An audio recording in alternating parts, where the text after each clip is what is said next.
fucking liar, dude. What a fucking Weasley little liar, dude. What a fucking Weasley little liar, dude. Holy shit, dude. Fuck it, I'm saying it.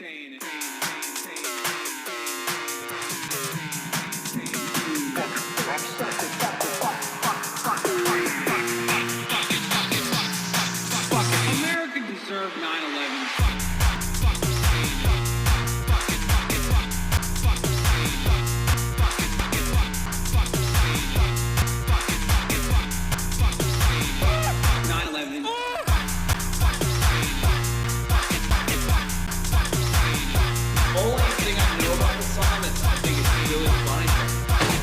What a fucking liar, dude.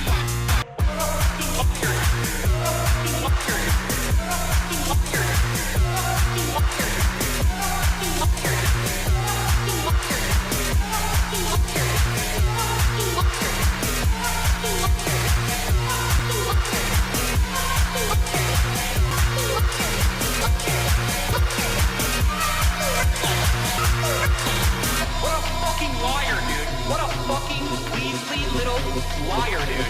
What a fucking Weasley little liar, dude. Holy shit, dude. Holy fucking shit, dude. Literally lying. What a fucking liar, dude. What a fucking Weasley liar, dude. What a fucking holy fucking What the fuck?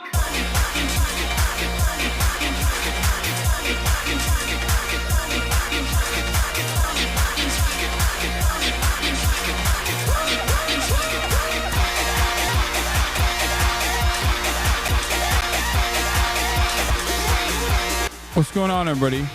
I hope everyone's having a fantastic evening, fantastic afternoon, fantastic pre-noon, no matter where you are in the world. I'm Hassan Piker, and this is the HasanAbi broadcast coming to you live from sunny California, Los Angeles, folks. We're live and alive, and I hope all the boys, girls, and MBs are having a fantastic one, because today's a beautiful day. Today's a wonderful day. Today is Thursday. Thirsty Thursday, folks. I'm bleeding HasanAbi. Help. How am I supposed to help with that? All right. Thirsty Thursday, ladies and gentlemen. That's right. It is Thursday, February 20th, 2025. And I am a little late. It's 11:30, and I'm a little late, and I apologize.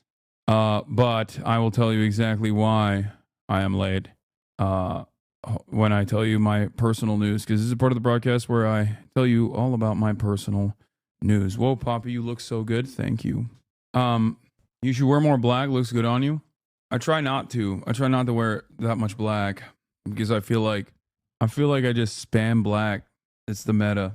Anyway, personal news wise, I ended the broadcast last night, and what did I end up doing? Not really anything. Not really much going on in my life. I have been watching Solo Leveling. That's pretty much all I did, is watch Solo Leveling. Hit a new bench press PR today. Too low of a number to share today, but soon I'll have one to be proud of. Hell yeah. R leveling. I got accepted in law school in Boston the other day on a full ride scholarship. I wouldn't have started down this path if I hadn't watched your stuff, so thanks, man. Congratulations, Cheddar. Hell yeah. Did you make an egg sandwich last night? No, I didn't. I didn't make an egg sandwich last night because I needed to do a deficit day yesterday, because the day prior I went and got KBBQ on my normal deficit day. But I ended up failing on my deficit anyway. I was supposed to stay under 2,000 calories, but I wasn't able to do that because I don't know, I just ate a lot. But in any case, went to bed late as always, and then woke up early as always. Why are you cutting? My life is constantly being in deficit.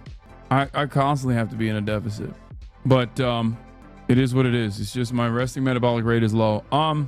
I do still enjoy eating stuff, and I do eat a lot of fun things. I consume a lot of fun, tasty treats, and I overeat. So it's not like I stop myself, you know. But in any case, what calorie tracking app do you use? GeForce Game Ready Driver is available. No, thank you. Not right now. What calorie tracking app do you use? I use Macro Factor, which is pretty solid. I use MyFitnessPal.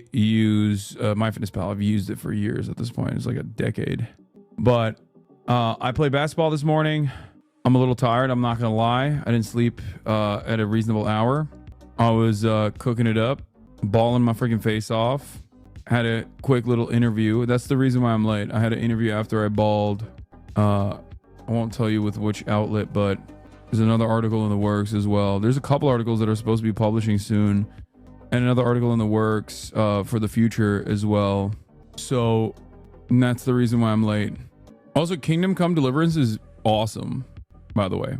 Like, it's a lot of fun. Have you played it? Yeah, I played it last night. You missed it. All 15 minutes you've played of it. Here, look. Stop.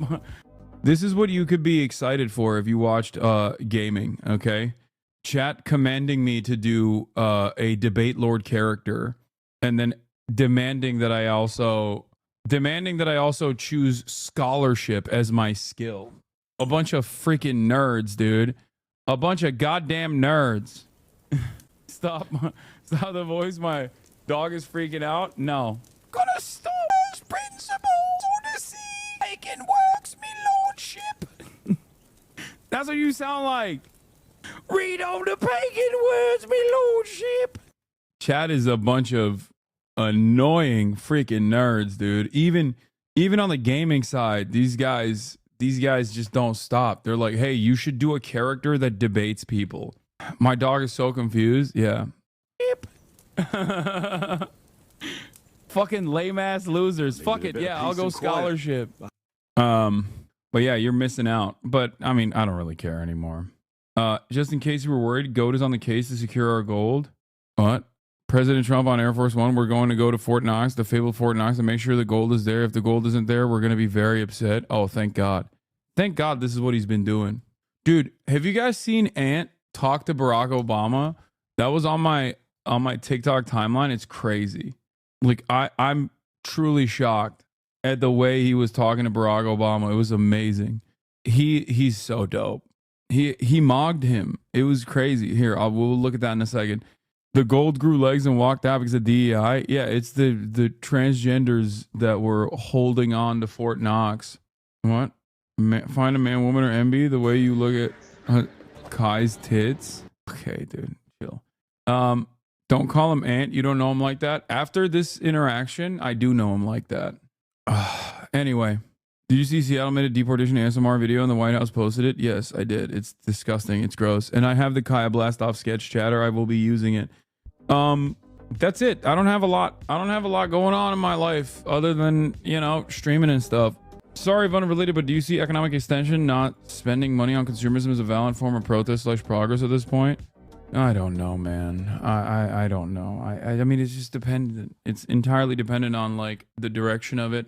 It's entirely dependent on the direction of it. It's entirely dependent on how organized the movement is. Like BDS is an obviously successful movement. I abide by it. I consider it to be good.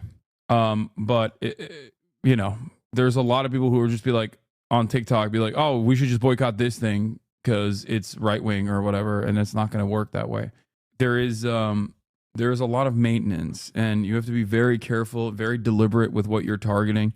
But yeah, we'll talk about the anti-Trump former NFL punter who had an incredible speech and then getting arrested for his incredible speech.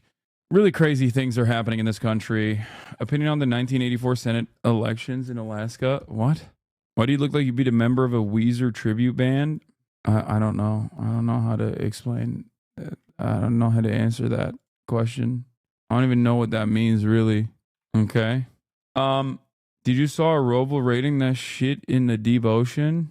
U.S. has stopped all arms sales to Ukraine. What the hell? I look like a Edgar. I got the Edgar cut for real. That is true. I do have it. Trump and his dick riders mad at Zelensky for criticism, for warranted criticism. You know what? I've made fun of Zell Disney a lot. I think it's time to defend him. Now that it's fallen out of fashion, I'm a Zell D writer, okay? I've decided. I think Zelensky's the greatest statesman of all time, perhaps in the entire West. He's going to save the West. He should be our president, okay? He should be our president. Sextony's lawsuit came out. Yeah, I saw that. I posted about that on my, I posted about that on Twitter with another "Judge Me by My Enemies" post.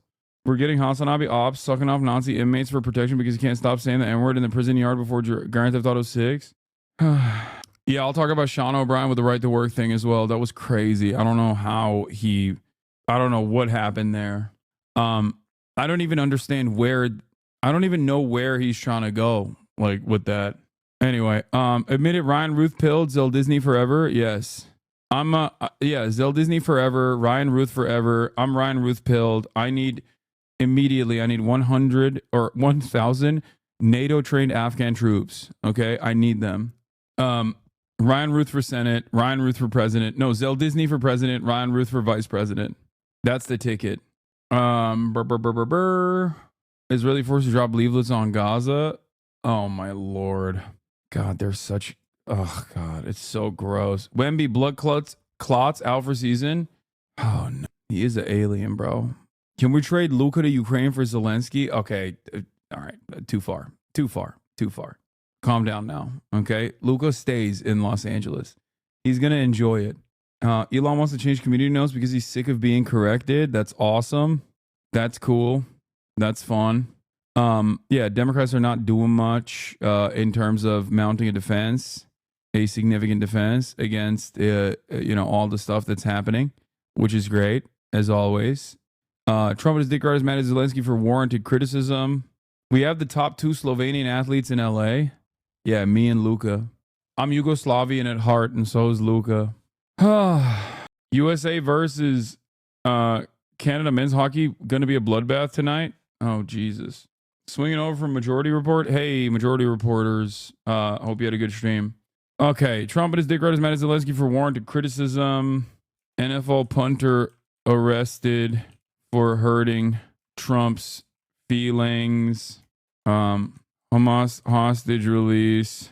Hamas hostage release makes Israel mad again. I saw randomly a screenshot of one of your tweets in the Severance fans Twitter community, and it's actually relevant. Once I touch a little money, this socialism shit is over. You know, I never said that, right? That's a fake tweet. Like, that's just my haters kept saying that over and over again, which is funny because all of the people that said that back in the day, unironically are the same people that are now MAGA communists. Like, those people used to tweet that all the time. You would tweet that, though? Let's be real. I would, which is why I don't really care. I've just never tweeted it, though. I can't take credit for it. It's actually a fan-made meme. It was originally a fan-made meme that my haters started blasting everywhere. All right, whatever. Trump and his dick riders mad at Zelensky for warranted criticism. NFL punter arrested for hurting Trump's feelings. Hamas hostage release makes Israel mad again. Kingdom Come is gay. And more. Get in now. I haven't seen Severance season 2 yet. Patel confirmed. Yeah, whatever. Who cares? America's collapsing. I don't care anymore. You know what I mean? Oh no, I can't believe it. What will the FBI do? I'm probably gonna get fucking arrested. Jesus. So much going on, dude. Have you watched White Lotus yet? No. I've been watching too much anime. I can't believe I'm saying that. But I've been watching too much anime. I haven't had time. Nah, dude, you're too helpful to them. You gonna talk about Sean O'Brien at all? He bitched out totally big time. No, I agree. I don't know what the fuck that was. It's like a shocking thing that he said.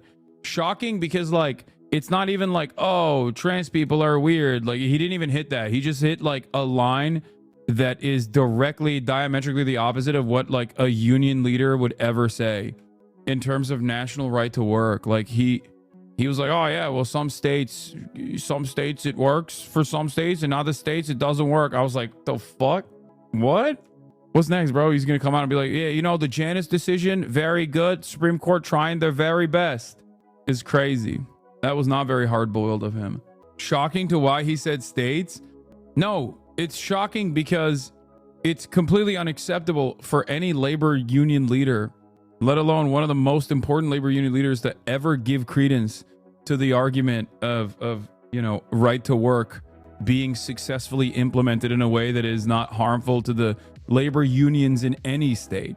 You know what I mean? That's like, that is the opposite. That is the opposite of what a labor union is supposed to do. I mean, it's an anti-union initiative. Not you living in Dressrosa for 4 weeks. What does that even mean? Bro, I live in a right to work state. This shit sucks. Delivery drivers don't have AC and can't strike. It's the opposite of solidarity, but it's also like just like antithetical to his existence. So I don't understand why he said that. Anyway, you see Jesse Waters' friend got let go because of Doge. Aw. Jesse Waters was all for Doge until cuts impacted his friend. Need to be a little bit less callous. Waters suggested people should be more sympathetic towards employees facing job cuts as a result of Doge. Dude, classic conservatism. I ain't give a fuck until it impacts me in some way. Okay? I don't care until it hurts me or someone that I know. God, I hate it. I hate conservatives so much. They literally have made selfishness be their ideology. Imagine living in a world where selfishness is your primary directive. How is this? Imagine living in a world where selfishness is your primary directive. How is this appropriate? It does not make sense. It does not make sense that other people don't see this. It's not even like leopards eat my face, okay? That happens all the time. Chickens come home to roost. That happens all the time. Which, by the way, is not even a chicken coming home to roost because, like, it's not... I don't know Jesse Waters' friend's attitude, but this is what I've been talking about. This is what I've been talking about. It's like when you do mass layoffs, you're not only laying off, like, gay, woke Democrats, dude. Oh, my God. USAID funding cut. My boy, my goat, Johnny Harris, back at it again. Why China will never surrender to the South China Sea. I'm going to watch the shit out of this video later, and I'm going to make an assessment on whether or not USAID is still giving woke CIA Harris money, or if he's just doing it for the love of the game. Okay? Oh, it turns out DEI also meant veterans. What? That's crazy. Who could have foreseen this, chat? Nobody. Absolutely nobody. Okay? You and your audience love Putin and anyone who challenges American hegemony, and by default, they will parrot the Russian propaganda about him. Yes, dude, you're right. We love Putin.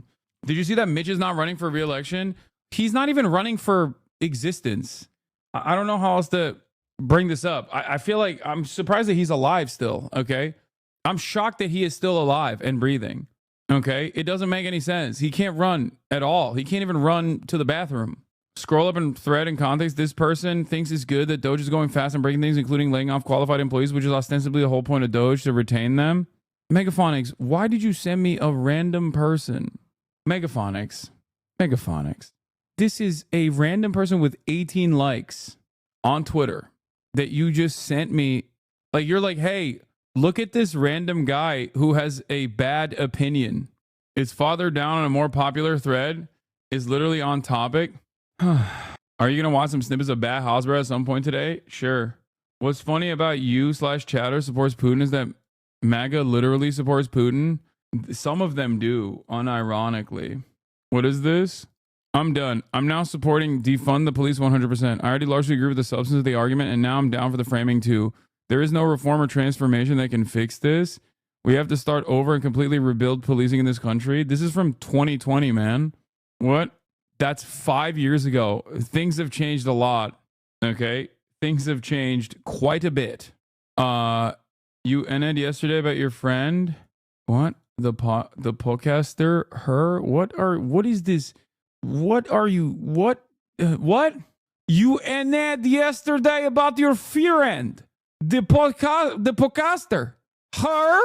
What? I have no idea what you are trying to say. What? All right. Starting off the news. Oh my lord. Okay. What a day. Okay. All right. Ladies and gentlemen, let's get started. Donald Trump attacks Zelensky amid U.S. talks with Russia. He called him a dictator. Okay. Now to the latest on President Trump. And yes, I will absolute. What the hell is this? Did you see Sexpextany's orbiter saying that Epstein is deleting evidence? Dude, the tweet you linked to me is from an account called Federal Rape, and it literally has the SS logo on it. Please exercise a little bit of caution. with what you are linking. Okay, that is insane. Please be normal. That's crazy. Like, I get it. You want me to cover drama. It's fucking awesome. It's not even a drama at this point. It's just crimes and legal battles. But even then, I mean, come on, dude. All right. And the fallout from his remarks attacking Ukraine's President Zelensky, calling him a dictator, and falsely blaming Ukraine for starting the war with Russia. Our chief White House correspondent, Mary Bruce, is tracking this for us. Good morning, Mary. Good morning, Michael. Well, for 3 years, the U.S. has stood firmly behind Ukrainian President Zelensky as he fights off a Russian invasion. Now, just 4 weeks into office, President Trump is upending that bond. In a dramatic 180, he is pivoting towards Russia's Vladimir Putin and away from President Zelensky, now accusing the Ukrainian leader of being unsuccessful, unpopular, and illegitimate. And their war of words is escalating.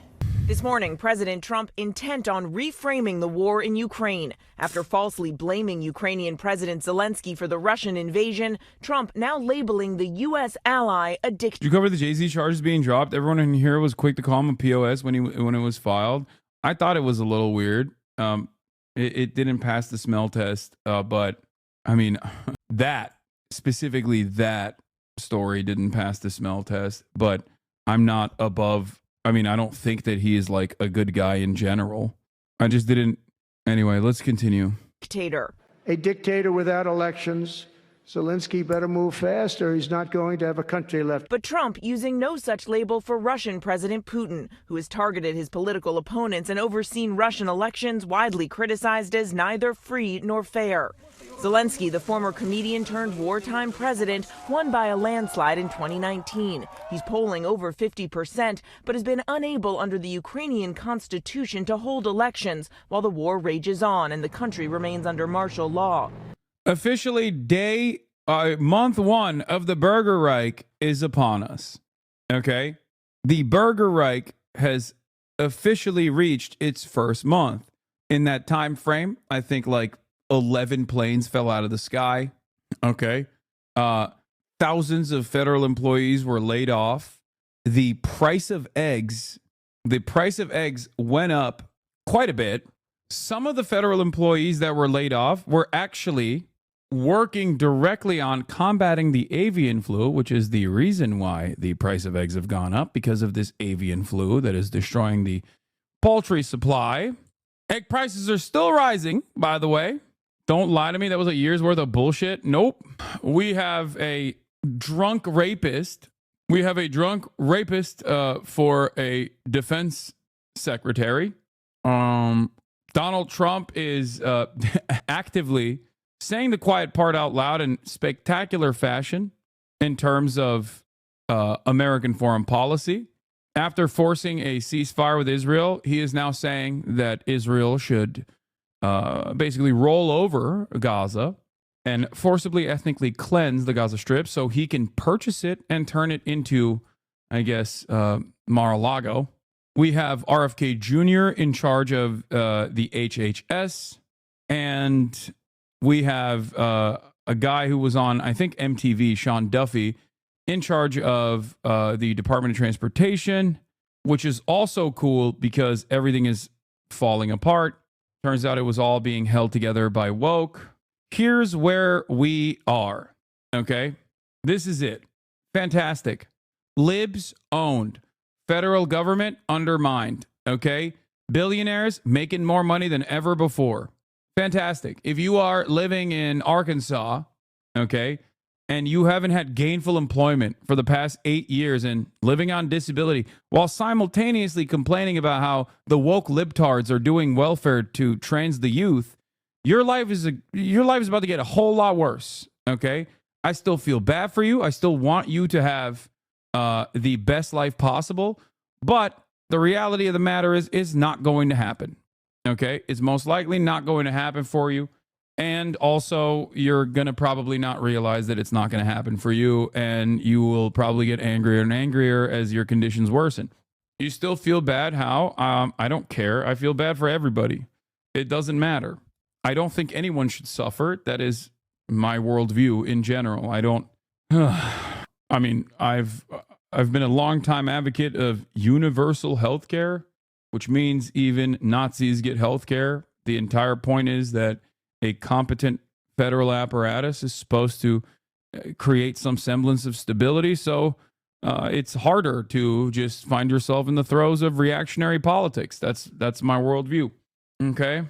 Having said that, getting back to foreign policy, in a world where fascism and fascist movements are growing, especially in Western liberal capitalist nations, we have the number one big dog, big fascist dog in the building, actively hyping up Vladimir Putin. Let's take a look. Zelensky accusing Trump of spreading Russian disinformation and Kremlin talking points, saying President Trump unfortunately lives in this disinformation space. The Vice President, J.D. Vance, coming to Trump's defense and scolding Zelensky, saying in an interview the idea that Zelensky is going to change the president's mind by badmouthing.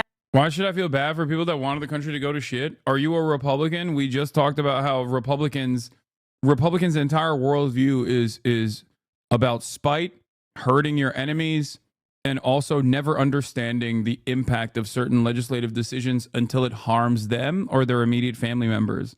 You as a progressive person, you as a leftist, you as a liberal even, should not behave in that way.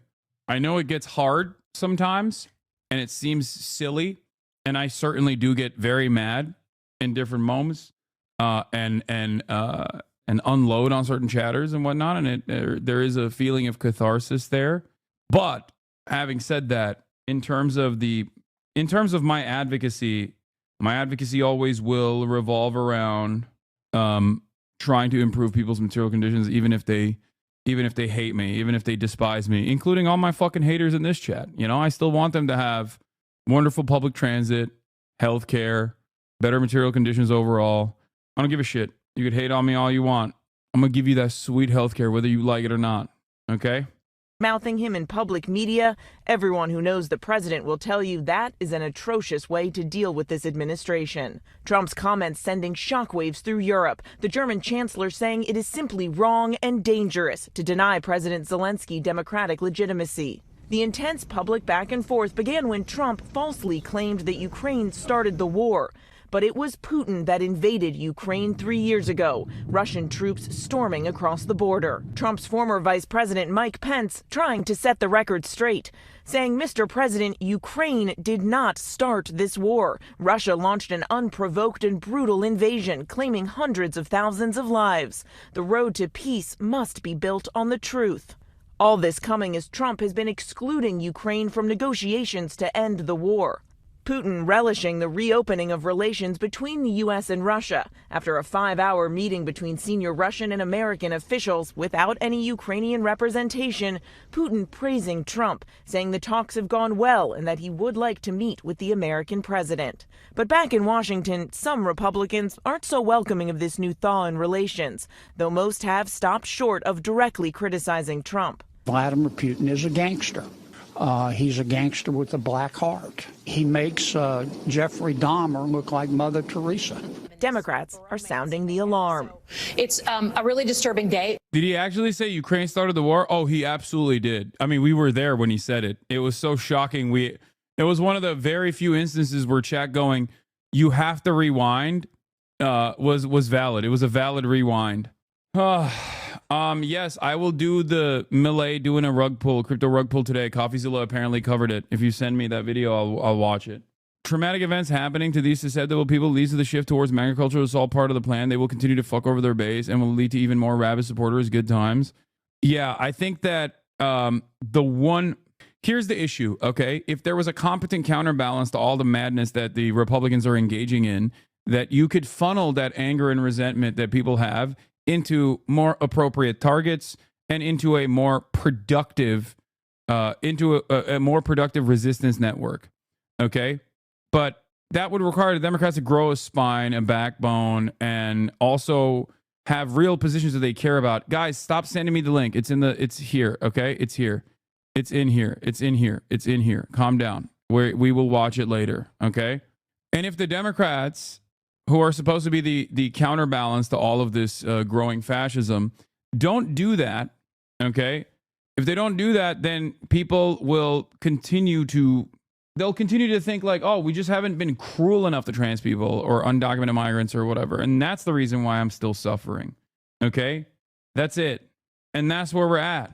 Okay, I feel like nobody wants me to talk about Ukraine. Everyone is so bored of Ukraine. They're like, it's washed. Every time I talk about Ukraine, you guys are talking about like domestic affairs between Democrats and Republicans and like the voters and whatnot. Everyone's like, yeah, bro, give it up. It's over. Breathtaking reversal in U.S. foreign policy. Fareed Zakaria reacts to Trump's attacks on Zelensky.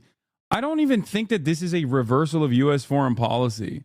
It's just a reversal of the way that we talk about U.S. foreign policy. Okay? That's it. I will cover this part of it, though. I think this is the only part that's like the Bernie video has. Thanks, everybody, for joining me to discuss. Has 2.6 million views in 19 hours. All right, let's see what Bernie has to say. Very serious issue. Yesterday, we witnessed. I'm the NATO leftist you think doesn't exist? Oh, I know. I know that there are plenty of NATO quote-unquote leftists. You just can't have it both ways. You can't be a fucking pro-NATO guy and be like, I'm a Marxist-Leninist or I'm a socialist. You can't be a pro-NATO socialist. It's just it. You know? It's fine. Maybe you want workers to seize the means of production here, okay? But as far as foreign policy goes, that's over there. That's fine. We should continue aligning with fascists as long as it's at the behest of American empire. Pro-NATO-ish in the sense that it's a necessary evil? Mm-hmm. Can you elaborate for those who don't understand why NATO equals bad? NATO, in its inception, was designed to destroy socialist movements, okay, all around Western Europe and all around the globe. And that is precisely, name one socialist regime in the EU. That's it. That's what it is. There is none. What are you talking about? Yeah, that's the reason. NATO is a big part of that. In the most reductive ways, I will just simply say this, okay? I will simply say this. Think about it this way. World War II ends. Europe is in ruin, okay? The Allies have won. Who are the heroes of that story? If you look to Europe, many people saw the Red Army as liberators. They saw the USSR as genuine liberators because they were, okay? That's it. The Soviets took on the most amount of combat, incurred the highest penalties for it. And not only that, but internally within Europe, the Soviet-aligned resistance networks were seen as the heroes because they were on the right side of this conflict. The communists, the socialists, the trade unionists, all of those people that actively took up arms and engaged in militant resistance against the Nazi movement. Okay? USSR were no better than the Nazis, lol. Yeah, okay.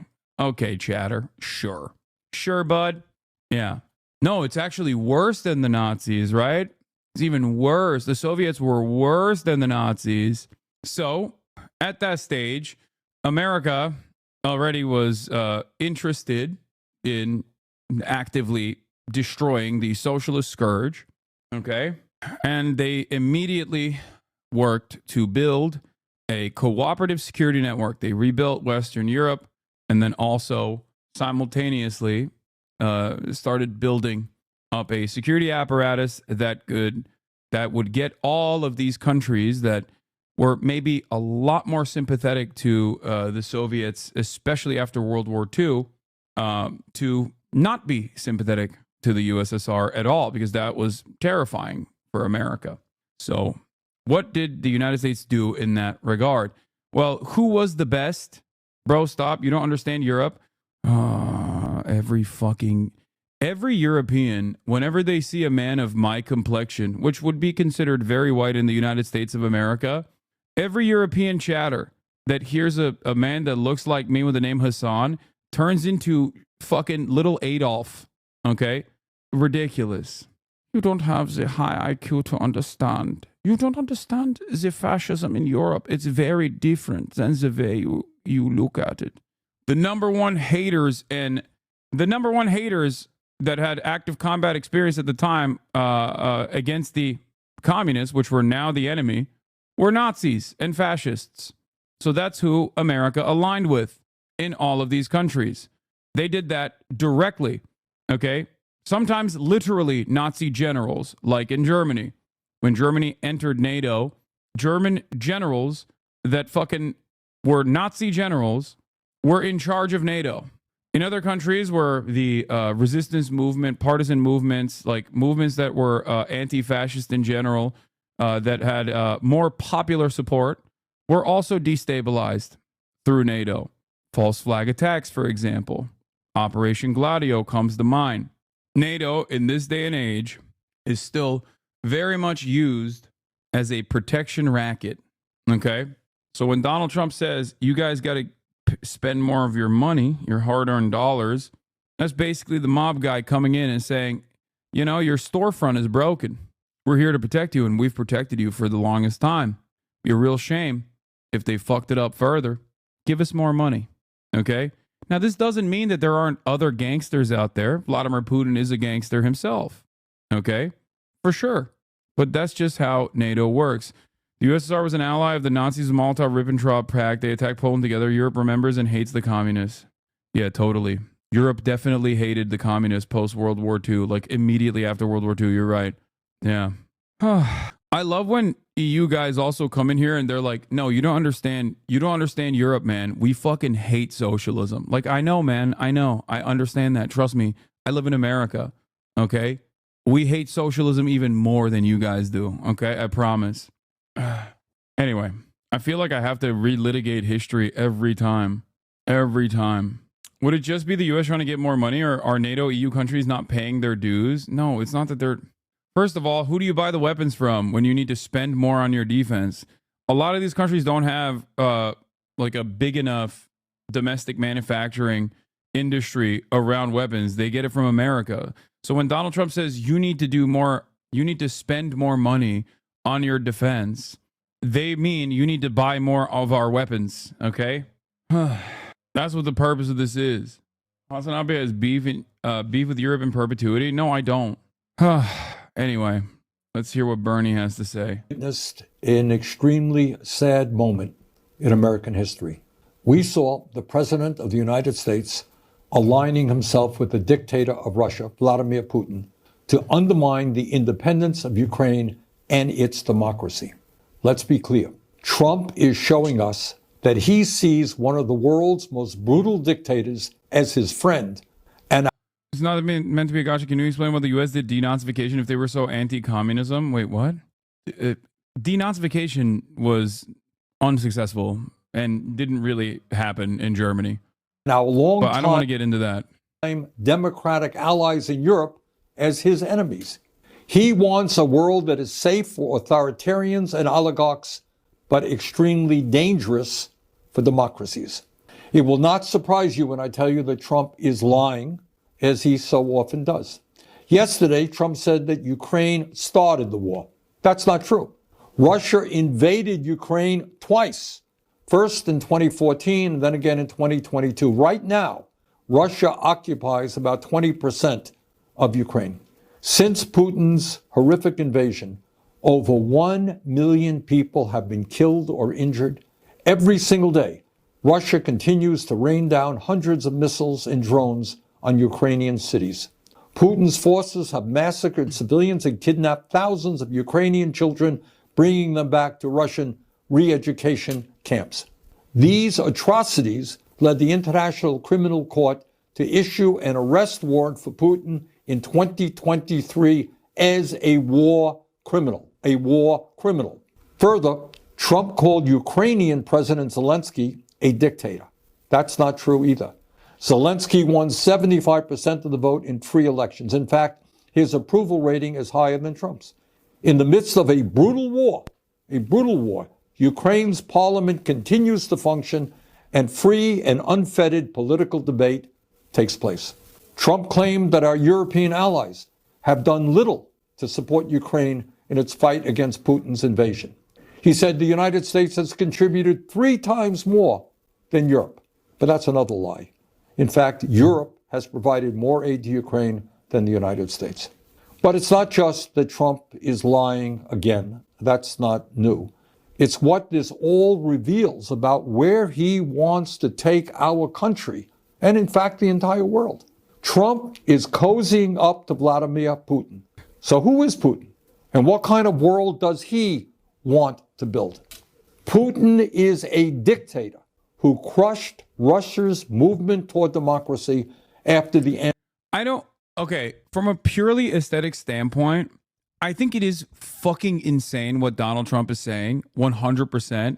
But given how unpopular like supporting Ukraine is in the United States of America, I don't know if this is not for Bernie. Obviously, Bernie talks about domestic issues. That's his bread and butter. He talks about it all the time. But if this is the point of contention that the Democrats want to raise, it is only going to further make the dummies in general in the American public think, oh, they just want more war. Like Donald Trump is ending the war and these guys just want more war. If that makes sense. It's not, I wouldn't even say it's entirely correct. I'm just saying that that is the way it looks. And I feel like the Democrats have better issues to argue about right now. Would rather have the Dems die on that hill, to be honest. So we shouldn't talk about it? No. First of all, I've covered it extensively for the past 3 days to a degree where everyone is yelling at me and actively telling me to shut the fuck up about it and move on to other shit. I think I'm trying to figure out how this will be received by the broader public. Does that make sense?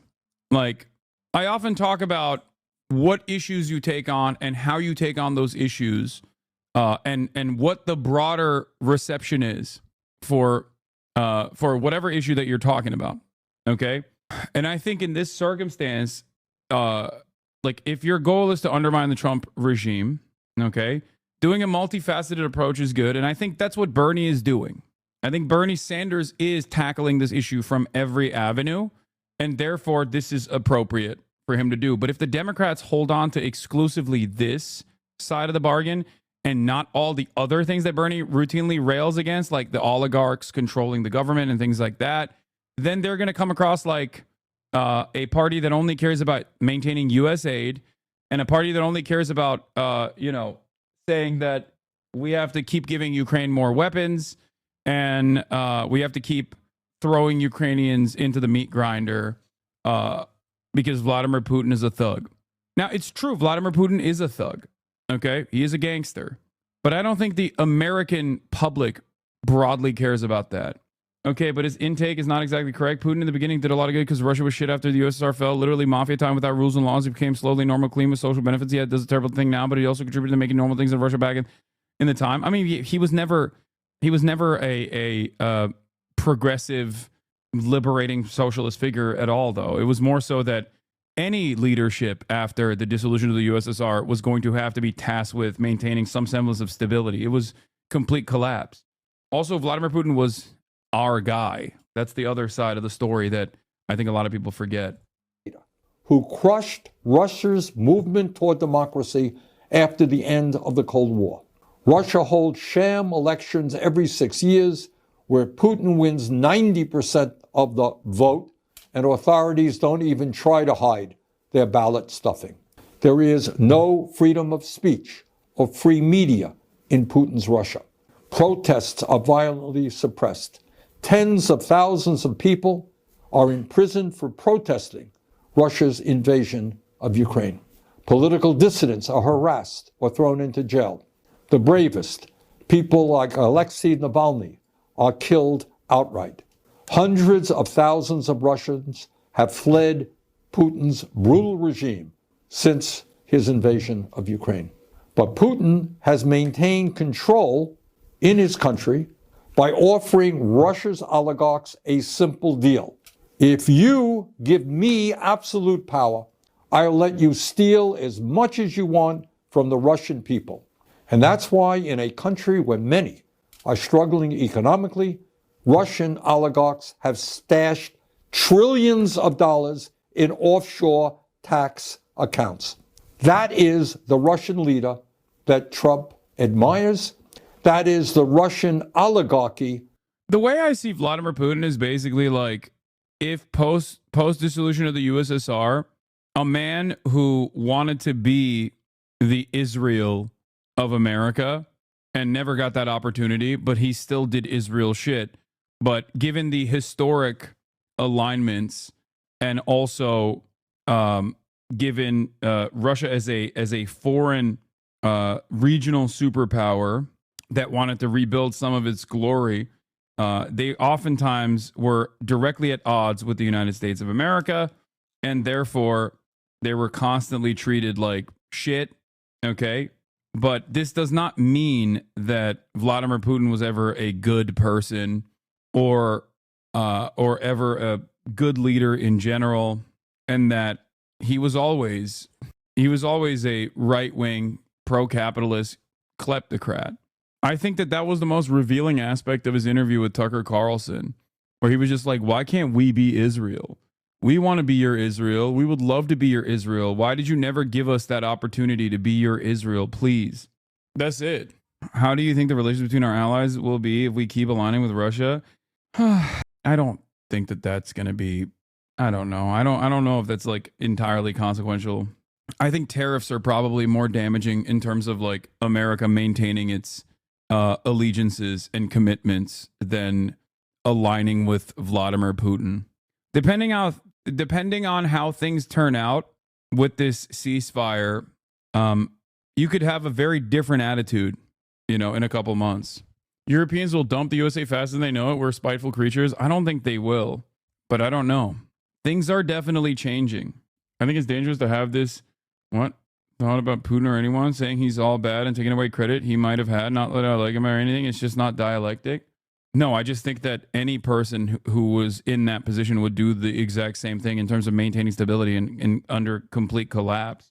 I mean, it's like looking at Israel's land reforms and being like, well, it's technically socialist. Okay, but it's also being utilized towards colonialism. It's being utilized towards maintaining the settler colonial project. You know what I mean? Like, sure, on principle, creating some semblance of stability in a country that was absolutely, utterly devastated is good. Anyway, tariffs are just money. Aligning with Putin and claiming Greenland is much more serious for Europeans. Tariffs are just money? What are you talking about? That's the most important part of everything. That is all this is. Tariffs are just money is so funny. What do you think happens when economies collapse? What do you think happens when like Europe becomes objectively poorer and poorer and poorer as a consequence of these tariffs? Yeah, tariffs are just money, except money is everything. That he supports. But that is not the perspective of the American people.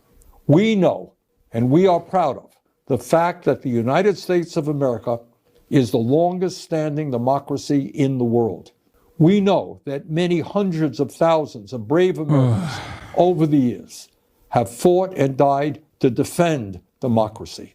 I wish we had more cranks, man. Like, I wish we had like real rugged anti-imperialist cranks. Like there used to be people who would take like positions that I was shocked by, you know what I mean? In terms of like foreign policy, the American Congress wasn't this uniparty on foreign policy where like everything came across like a State Department readout, like where are the Mike Gravells of the world? I mean, he's dead, but like, and I'm talking, the only type of cranks that we now have are like weird people that have allegiances to like, the Ba'ath Party or something. You know what I mean? Like there's never any cranks on the, like Bernie Sanders was regarded as a crank back in the day for his unconditional support to the, to like Latin American socialist movements and shit. Like he used to be not this guy that you're seeing now.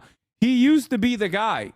And it's interesting because like the only cranks that are allowed in American politics in terms of like, elected representatives are people like Tulsi Gabbard. You know what I mean? It's just like, it's only in one direction. And then they're not even considered cranks after a while anyway. Oh, the funniest part is like two of the people who started the Gravel Institute went into investment banking after it fell off. Wasn't literally the Ukraine guy, the number one Ukraine guy, a Gravel Institute kid too? The dude who was like, how can I make, like the dude who went to Ukraine and then interviewed a bunch of people that work for think tanks in Ukraine with clips out of context, like with my classic clips, Hasan is pro-Russia.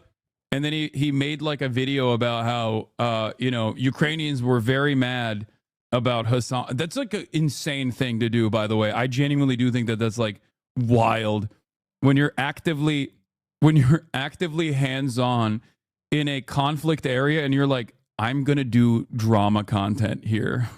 You're literally pro-Russia even now? Yes, of course. I am pro-Russia. Yes. I love Vladimir Putin. You caught me. We also know that our allies in the world are those countries that believe in democracy, not authoritarianism. In this critical moment in our history, I hope that every American, regardless of political perspective, will stand tall and say yes to democracy, no to oligarchy, and no. I mean, this is pretty basic stuff, and he's not wrong on the broad scopes of this conversation, you know, the broad strokes of this conversation. Like, yeah, Donald Trump is insane. Why do American progressives not look at the actually leftist around the world position? Even in Germany, the left party Die Linke is yelling about NATO, etc. Latin American leaders have talked about it, but for some reason, Americans are so stupid. American exceptionalism requires Americans to think that Western chauvinism is the normative position, and that there is, like, America does bad things every now and then, but only in the rearview mirror, and they do those bad things for the greater good. That's it. It is one of the hardest to tackle issues, I think, overall. It's the one thing that makes so many progressive people lose their minds whenever I talk about American imperialism as a bad thing. Bernie is contradicting his support for self-determination of Latin American socialist movements by supporting Ukrainian self-determination. Got it? When did I say that Ukrainian self-determination is wrong, or that Bernie Sanders is wrong for... I didn't even say that Bernie Sanders is wrong for this video. What the fuck are you talking about? I think you guys imagine a position that that you want me to have, so it's easier to just be like, yo, you're in support of this thing. By the way, Russian officials were surprised by Trump turning to praise them so hard. According to Wall Street Journal, after 3 days of American efforts to isolate Russia, 3 years of American efforts to isolate Russia, U.S. policy took a significant shit towards Moscow in recent days. Russian officials have cheered the change, but even they appeared to be caught off guard by the speed of developments. On Tuesday, they were like, we did not foresee this level of glaze, which is understandable. It is pretty crazy. It is definitely like there was a shift that I think was appropriate, that I think the Biden administration should have engaged with as well, which is to not instantly say like, no, we're never going to have any kind of talks with Vladimir Putin at all. But of course, because the Biden administration was allergic to doing any sort of diplomacy there, even though, yes, what Russia is doing is objectively evil. Okay, please don't fucking yell at me about this. You know what my position is. The Trump administration took that opportunity to be like, hey, by the way, Vladimir Putin is awesome and Zelensky is the real evil villain in this story. It's psychotic. Not only is it psychotic, but it's just wrong. It's objectively wrong. Anyway, 3 years of American efforts to isolate Russia, U.S. policy took a significant shift. On Tuesday, top-level U.S. and Russian officials met in Saudi Arabia to discuss the ways to settle the war in Ukraine and reset Washington's relations with Moscow, just days after President Trump and President Vladimir Putin spoke by phone. Then, a war of words escalated between Trump and Ukrainian President Volodymyr Zelensky, with the U.S. president calling him a dictator on Wednesday, which is, again, kind of funny because, you know, the other side, like if Zelensky was more of a dictator, I think Trump would like him. If Zelensky was like a full-blown dictator, I think Donald Trump would genuinely like him. He's not exactly, no Ukrainian leadership historically has been a infallible and uncorrupted group of people that want to do what's right by Ukrainians or whatever. But like, having said that, I think obviously Vladimir Putin is infinitely closer to that term than Zelensky is. Axios scoop: U.S. and Ukraine discuss improved minerals deal after Trump raged at Zelensky. Nice. All right, but before we get to that, let's take a look at Donald Trump and how angry the Trump dick riders are that Zelensky dare get mad. All right, President Trump not mincing words with Ukrainian President Zelensky as the U.S. tries leading negotiations with Russia to end the war. The only thing he was really good at was playing Joe Biden like a fiddle. He played him like a fiddle. That's an expression we use. A dictator without elections. Zelensky better move fast or he's not going to have a country left. Got to move fast because that war is going in the wrong direction. In the meantime, we're successfully negotiating an end to the war with. What? It also feels a bit like American exceptionalism with this entire chat, and you keep dunking on EU whenever Ukraine comes up. I can understand some of it, but I also think you're wrong. I'm thinking EU isn't capable of supporting Ukraine on its own, and I also think EU is willing to do so. The peace talks in Riyadh won't accomplish anything. It's all bluff and show from Trump. He doesn't understand how dogged Ukraine and EU are on this. Okay, if you say so. I don't think you're right about this. But maybe you are. I don't know. I mean, I'm gonna be nice. I'm gonna be nice about this. EU guys on this chat are very intense. Yeah, you guys love hitting the EU lion too, sir. Why don't you think he's right? I don't know, because even fucking Keir Starmer, when he was like, "Yeah, we'll be committed to defending Ukraine ourselves if America doesn't do it," will immediately turn around and go, and it's actually it amounts to nothing if America is not a part of the security cooperation in the same sentence. So I've yet to hear anything other than like paper tiger posturing from European leadership about security commitments to Ukraine without America being the primary party that will guarantee. The guarantor of security always is the United States of America. Is the USA unable to end the war and Ukraine not lose any land? Yes. I don't foresee any situation where Russia doesn't take annexed land. It would take at least 5 years for the EU to be able to support Ukraine without America. I don't think. What is this? I'm glad he's found peace and not doing movies or TV shows anymore. Zachary Levi is reflecting on why he felt it was more important to be candid about his support for Donald Trump than worry about his career. I felt peace because I knew that this was more important than saving my career. Yeah, your career. Okay, big dog. All right. Russia. So President Zelensky firing back. A red EU will rise, the sun is shining, and fuck USA, EU bloc. Okay. Listen, if Europe turns around and finds themselves aligned with China, okay, I will have a very different attitude, okay? You got a new a new network of Axis powers, okay? Growing fascist movements in European countries as well. And then EU says, no, we are defending socialism. We are defending what remains of progressive policies. And we're going to do that. We're going to get militant again. But this time, you know, we're no longer on the side of America, and America is the Nazi Germany in this equation. And we are going to join forces, and we are going to be the ally. We are going to be the allied forces alongside with the Chinese Communist Party, and we're going to fight fascists again. I mean, we're making shit up. I might as well make shit up further. You know what I mean? Why would they defend a proven failed ideology? See, I like that. I like that you're saying that while simultaneously, I already said like the Chinese Communist Party, as in like, is China bad because they're communist?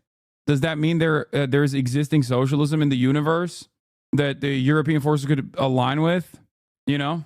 Calling Trump's comments. Was China's stance on Ukraine? I mean, China benefits greatly from, or not benefits greatly, but China doesn't like the instability either, but at least like, you know, they see it as like their ally penetrating the Western hegemony.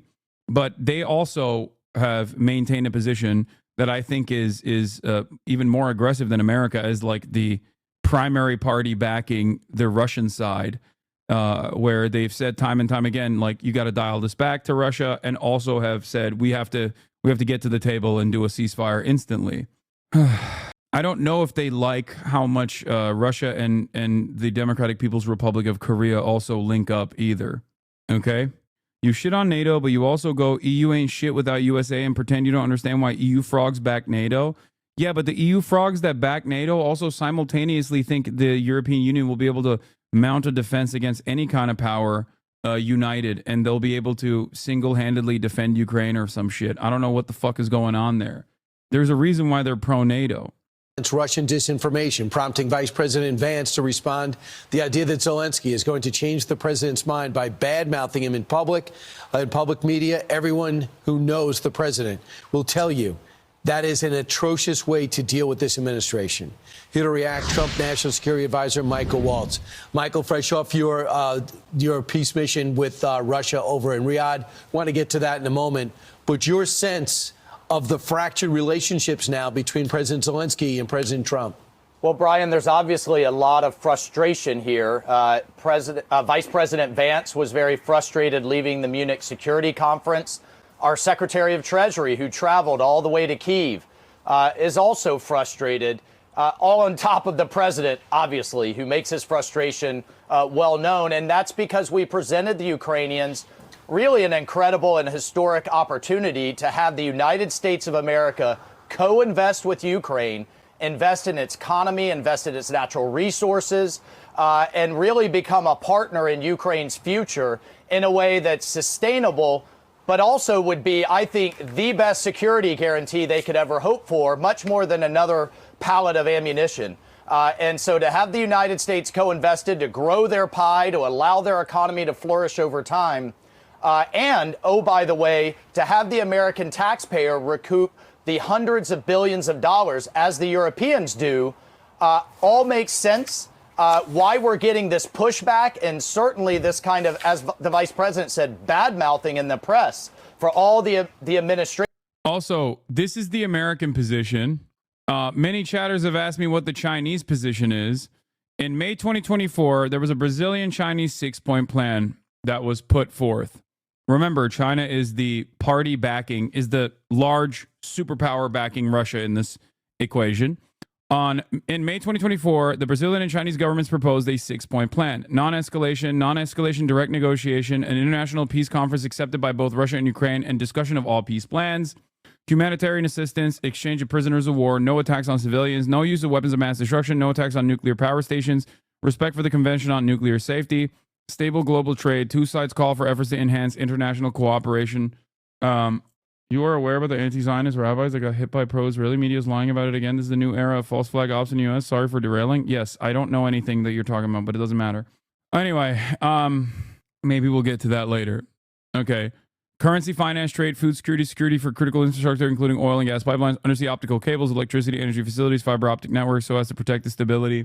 And as far as I understand, even Zelensky was, according to the Kyiv Independent, Zelensky was open to integrating China's and Brazil's proposals into the peace formula around October 27th.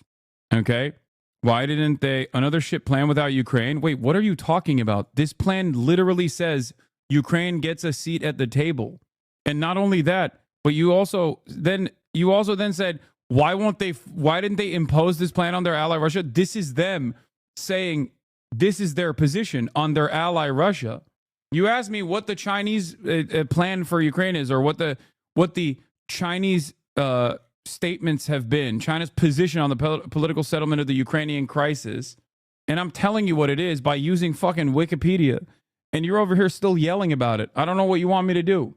This is yet another instance where Donald Trump comes across as a madman, and whether or not people have a lot of resentment and hatred for the Chinese government is, once again, coming across as more reasonable. China, at the end of the day, does not have the same level of control over Russia as America has over Israel, for example, or as America has over Ukraine. So with the limited amount, I mean, they do have a lot of influence, I think, but with the amount of influence that they have, this is what they've sought to use that influence for. Anyway, what is the position of the typical American? I think the typical American position on this is they don't give a shit, and they don't want to give any more money to Ukraine because they've been propagandized in many different ways, but also because Americans just don't like giving endless weapons overseas or money overseas to endless conflict. That's why they have a very similar position on Israel too. Not that it fucking matters, because let's be real, foreign policy is not dictated. No, don't say except for Israel. You think Americans broadly like giving unlimited weapons to Israel? Are you crazy? America is becoming more and more anti-Semitic every single day as a direct consequence of our unlimited allegiance to Israel. literally every day, and Israel also consistently lying and pairing up their violent actions with Judaism. There was already plenty of anti-Semitism that existed, but now it's, this kind of shit is growing that attitude. Conservatives might not talk too much, at least like conservative mouthpieces might not talk too much about giving money to Israel. And Donald Trump certainly doesn't talk about that either, obviously, because he loves giving money to Israel, because he's gotten money from Miriam Adelson. Okay. But if you were to ask like the average American, I mean, there's a million different polls conducted on this process. Even Republicans have been in favor of a ceasefire and conditional aid or stopping weapons transfers. Administration has done in his first term as well, and all the United States has done for Ukraine is it's unacceptable. They need to tone it down and take a hard look and sign that deal. So, do you believe that this is reconcilable? Do you believe that this is two people just getting mad at each other, or do you think these are... Not to drag this combo because I agree with you 90%, but I would like to point out that you can't simultaneously hold a position that the EU ain't shit, which is true, because the EU have had U.S. protection for decades, has not been needed, and won't drift from U.S. vassalage, and also point out that the EU is drifting fascist. The former is accelerating the latter. Okay, you said you agree with me 90%, and then the 10% you also agree with me on, unless I misunderstood. Yes, America is very much responsible post-World War II for any kind of nascent fascist movement existing in Europe, specifically Western Europe. What do you think we are?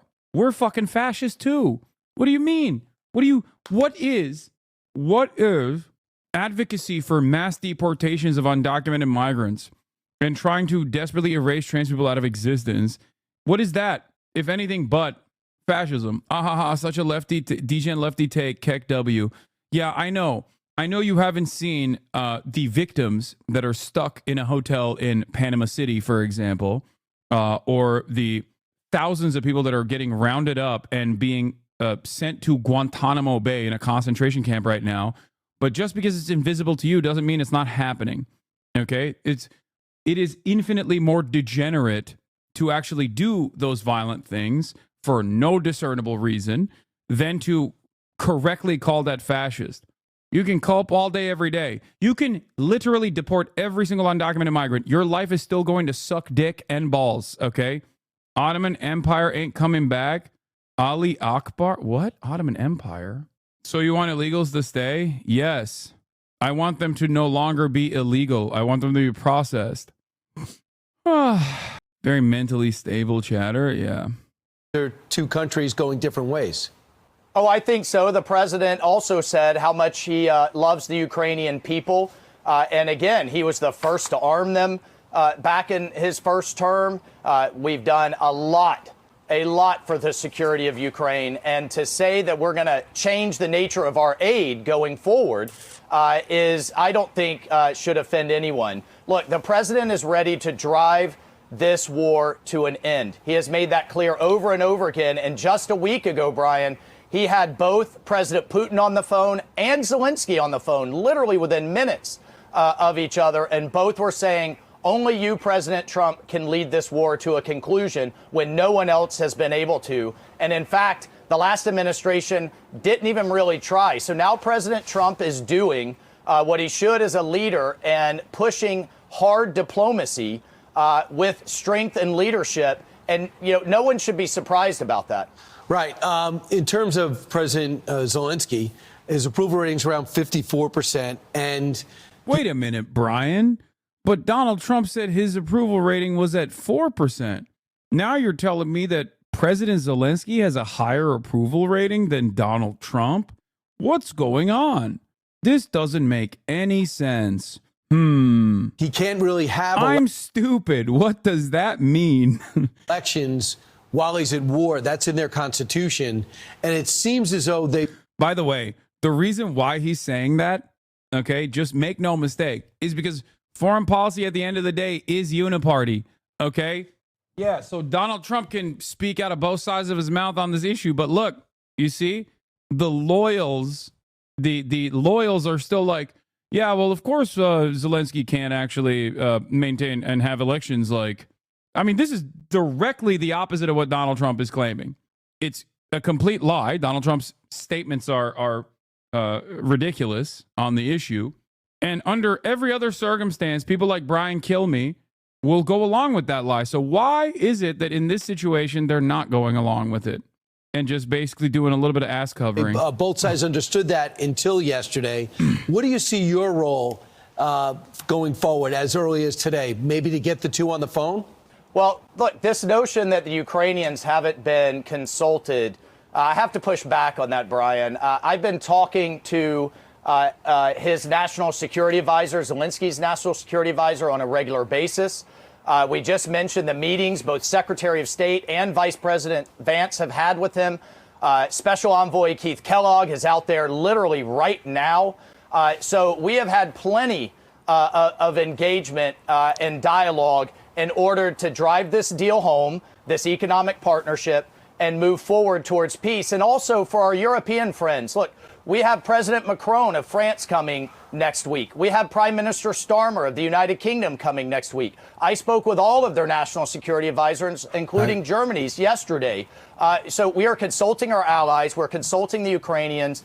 There's a term for this in diplomacy. It's called shuttle diplomacy, because bringing everybody to the table at once just hasn't worked in the past. So we've engaged one side, we've engaged the other side, and then we're going to have a process moving forward under President Trump's direction and leadership. And as you know, a lot of Democrats kind of hit the roof with all this back and forth. Listen. It has been remarkable to watch Donald Trump line up with Putin so directly that it's almost as if Putin writes his talking points. This feels like one of the, the biggest kind of American surrender since Vietnam. The mental gymnastics that you see Republicans undertaking to somehow justify the unjustifiable. Republicans, at this point, have power to change what Trump is doing if they can find their spines, and it may be the whole country's job to help them find it. And your retort. I'm not gonna lie. I foresee this backfiring. Like, I really think that there is an appropriate way to talk about it in terms of like wanting peace. Like, they should literally always emphasize that peace is the appropriate measure here. And I don't think the Democrats are doing that. Backfiring on who? I think this will backfire on liberals, Democrats in general. That's how I see it. And then Donald Trump will, while simultaneously dick riding Vladimir Putin into oblivion, will still turn around and say, like, see, I did this. I achieved this. The Democrats want endless war. That's what he's going to keep saying. That's what he has said. And it worked. It literally worked. It worked in the election in favor of Donald Trump.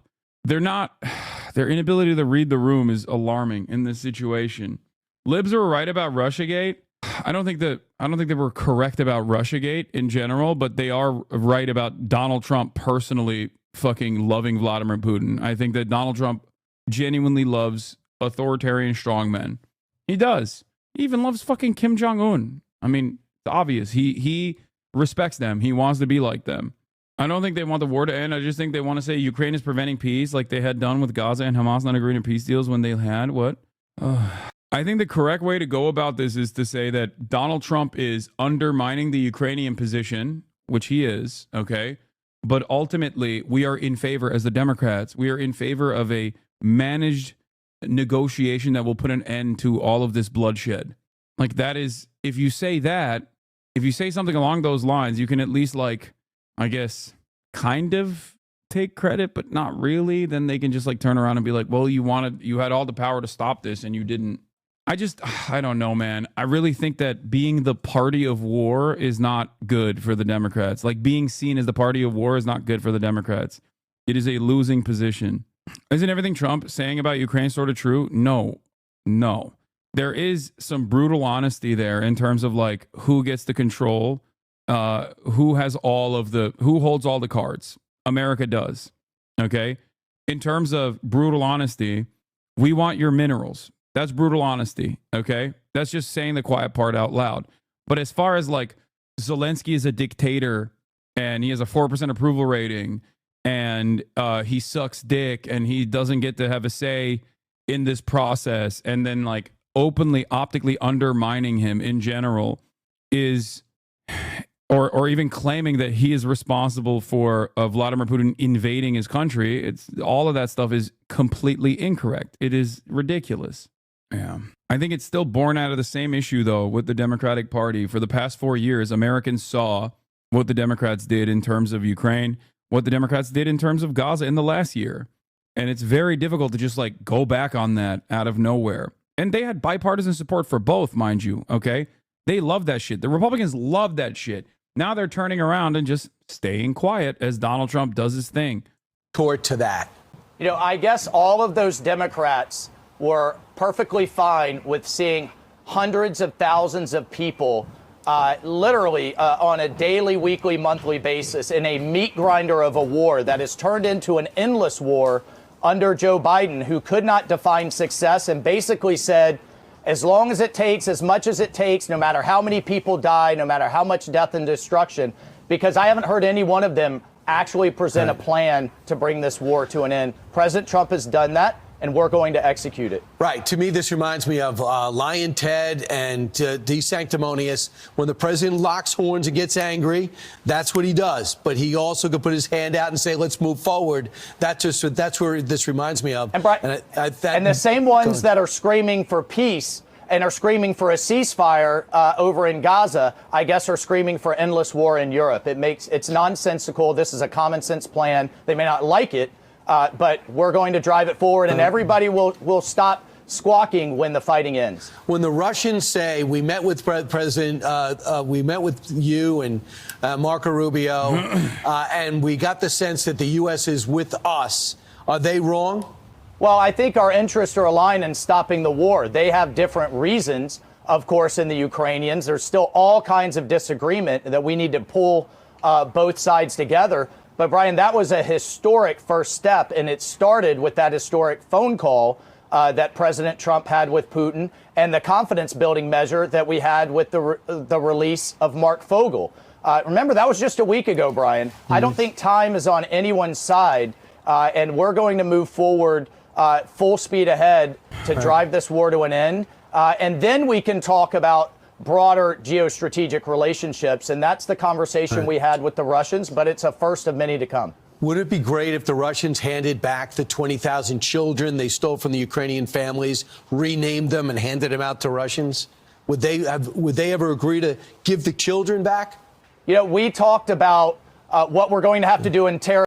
See, Brian Kilme has the uniparty position here. Okay, notice how he's not attacking Donald Trump, but he's still saying the same exact things that Democrats and Republicans also agree upon. And by the way, there's truth to what he's saying here as well in terms of like a conditional negotiation. It's not that Brian Kilme is woke. It's just that, you know, he's trying to get to Trump to the best of his ability. If you were to ask these dudes behind closed doors, I'm willing to bet that they have a way more hardline stance towards, like, they want endless support for Ukraine and abso-fucking-lutely would be on board with it if Donald Trump were to come out and advance the exact same agenda. Territory, what we're going to have to do in security guarantees, what we're going to have to do kind of in the future broader security arrangement, the future of our relationship, and those kinds of exchanges, prisoner exchanges, children, what's happened in some of these areas. It's been a devastating war.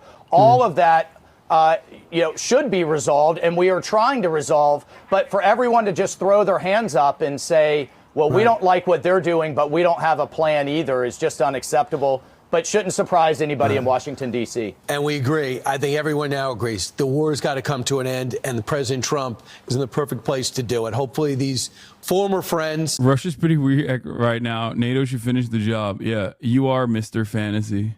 We will be future friends again, Zelensky and Trump, of course. Michael Waltz, great job. Thanks so much for getting up with us this morning. It's like stepping back in time. Many mining facilities across the country haven't been upgraded since the 1930s. Unlike the agricultural sector, which is the country's biggest money spinner, mining represents a small slice of the country's earnings, so there's been no incentive to invest in infrastructure until now. Is Trump's goal to turn Russia against China? I think it's to try to undermine the Russian-Chinese allegiance for sure. But more importantly, I think he just wants this. He wants all of this. He wants to pick the scraps of Ukraine for his buddies. That's what he wants. I mean, he's pretty open about it, too. To $16 trillion worth of rare earth minerals are said to sit encased in rock across Ukraine. US President Donald Trump has his eyes on it, and Ukraine wants US help to develop it. The mining business is excited about the future. One CEO in Kyiv told me that getting investment on favorable terms is key. American government, in frames of this deal, should understand that we have only basis for that investment. Because in any case, everybody who want to work here in Ukraine, who want to use Ukrainian natural resources, should invest lots of money for lots of time. Even if there is a negotiated end to the war and Russia returns Donald Trump is live with Tiger Woods territories and Ukraine honoring Black History Month. That's crazy. Dude, what the fuck? Oh my God. Okay, let's just get back to this. A favorable deal that includes millions, perhaps billions of dollars upgrading facilities like this. There is still a longer term issue, and that is the environmental impact. The mining sector is already a major polluter in Ukraine, and environmentalists are worried that that could get worse. Of course, we understand that the production of useful mines is extremely harmful to the environment, as a result of which the ecological environment is damaged, ecosystems are damaged, especially if the production is carried out directly in an open way.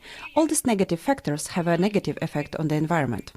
No one's currently looking closely at what the environmental impact as a result of a greatly expanded mining sector could be. The conversation currently all revolves around how the potential trillions of dollars will help Ukraine, and that conversation has a price tag. According to US President Donald Trump, it's $500 billion in return for rare earth minerals, and that's not a deal that Ukraine thinks is reasonable. Imran Khan, Al Jazeera, Central Ukraine. Make sure to subscribe to our channel to get the latest. Dude, this is awesome. We are major Reddit scoop. Investigation reveals extraordinary degree of astroturfed anti-capitalism, radical Marxist Islamist propaganda on some of the biggest subreddits, including r/documentaries. Hasbara, baby. $150 million from Israel, baby. They're like, Reddit is the most pro-Israel platform out there. And like the random subreddits that aren't sucking the dick of the Israeli apartheid, they have to take it out. They literally have to destroy what remains. What any kind of criticism of Israel is completely unacceptable. Okay? The terrorist propaganda to Reddit pipeline. How an ultra-leftist network hijacked some of the biggest non-political subreddits to censor its ideological enemies and distribute terrorist propaganda. Asman ate this shit up so hard. Oh my God. It's already been reposted in the dipshit subs. They're trying to astroturf this trash. Yeah, it's fantastic. There's like a select few subreddits out there that where you can just be like, hey, I think what Israel's doing is wrong without immediately being lasered. And they're like, nope, not enough. Not enough for us. Oh, they're gearing up for paid subscription for certain subreddits. That's how they will ban these anti-Israel subreddits. So many subreddits popular / not are so anti-Palestine, pro-censorship. It's insane to think the Palestine sentiment on Reddit is positive. Yeah. I love this shit, dude. I love the masquerading of like, anarchist. I love when anarchists come in and they're like, these guys are pro-terrorists actually. And let me tell you, they're misogynistic. It's actually not the left position and the progressive position to be pro-Palestine. It's actually the leftist position is actually to be pro-Israel. I'll have you know, Israel is very gay and very woke about women. Amazing. A Discord group has hijacked hundreds of subreddits, many of them with millions of followers, to censor its ideological enemies and distribute propaganda directly sourced from U.S. designated terror organizations such as Hamas, Palestinian Islamic Jihad, the Houthis, and many more. The subreddits the group now has control over are composed of central subreddits including r/Palestine, r/Israel crimes, and r/apartheid Israel, which are topically relevant and built around overlapping ideologies that include anti-capitalism, radical Marxism, Islamism, and anti-Western and pro-Iranian regime sentiment. Yeah. These are ideologies that overlap and definitely don't contradict, by the way. Yeah, Islamism and Marxism. Radical Marxism. But it's with a cluster of million-member strong subreddits infiltrated and now controlled by the network that have nothing to do with the Mideast or even politics generally, that the r/Palestine network is particularly effective, illustrating an extraordinary degree of unambiguous astroturfing meant to convince unsuspecting users that there's a widespread anti-Israel, anti-Western Marxist movement online. These include, but aren't limited to, r/documentaries, 20 million members, r/there was an attempt, 7.2 million, public freakout, 4.7 million, r/foumwai, what? r/I am a total piece of shit, 2.1 million. Amazing. Yeah. An astonishing investigation by Ashley Rinsberg in Pirate Wires today reveals the full scope of the operation.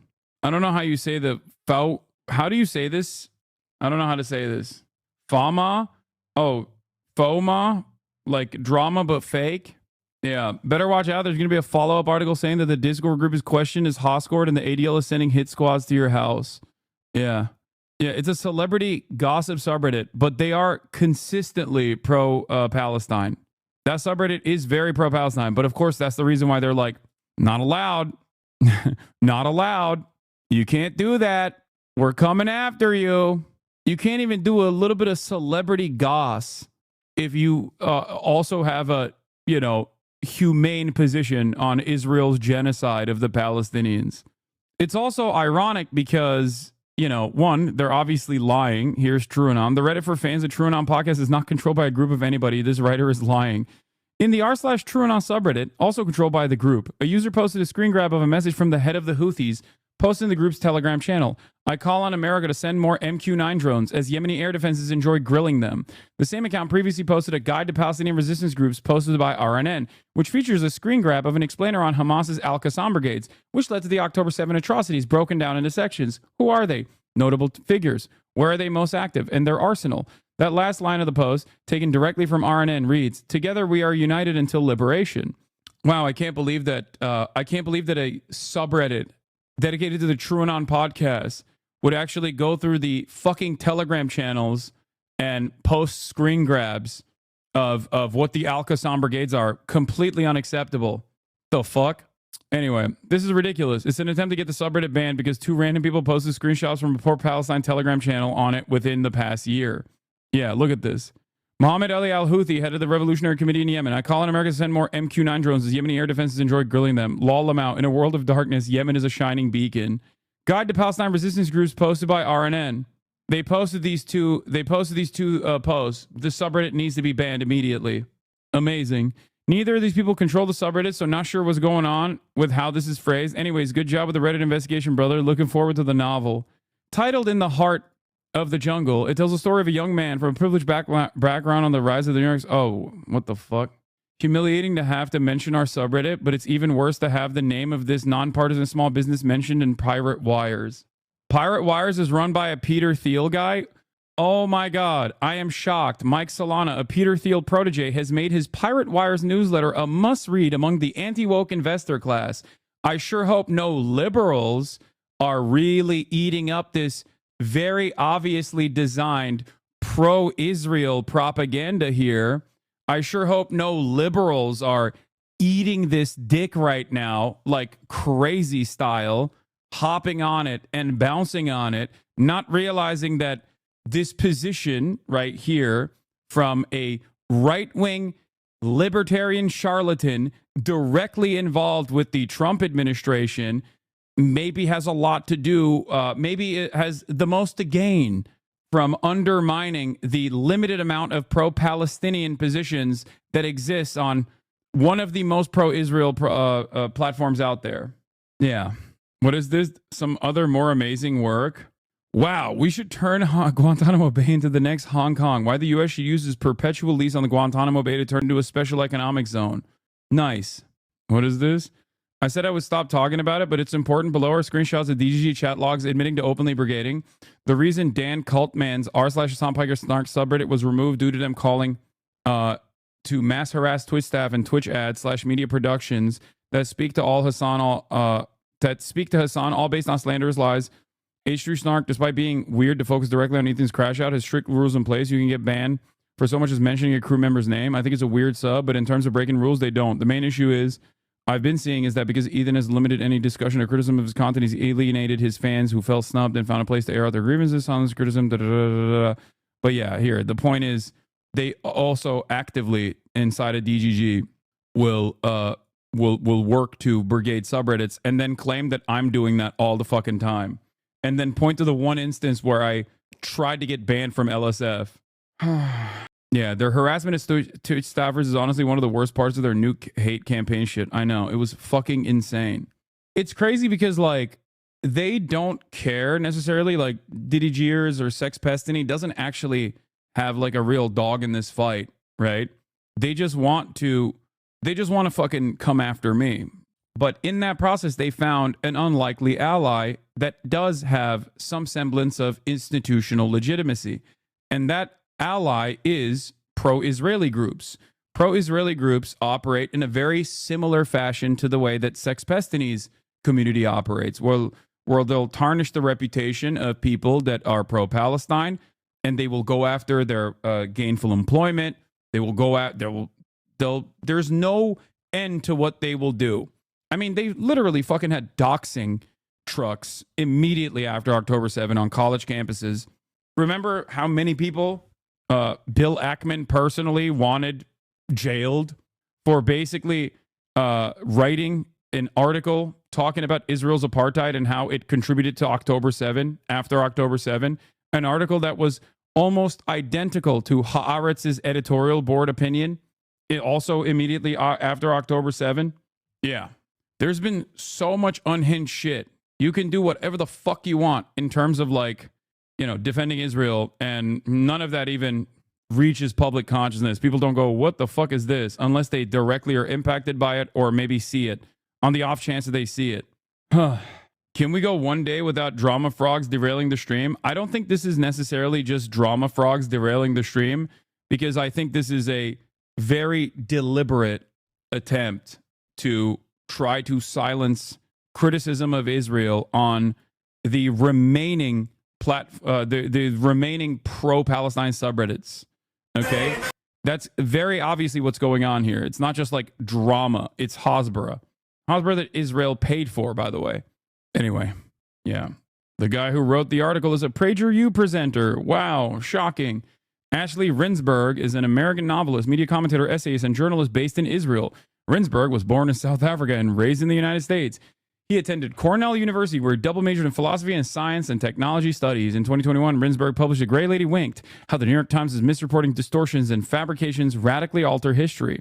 The book looks at how instances of major misreporting and inaccuracies at the New York Times have had a substantial impact on international events, American and world policy, politics, and history, not only setting the agenda for the news, but influencing what millions of people believe to be factual. Rinsberg says the book was a response to learning from William F. Schreyer's The Rise and Fall of the Third Reich, that at the outset of World War II, the New York Times reported Poland invaded Germany. Yeah, that's the guy who wrote this article for a publication owned by Peter Thiel, a publication that Peter Thiel has a lot of control over. This is the major Reddit scoop that they're running with. I can't even get to it. Continue reading with a free trial. No thanks. What is this? I can't click on that. This was posted on r/Jewish and r/Destiny by the same person. Yeah, I mean, it's pure projection. Whenever these guys talk about like a coordinated effort to brigade or promote like pro-Palestinian sentiment, they're actually quite literally astroturfing. Yeah, that's why I said the DDGers found unlikely allies. Okay, they found unlikely allies that have some semblance of institutional legitimacy at a time when they are at their weakest. Not the DDGers, I mean, but the pro-Israel lobby and pro-Israel groups are at their weakest due to the tide shift, the attitude shift overall about like the way Israel is broadly received. The freaks are always looking for conspiracies to follow, but they never jump on these. Yeah. Well, because, you know. Okay. So if you criticize Elon Musk, Trump's DOJ will send you a letter. Members of Congress must have the right to forcefully oppose the Trump administration. I will not be silenced. Wait, what? Anyway. Let's get back to this. Hamas has released the bodies of 4 Israeli hostages. This morning, near Khan Yunis, a most macabre handover ceremony. As music blares, Hamas fighters carry the coffins of 4 dead Israeli hostages, 2 of them children, the youngest to have been abducted on October the 7th. On stage, an offensive propaganda message blaming Prime Offensive propaganda message? The war criminal Netanyahu and his Nazi army killed them with missiles from Zionist warplanes. You can't even call the dude genociding you a Nazi or a war criminal, even though the fucking International Criminal Court is also calling him a war criminal. He has a active arrest warrant, okay? What are we doing? There is no lie here. This is correct. The fuck? Prime Minister Netanyahu for their deaths. We don't know for certain how they were killed, but it was Hamas who took them from their homes. So I think it was in November. People are getting mad at the way they presented these bodies, which the Israeli occupying force literally dropped on unmarked body bags by the truckloads. No, the reason why they presented the bodies this way was because in the month of November, this family that was obviously taken hostage by Hamas and Palestinian Islamic Jihad, in the month of November, a year ago, or more than a year ago, Hamas reported that they had died in an Israeli bombing campaign. Okay? The media, including Guardian, BBC, and other Western outlets, actually reported on it. It was in November 2023. Okay? November 2023. I remember covering it because I was like, yeah, obviously, what's more likely that this is... At the time, people were saying, oh, Hamas killed them to get their rocks off or something. You know what I mean? And I told you at the time that if Hamas were to kill a hostage, you would know about it because they would do it in broad daylight because hostages are their only leverage. Okay? Of course, they said it was from the Israel bombing. Why would they not? Why would they kill those hostages on their own and then blame Israel? Why wouldn't they just simply keep them alive as they did so many hostages to the best of their ability in spite of the endless bombing? And this is not just my attitude on this. This is reported directly from the hostages that have been released in the past 16 months. You don't just kill hostages for fun when you take hostages. Hostages are your only point of leverage. In November. This is from Sky News. Hamas said in November, after October the 7th, so quite soon after, that the 3, Shiri and her 2 boys, had been killed in an Israeli airstrike, and they then offered to send the whole family with Yarden 2 back to Israel, and Israel refused, saying that this was psychological warfare. So even the New York Times reported back, fears grow over fate of Biba's family in Gaza. Hamas's arm wing says the hostages, a mother and her 2 young children, have been killed in Israeli airstrikes. Israel's military said it was assessing the claim. Concern for members of the Bibas family, a mother and her 2 young children who have become symbols of the hostages held in Gaza, deepened on Wednesday afternoon when Hamas's arm wing, the Al-Qassam brigades, claimed 3 had been killed in Israeli airstrikes. They literally also said that they would send the bodies back.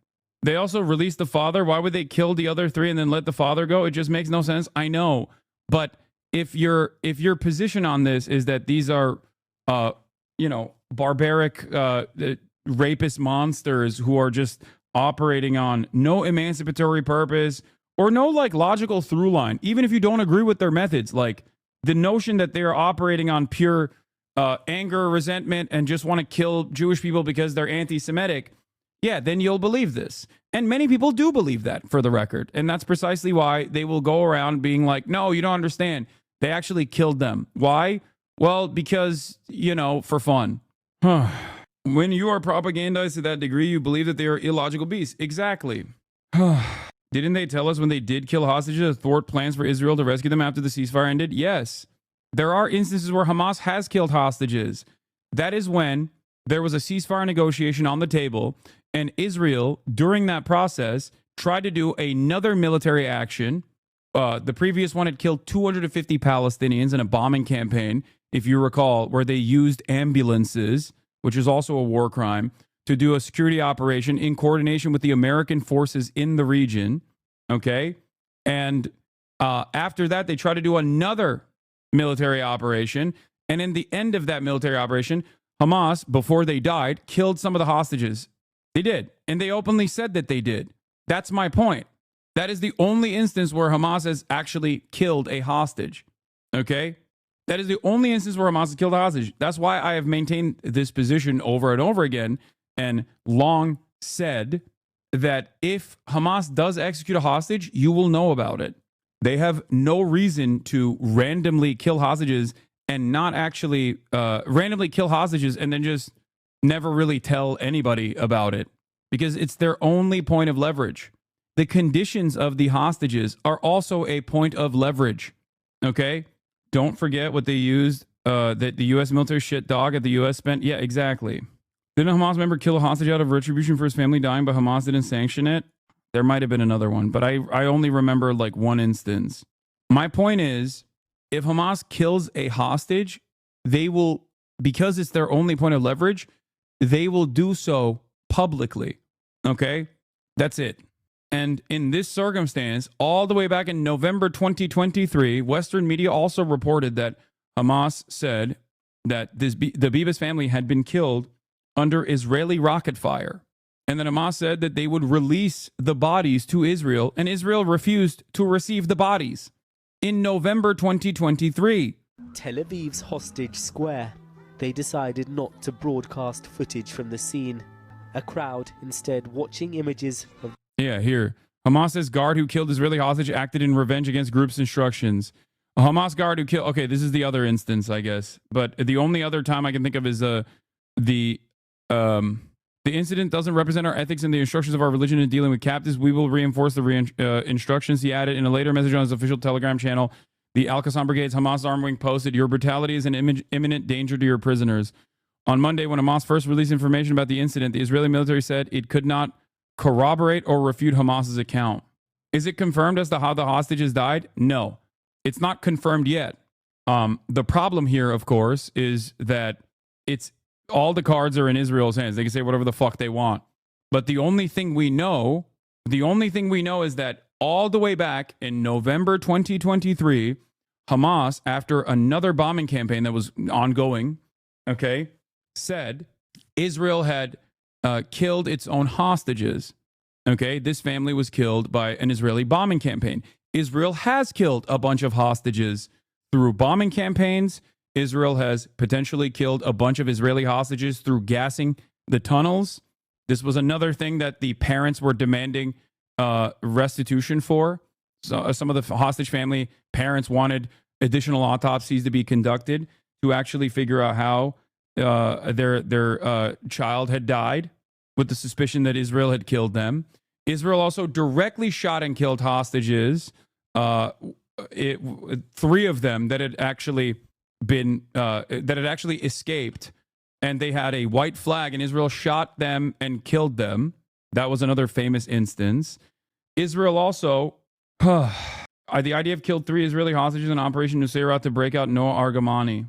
Former defense minister and current war criminal Yoav Gallant openly admitted that Israel utilized the Hannibal Directive, which is an Israeli military directive that dictates that if there are hostages being taken, it's better to kill those hostages, as a military directive.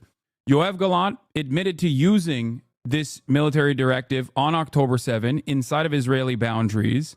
Okay, so there are plenty of deaths, and also the deaths of hostages that Israel has contributed to.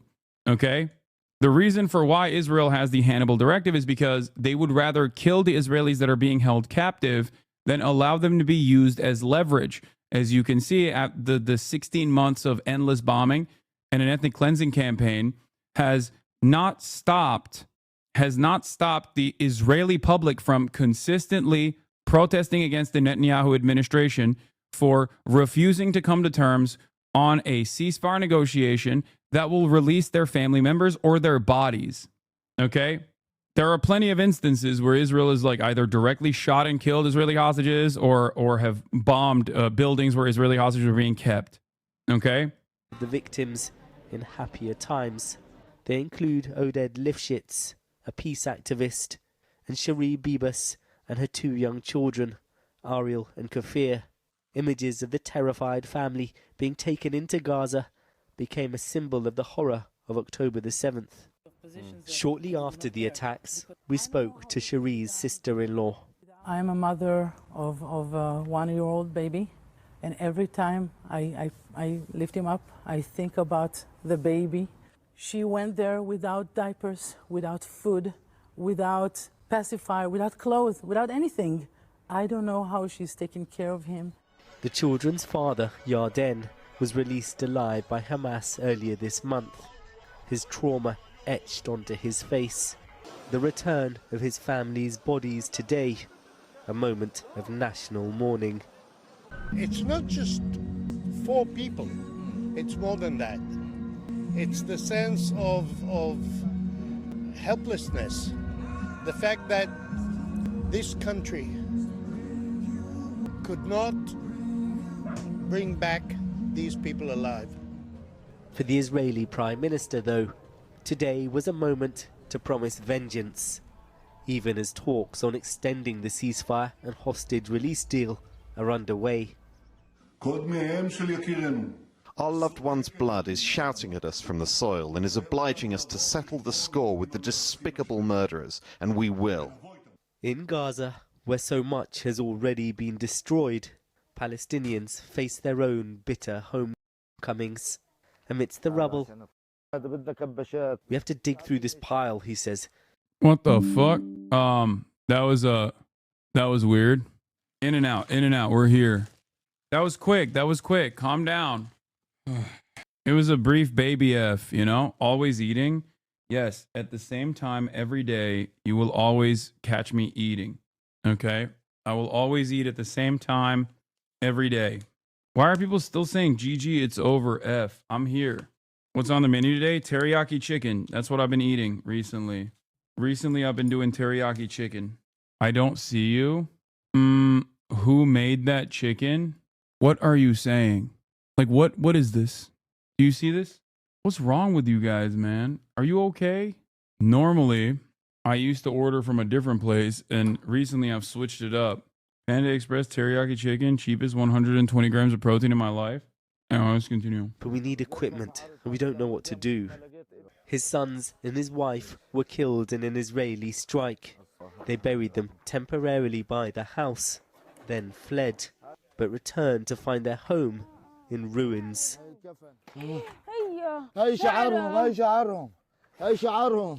This is their hair, he cries out. This is the shroud we buried them in. Scrabbling through the wreckage, he spots bones. What have they done to you, he asks. This ceasefire deal has brought pain as well as relief. As the first phase draws to a close, on both sides of this conflict, anxious questions. Will the remaining hostages be freed?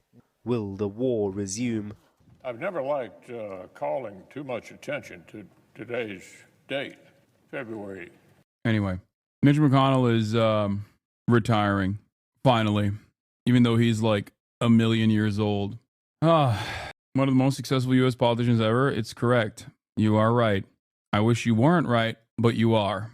Can you give a trigger warning before showing Mitch on screen? Yes.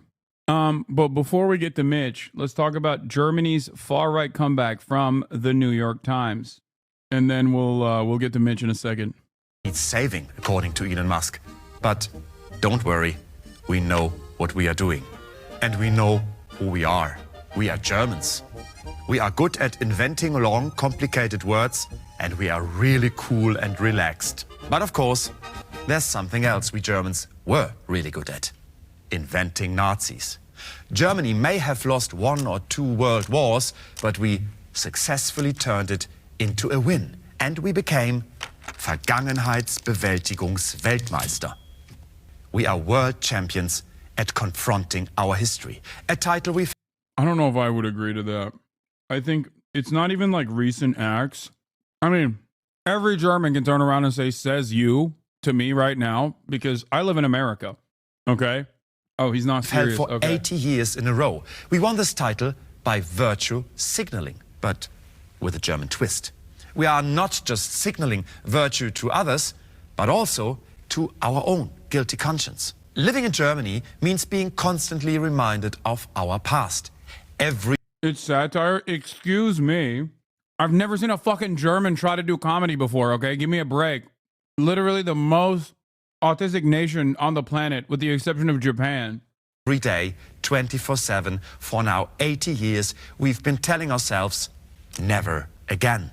Remembrance of the Holocaust is everywhere in Germany, a country stacked with memorials. Memorials, memorials, memorials, just in case we forget to never forget.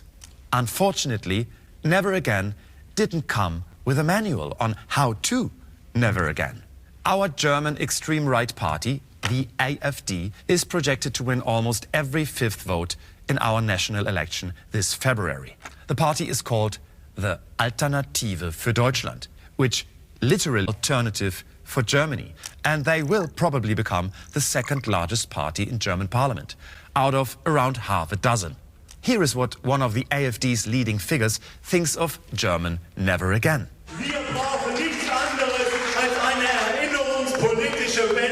Björn Höcke is the history teacher that's the fucking straight up Nazi. He is Pimmel. I know it's subtle, but AfD's Björn Höcke might sound a bit Hitleresque, which is French for slightly concerning. Höcke recently won a state election in Eastern Germany, securing the first far-right win in a state election since World War II. He, by the way, can legally be called a fascist, as the German court has ruled in one case. So, should the rest of the world be worried about a big German fascist comeback? Jawohl, aber hallo, und zwar so richtig. Yes, you should be worried. Let me explain why. And since I'm German, my explanation, of course, will be pointlessly complicated and inspiringly brutal, like our traditional German bedtime stories. For instance, the one about a boy named Konrad who wouldn't stop sucking his thumbs until they were cut right off. Just for educational purposes, of course. So, the AfD... Brothers Grimm, dude. Genuinely the most freakish shit. Yo, I swear, when you learn about German history and German culture, you understand how the Nazis happened. Also, that's the reason why I was like, Germans are incapable of making a joke. That's why I was shocked when the guy was being sarcastic and joking. Was founded in 2013, and it primarily opposed EU policies. Then it quickly radicalized anti-Semitism, anti-Muslim, anti-migrant, anti-establishment, and isn't AfD also pro-Israel, though? Anti-mainstream media. The AfD worked and works the authoritarian playbook. And now they are twisting the truth by hijacking our world-renowned, beautiful German language. Vogelschiss in der Geschichte. A speck of bird shit in German history. That's what one of the AfD's founders called Germany's Nazi past, meaning the Holocaust was just a speck of bird shit in our overall successful history. Success, of course, meaning constantly losing world wars. So far. When Elon Musk, the man who would never salute Nazis, recently interviewed AfD's chairwoman Alice Weidel on X, she gave another vibrant example on how AfD mastered blatant truth twisting. The biggest success after that terrible era in our history was to label Adolf Hitler as right and conservative. He was exactly the opposite. He wasn't a conservative. He wasn't a libertarian. He was a communist, socialist guy. Why not try a one? Amazing. Yeah. Night of the Long Knives was leftist infighting. You know how the left is. 180-degree turnaround from the truth. Let's try. But these obvious little rhetorical tricks are... It's so funny because they're like holding on to a position simultaneously where they're saying like Adolf Hitler was bad because he was a socialist, but also he was misunderstood and not that bad. Great. Okay. Like, how the fuck does that make any sense? Actually effective, thanks to one special German way to cope with our past. Geschichtsvergessenheit. Geschichtsvergessenheit means actively forgetting our, let me put it this way, ambiguous past, despite the endless memorials. Because honestly, having to confront your own history can be really, really exhausting for us Germans. But Geschichtsvergessenheit is not a concept the AfD just recently invented. In 1952, for instance, Konrad Adenauer, one of the founding fathers of our modern democratic Germany, signed a Wiedergutmachungsabkommen, a reparations agreement, yet another beautiful, accessible German word. And did you know, also a pretty common girl's name in Bavaria. Ah, there's little Wiedergutmachungsabkommen. Look at her cute blonde pigtails. Come over, Wiedergutmachungsabkommen. The Schweinebraten is ready in the oven. The Wiedergutmachungsabkommen was our post-war reparations agreement. Bro, NetzDG is like supposed to be the anti-hate speech statute in Germany. It is so fucking difficult to say. It's like Netzwerk Boo. I have no idea how to say it. NetzDG. With Israel, but most modern democratic Germans have conveniently forgotten Adenauer's real motives. Die Macht der Juden, auch heute noch, insbesondere in Amerika, soll man nicht unterschätzen. Und daher habe ich sehr überlegt und sehr bewusst, und das war von jeher meine Meinung, meine ganze Kraft daran gesetzt, so gut es ging, eine... Amazing. He said the Jews are too powerful of a force to be reckoned with. That's why we had to do reparations. Versöhnung herbeizuführen zwischen dem jüdischen Volk und dem deutschen Volk. In other words, beware. The Jews are still powerful, even though we try to kill them all. So from now on, we better be nice to them. And then all is wieder gut again. Thank you, Konrad Adenauer. But Nazis never really went away in both Germanys. In the 2000s, a neo-Nazi terrorist group murdered at least 10 people.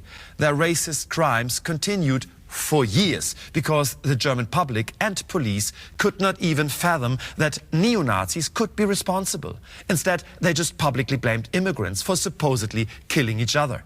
Why are we Germans so blatantly dismissive towards the collective affection for the far right? Partly because in Germany, there's a discrepancy between collective memory and... I'm not gonna lie, this is probably the most radical criticism of Germany that you're gonna hear, even in terms of like their commitment and allegiance to Israel. Like this, like I'm actually kind of shocked. Like I'm sure this guy is not anti-Zionist or whatever, but it's like kind of shocking that here comes the anti-Deutsche Jan Böhmermann. I suspect that he is. I suspect that he, much like every other prominent German, is probably super libbed up and super Zionist, but... And individual guilt. We acknowledge our grim past, never again, yada, yada, yada, but our ancestors, like personally, our families, ourselves, we had nothing to do with it whatsoever. Yes, my great-grandfather was in the Waffen-SS, but he was a cook. And the lasagna he made in Stalingrad tasted like Schuhsohlenauflauf. So basically, he tried to destroy the Waffen-SS from within. Where's his memorial? By virtue signaling to our own guilty conscience, we got rid of our Nazi past. Germans have sworn... Does he extend this to Islamophobia? Or even like endless support to Israel too? Because he's 100% nailing the fake virtue signaling aspect of I think, as far as what I've seen, like the German collective consciousness surrounding the Holocaust and these war crimes and the atrocities during World War II, and how like modern Germany reflects on it. It's very interesting to hear a German say these sorts of things. It also does play a way, like a comfortable narrative, to claim that Islamophobia is valid, and also modern anti-Semitism does not come from the Germans, but it comes from anti-Israel sentiment, which Muslims are trafficking. To never again so many times that it became an empty phrase. And when a new right-wing leader calls for a 180-degree turnaround on never again, we also don't take it seriously because it somehow feels empty as well. Because no matter what we do, Germans can't be Nazis again. That's the space in which the AfD operates. They can say and do Nazi things as long as they aggressively deny that anyone was ever a Nazi. It's like giving the Hitler salute in front of a large crowd of right-wing extremists while denying being a Nazi. It's a narrative that seems to be successful all over the world. We aren't Nazis, we just don't fully support liberty, equality and the rule of law. We aren't Nazis, we just want white supremacy. The AfD is not the new Nazi party, they just want Germany to be great again. And that's why now in Germany, the Kacke is am Dampfen. That was great. I'm shocked. But like I said, of course he's pro-Israel. What? This guy explains why there's no alt-left pipeline? Yeah, I can tell you why. Because there is no... The alt-left would be Marxist. Okay? They would be Marxists. And most of their criticism revolves around economic inequality and criticizing millionaires and billionaires, or at least the ways in which commodities are produced and the relations to the means of production and how society has been designed around making sure that the system continues. In that regard, no amount of, no collective, no one who has wealth is going to turn around and fund someone saying, yeah, we should claw back all of your power and money. That's it. Political videos for very long, and to be fair, I haven't really been alive for very long at the ripe old age of 23. I, like many of you, have been steeping in the world of online political discourse for what has felt like my entire life. I also made the grave mistake of pursuing a degree in a political social science, so luckily for me, my entire education has also revolved around various attempts to understand how politics operates in the age of the internet. And one of the most common political themes I've seen referred to in the past decade on social media is that of the alt-right pipeline. The idea is that there's a mechanism that exists on the internet which, primarily through recommendation algorithms on video sharing sites like YouTube or TikTok, captures the attention of your average Joe and slowly pushes their views further and further toward the right. Now, in academia, the alt-right pipeline term refers specifically to this algorithmic mechanism. However, I think most of us use it in a more broad way to sort of refer to the process of radicalization that can occur not just on video sharing sites, but on other social media, forums and chan boards, and in certain offline local communities as well. And while there is a lot of media out there talking about the concept of the alt-right pipeline and how it works, I want to pose a different question today. Why is there no alt-left pipeline? Money. We're going to walk through a quick framework to answer that question as simply as we can, but before we do that, a quick disclaimer. This is not going to be incredibly in-depth in terms of analysis, but I do plan on expanding on some of these topics in later videos. The main goal is to answer the question without overly complicating things. So, let's get on with that. There's a pretty logical through line that we can track in order to figure out why the alt-right pipeline works, and by negation, why there couldn't be a true alt-left pipeline of a similar nature. Money. In the simplest terms, it's money. If you scratch the surface of that commentary a little bit, you'll recognize that it's also Red Scare propaganda and how pervasive that is. And that is precisely the same reason why you hear ostensibly leftist people constantly attacking other leftists while using right-wing terminology. The notion that socialism, for example, is a poverty cult is unironically reactionary propaganda. And yet it's not just Ben Shapiro that says that. Plenty prominent fucking liberals who are aligned with socialists on many issues, with the exception of maintaining capitalism, will actively utilize that. Anarchists will actively also say, well, you know what? You're right, actually. It's ridiculous. You could not be fucking successful in any way, shape, or form.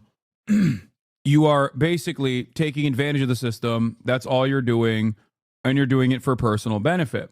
Nobody, for some reason, ever turns around and thinks, well, if someone is a grifter, let's say someone is a prominent left-wing commentator, if they're a grifter, why wouldn't they grift to the right? The right is a captive market. There's plenty of people that just simply want their own idiotic worldview regurgitated back to them. You don't have to be particularly charismatic to be a right-wing commentator. You don't even need to take a shower frequently to be a right-wing commentator. So why is it, if it's that much simpler and much more fortuitous to be a right-wing commentator, why the fuck would anybody grift to the left? Why would anybody do that? The answer is nobody does that. That's why when people are grifting, they grift to the fucking right. That's why so many prominent leftist figures will either organically or due to the grift, slowly but surely move to the right. It's idiotic. First, we need to sort out what the goal of a radicalization pipeline is. In my understanding, its goal is to capture the attention of one who is relatively disinterested in politics, the majority of people, and not only make them interested in politics, but eventually interested in radical politics and political activism in favor of the community that radicalized them. Since I'm American, I'm going to use our political parties in history for the rest of this video, but I think the ideas are relatively sound when used in other contexts. The most important component in the modern alt-right pipeline, in my opinion, is the media ecosystem that the Republican Party has been building since the 1990s. I could go on for hours about this one, but I will spare you that for now. All we need to know is that back in the early 1900s, there was a large public distrust in Republican economic policy after the Great Depression. This caused the Republican Party to more closely align itself with the Democrats, not just in economic policy, but later in other social policy efforts as well. The alignment... Yup. We're post-Reagan, we're living in the reverse of the FDR momentum. Well, not even post-Reagan, post-Nixon, I would say. Like, the Nixon era basically completely flipped it. And it's gotten worse and worse year over year, and Reagan was the apex. But up until Nixon, the attitude was always the same. Imagine decades of the Republican Party operating in the same exact way that the Democratic Party is operating, where they constantly have to capitulate to the New Deal Democrats and their unimaginably popular agenda. Think about that.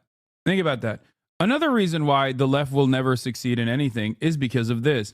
Hi, Hasan. This may be unimportant, but have you considered getting reusable chopsticks? They have some nice ones at IKEA. I love you, by the way. Obviously, this person is being kind. They're not making a big deal out of it.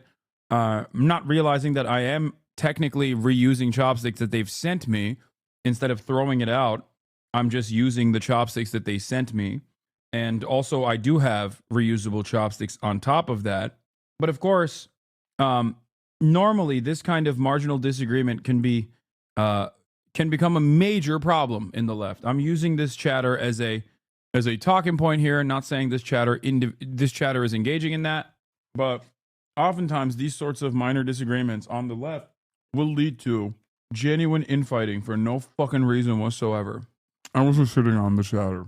Alignment between the two parties is what eventually allowed for the New Deal era to occur, since both parties agreed on a general direction for the country, only disagreeing on how to implement certain policies, for the most part. And as we well know, in regards to most social movements, each surge in a certain ideology is met with an opposing reaction, and this is effectively what allowed Ronald Reagan to take the presidency in 1980. What is important to understand at this point is that the strategy of the Republican Party began to shift. They noticed that their conservative policy proposals were relatively unpopular amongst the general public, especially in states required to win elections. If they could instead create a system where politics was more about culture than actual policies, they could attempt to convince Americans that the number one guy in the modern era for this is also Newt Gingrich, the guy who basically turned this into a science.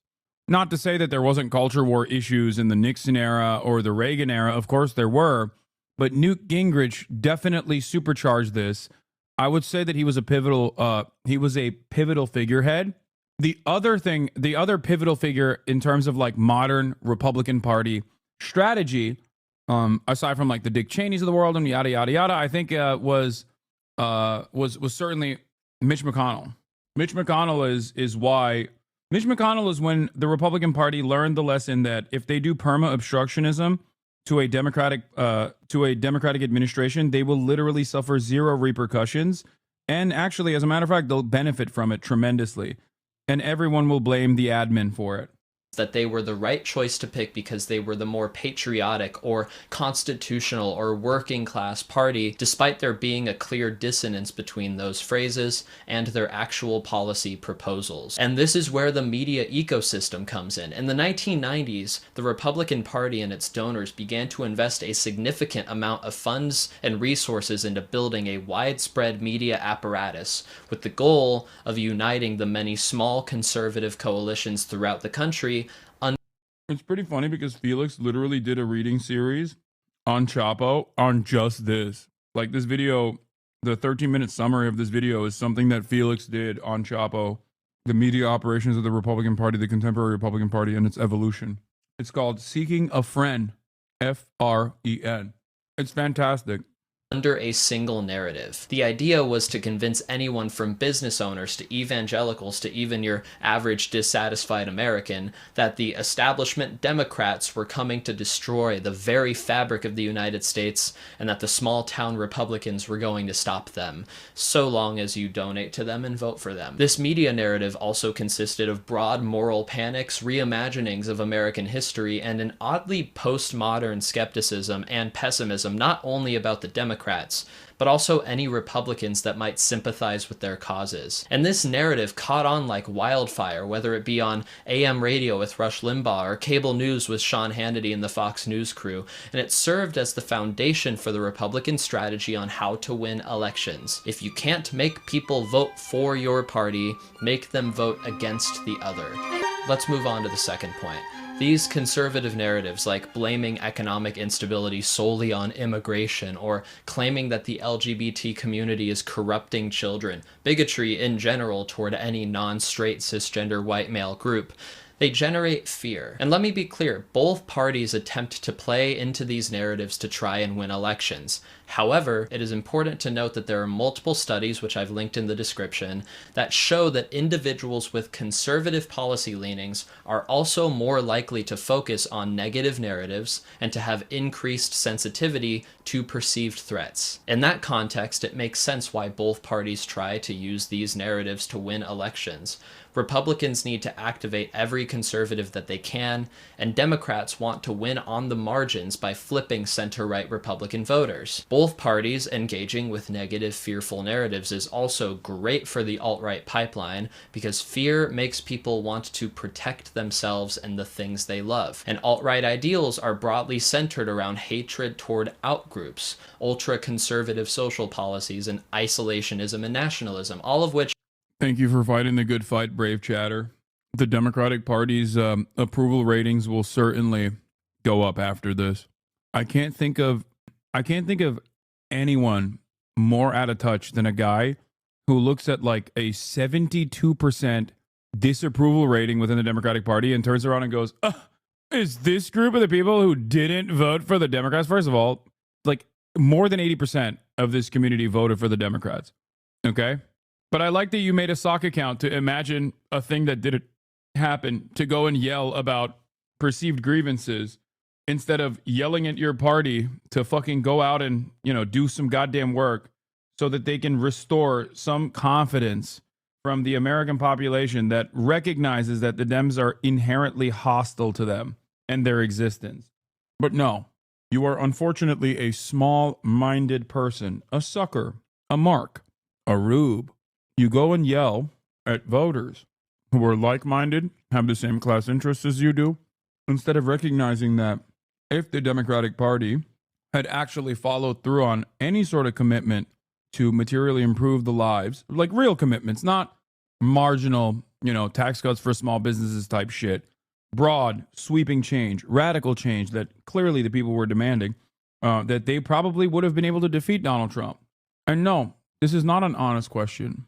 You are a dishonest person. You're a dishonest person for multiple different reasons, okay? You're dishonest because you assume that this community didn't vote against Donald Trump. You're also dishonest because you think the uncommitted Democratic voter base, hangout space, is filled to the brim with cucks that didn't vote. You're dishonest because you and I are fundamentally at odds with the way that we see the world. I believe in democracy, which means you are supposed to extract concessions from your elected representatives. You don't.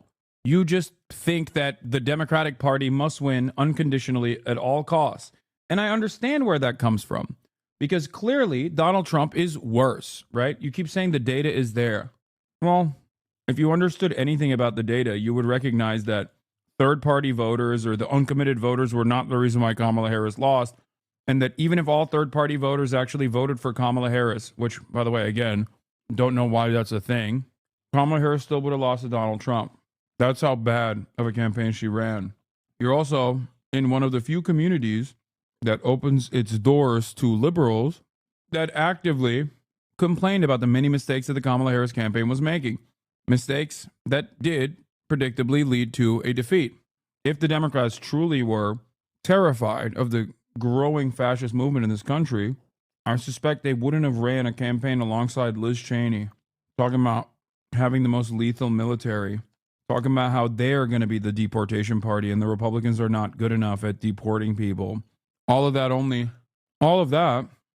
ends up legitimizing the right-wing position, and it makes Democrats look like fucking hypocrites who are now coming to that same conclusion, that undocumented migrants are responsible for crimes. In terms of the genocide is unconscionable. This is all rhetoric. I'm talking about data. I don't think you understand the lesson that that data is supposed to tell you. A YouGov poll revealed that among the 19 million people who voted for Joe Biden in 2020 but did not vote, nearly 29% cited the U.S.-backed war in Gaza as their top reason for staying home. Do you think that's rhetoric? Do you think that's data? Yeah, I mean, it's data, but I don't think you're interpreting the data correctly. That means that the Biden administration fucked up spectacularly because they were so horny to murder as many Palestinian children as they possibly could that they literally gave the country on a silver platter to a fucking fascist movement instead of, God forbid, doing the fucking right thing and taking a strong moral opposition to genocide. Shut the fuck up, dumbass. How do you look at that and go, oh, this means that like people are fucking stupid and they should have voted for Joe Biden? You are a moron. Okay? God damn. It's so hard to consistently be fucking charitable to stupid fucking liberals. Jesus, Lord mercy, dude. I don't understand. You got everything you wanted. Joe Biden maintained the genocide, and Trump is going to maximize on the genocide. He's going to do even more of it. Okay? Not many people are insane. I'm not insane. You just showed me data that unironically proves that if you fucking were committed to being an anti-fascist, you would have actually changed trajectory on Israel. Okay? And you're looking at that and still blaming the fucking voters for a genocide. You literally have to be the stupidest fucking person I've ever encountered in my entire goddamn life. Holy fuck, bro, you're a poser. Oh my God. I'm looking at what Trump is planning on doing. Yes. Oh my God. I can't believe Donald Trump has talked about how he wants to ethnically displace all Palestinians in the Gaza Strip. Oh wait, fucking Joe Biden also quietly demanded that happen. So the difference between Donald Trump and Joe Biden in this regard, by the way, is the fact that Joe Biden supplied the weapons and also tried to negotiate that position, which obviously the other countries were like, fuck no, we're not going to do that. That's ethnic cleansing. Okay. And Donald Trump was just saying the quiet part out loud, using rhetoric to get viewers. Or perhaps this unimaginably unpopular position in any kind of moneyed circle, okay, in any kind of marketing initiative that immediately demands that executives come down your fucking throat and censor you, is a position that I genuinely maintain, an anti-genocide position, okay? I don't know if you're familiar with this, but you are talking to a community that didn't even refuse to vote for Kamala Harris, but you have invented that because you need demons to attack, not realizing the real demons are the fucking Republicans and the Democrats who are caving and capitulating to them. In the process, you quite literally have pointed to evidence that suggests that if Biden had actually done the morally correct thing, okay, put an end to the fucking genocide that he was defending, that the Democrats probably could have won. But none of that matters because you are a fucking moron and you will never learn your fucking lesson. You will consistently keep defending the Democrats no matter what it is, playing catch up over and over and over again. That's why it's because of your entitled, smug, elitist, unconditionally pro-Democratic Party attitude at a time when the Republican Party is absolutely fucking gutting all of our federal institutions, Any semblance of like the regulatory body is cast aside. Mass layoffs, economic collapse that's imminent. America changing its strategy in general when it comes to foreign policy and becoming even more aggressive. People despise you and your kind, okay? They despise you. They despise the Democratic Party dick riders. Do you understand? That's why the Democratic Party currently is at a fucking 72% disapproval rating, because you're too busy turning around and yelling at other people, yelling at your fucking potential allies, because you are a fucking baboon, okay? You are dumb as fuck. You are, in many respects, no different than the dumbass Republican who voted for the fucking Trump administration thinking, oh yeah, hell yeah, brother, we're actually gonna fucking save America. Hell yeah, we're gonna save America by making sure egg prices are $25 a carton. The only difference is you're a little bit better read and possibly gay. That's it. You're just a fucking gay Republican. That's all this is. Smug, gay Republican. That's what the liberal institutional defenders are now. And it's unimaginably annoying. You're burning the candle from both ends at that point. You have nothing salvageable. Holy shit. Nobody likes you, chatter. And this is why. It's so funny because the Democrats did an endless wave of unimaginable concessions to the right, and they still lost. And these fucking morons are still complaining at the left. God damn, dude. I'm going to die on this hill, but saying blanket rhetoric is ironic. This is a rhetorical nothing burger. Is just evident smug.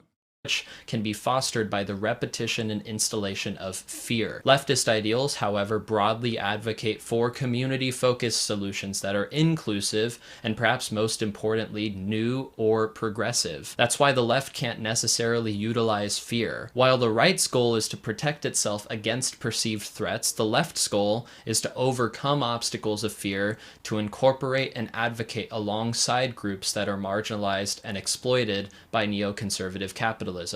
Instilling fear would mean to shift the blame onto someone else. Leftist movements seek to take responsibility and first create change from the inside. Fear, in the way that conservatives utilize it, is incompatible with these goals, and in the modern media landscape means that leftist ideals are less likely to spread in the public consciousness than conservative ideals. Now the third point.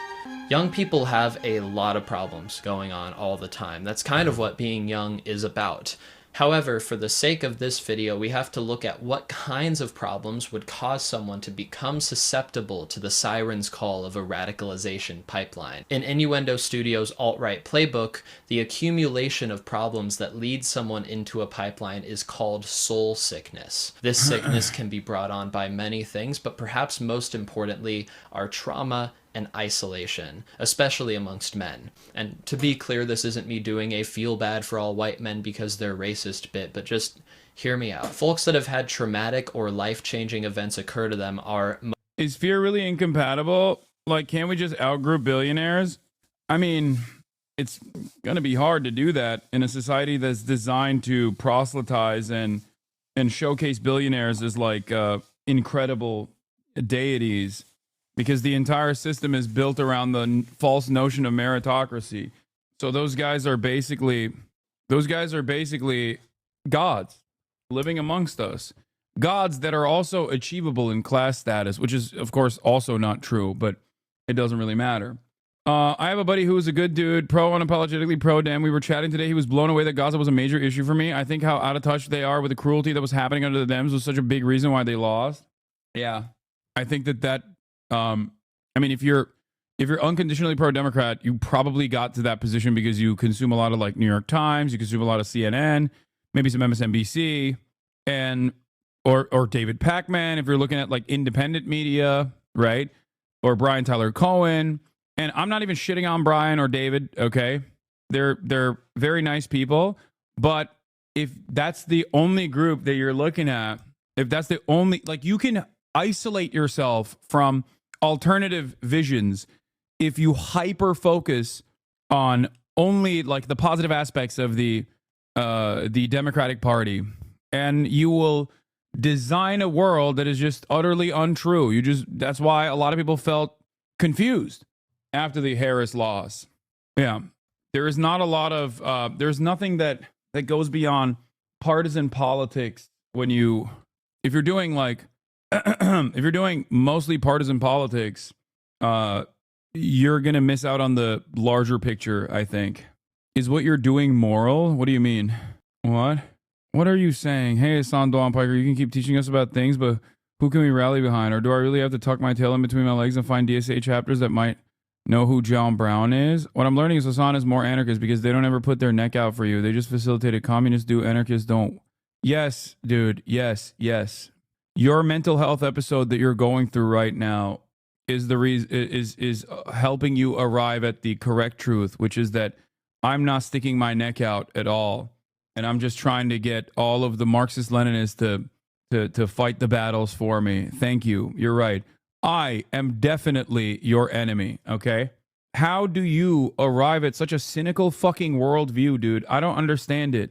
I don't get it. I don't get it. Like, what is it? You want me to fucking I'll just go buy out a compound, okay? Purchase as many AK-47s as possible and bunker myself in there with some fucking Tenorite and die for the Marxist-Leninist cause in a country that thinks Nancy Pelosi is a socialist, dude. The fuck? But I'll be based!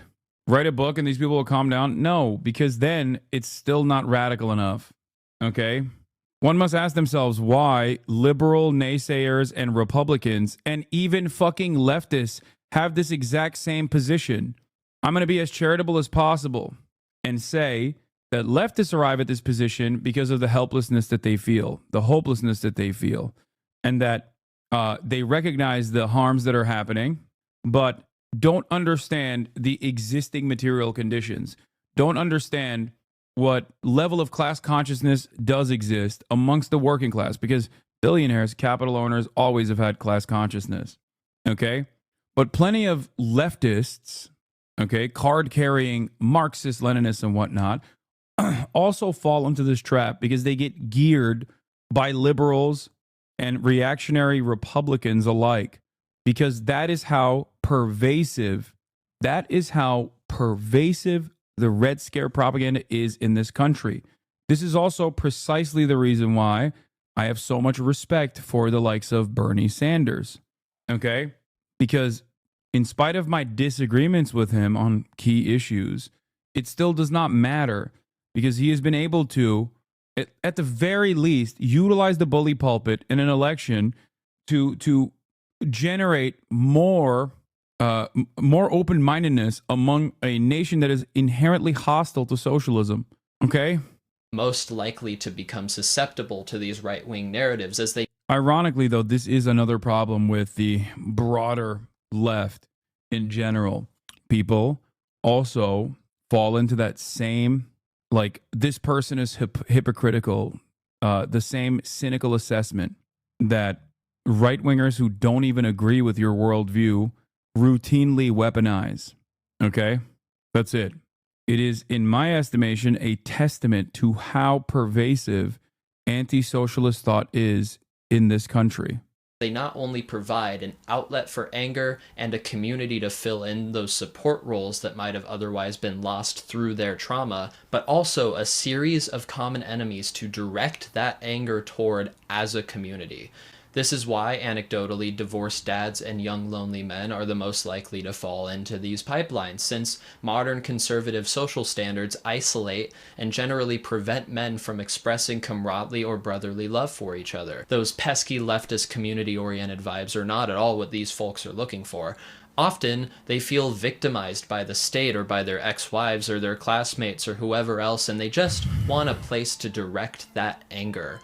Rarely do they ever want a solution to it. Their problems are just a given to them. On to the fourth point. Any given person that feels vaguely victimized then is a lot more likely to pay attention to the more surface level commentators on the right, because they broadly speak to that person's worsening material conditions without getting too in the weeds about actual politics. In the 90s, this character was played by Limbaugh, Hannity, Buchanan, and Fox News in general, and nowadays it's Elon Musk, Jordan Peterson, Dave Rubin, and Ben Shapiro, just to name a few. The left simply does not have the same game. The Democratic Party funds liberal news outlets and commentators, not leftist commentators. So the only place folks are able to be introduced to leftist commentary is, what, on BreadTube? I love PhilosophyTube and ContraPoints, of course, but they're just unable to meet the vast majority of people where I'm not going to lie.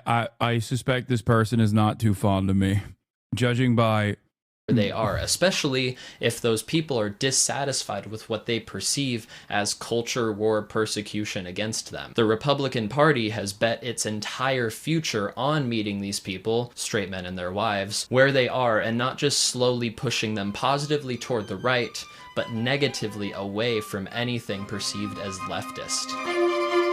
And the last point, this funneling of regular Joes into rival political teams has created an environment in which parties seeps into our personal identities and our identities into our parties. The process of this occurring is one of a few forms of political polarization, and in a politically polarized country, the average person becomes significantly more anxious regarding political outcomes, and guess which party created a whole media ecosystem to take advantage of this anxiety? It's actually both parties, but the Democrats' media ecosystem is also primed against leftists, since leftist positions are too extreme to advocate for, which is also not the best hill for the Democrats to die on, because, to cite a recent example, some of Kamala Harris's most successful campaign promises during her 2024 election were her pledge to prevent grocery price gouging. Okay, maybe he is a fan. I don't know. Her plan to have a 25% income tax for billionaires, and the strengthening of collective bargaining laws for unions, all of which polled with over 60% favorability amongst the general electorate, and all of which are leftist policy proposals, which she quickly abandoned due to her party's priming against leftists and their policies. Well, it's not even priming against the parties, priming against the leftists and their policies. It was because the Democratic Party is directly... the Democratic Party has the same corporate benefactors as the Republicans do by their class position. They might have some disagreements in terms of like social policy or whatever, but ultimately they have the exact same corporate benefactors. Tony West, who is the legal counsel for Uber, is Kamala Harris's brother-in-law, and he was the one who, according to reporting on the matter, directly approached Kamala Harris to say, don't do this like anti-billionaire populist stuff. There were also major boosters of the Dem Party that actively wanted Lena Khan gone. Like, they were open about it. They kept saying that they wanted that, which is completely unacceptable. All right, let's wrap this all up into one tight bow and send you on your way. There is no alt-left pipeline because a political radicalization pipeline requires a few things to begin.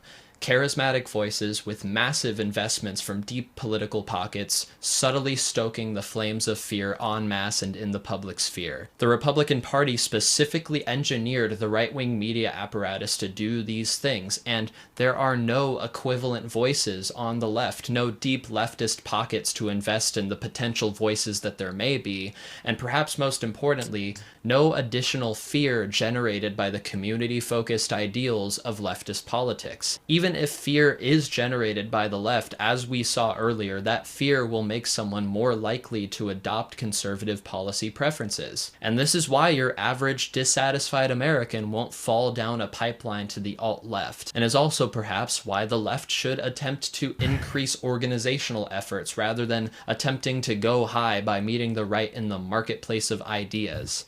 Because the very fabric of the... I 100% agree with these. I agree with this statement. I do. That's why I focus a lot of my efforts on beefing up organizing efforts. Like, that's why I have so much of a focus on protecting labor unions and pushing for unionization. What is this? Oh, never mind. Maybe he is a fan. Okay. Bro bought a mansion and says he's a communist. LOL. Didn't he buy to live with his family? No, he literally kicked his mother out on the streets. Now she's homeless. I think there may be an alt-left pipeline now, though. It may be more center-leaning than we think an alt-left might be. What do you mean? No matter what happens, it will never resemble the same alt-right pipeline because right-wing content creators are almost always funded by insanely wealthy billionaires and millionaires who understand the importance of divisive propaganda. The marketplace is stacked against them. And that's it for this lovely political video. Anyway, now, speaking of being the alt-left pipeline guy, I am going to be talking to Chris Doles of the Union of Federal Workers. I don't know if he's in here right now. Hold on. Hello? Hey, can you hear me? Yeah. All right, and I can hear you. This is perfect. No production issues whatsoever. Chris, how would you like me to refer to you? How would you describe who you are and what you do to my audience? Yeah, I'm a few things. I'm the president of my local, IFPT Local 98. I'm one of the I'm a member of the National Steering Committee of the FUN, the Federal Unionist Network. And as a federal worker, I work at the Army Corps of Engineers, but I have to be careful to disclaim that. Nothing I say is necessarily the views of the Army Corps of Engineers. Got it. All right, Chris, I wish I could have you here on better circumstances, but unfortunately, there's a lot of issues going on, specifically with mass layoffs. So without further ado, once again, thank you so much for coming on, but let's talk about it. You've been doing some of the rounds in the media and talking about some of these issues, but what is your assessment on what's happening right now with the Trump administration as they basically dismantle the federal government and actively lay off tens of thousands of workers? Yeah, I mean, it's totally surreal. I happen to be, in a position to not only see it up close because I'm a federal worker, but I spent the last few years trying to strengthen the federal labor movement with a lot of other people. It's the one source of hope I have is the people that I work with and have been working with for the last few years in what we call the FUN, which I joke was named in less serious times.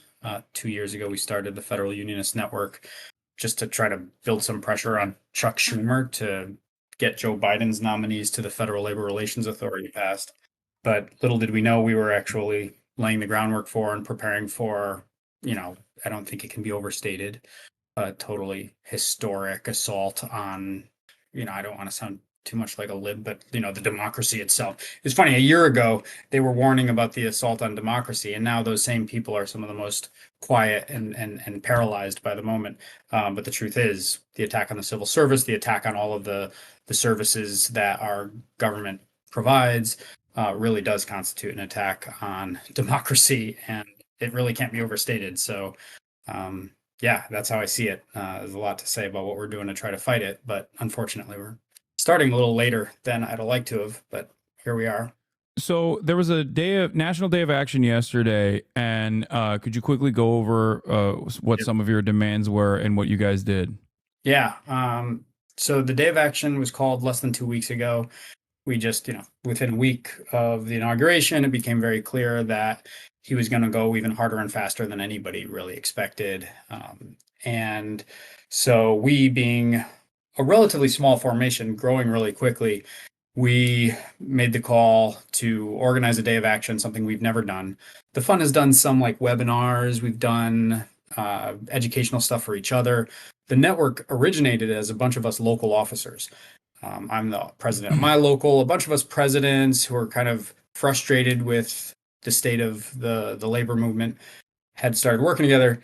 But in the last few weeks, we realized even though we're small, even though we don't have, the depth of the resources that we'd like to have right now, somebody had to take a stand. And we figured that if we did, maybe we could attract towards us the federal workers who are looking for how to get involved in the fight, but also the broader public sympathies that we're looking for some organization to direct it towards. And I think we were right on both counts. I mean, there's been a huge influx of support, not only from the broader public, but most importantly to me, federal workers are coming towards us in droves.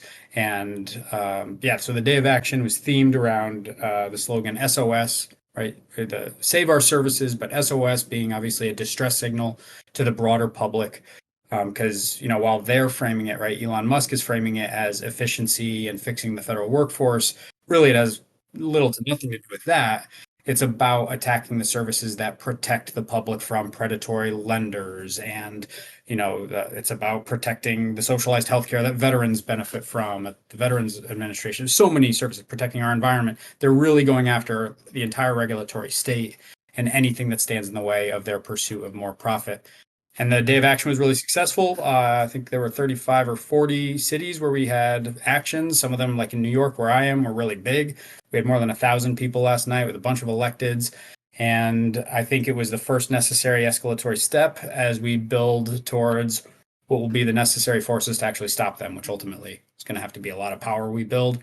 And we're looking to the broader public sector labor movement, the broader labor movement. The broader public really, I think, has to step into the streets with us if we're going to be able to stop them. Yeah. Can you go over at least some of the anecdotes that you have in terms of like what kind of immediate issues will arise from federal workers being laid off in this unceremonious manner, in a very swift manner? Yeah, I mean, unfortunately, I think we're just seeing the beginning of it, right? They're going after the easiest targets, the probationary targets. There's little to no regulatory requirement for justifying the termination of a probationary employee. Although some of us do have some experience in fighting probationary terminations. It's not totally hopeless. What is a probationary employee for people that might not know? Yeah. The first year of anyone's federal employment, sometimes it's 2 years, depends on when you were hired, which agency. But the point is, the first year typically of your employment in the federal government, you are probationary. And what that means is your boss can fire you for any reason in that first year. Now, they are required to state what that reason is, and that reason has to be based in some fact. I say that because the basis of these mass probationary terminations are likely counter to those regulations. But a probationary employee is basically anybody who's new enough that management reserves the right to fire you. And it's important, like when you hit that 366th day and you're done with your 1 year, now a bunch more protections kick in that you didn't have otherwise. It's worth noting that most probationary, well, I don't know about most, but a lot of probationary employees are not early career. Some are, of course, but many are extremely high value, experienced folks who came out of the private sector, or maybe some other public sector service. I spent 7.5 years working as a dredger. I worked for a dredging contractor, and I got hired by the Army Corps of Engineers because I carried a ton of dredging subject matter expertise. So there's this idea that, they're just letting off the most, inexperienced people. And it's just really not true.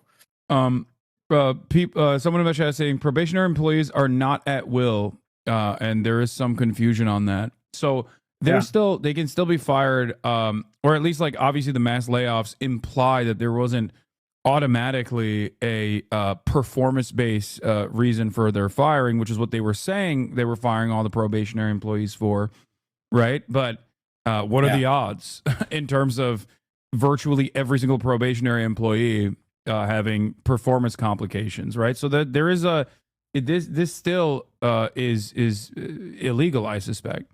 Totally. I mean, the regs say, and I only know this because we're in the middle of a fight for a probationary termination earlier this year, where the supervisor terminated the employee, and everything they asserted in the letter of termination was just not true. And so as we dug into it and I consulted the lawyers, what we realized was, well, the regulations require, and I think this is government-wide, it might just be to those of us in the Department of Defense, but basically requires that there must be a reason, and implicit is that reason must be based in fact. So if the assertion is that it's a performance problem, but a recent performance evaluation and all available records indicate that this person did not have any performance problems, then they've been terminated for a false reason, and on those grounds can be disputed. So it's not actually an interesting anecdote. Last night, actually, if folks happen to, I have a feeling your viewership probably doesn't overlap a ton with MSNBC. But if anybody caught the interview I did on MSNBC last night, the guy I was with had just been terminated like 2 days ago now. And what he described was he and everybody else who was terminated, all the probationary employees who were terminated he worked at the Consumer Financial Protection Bureau, CFPB.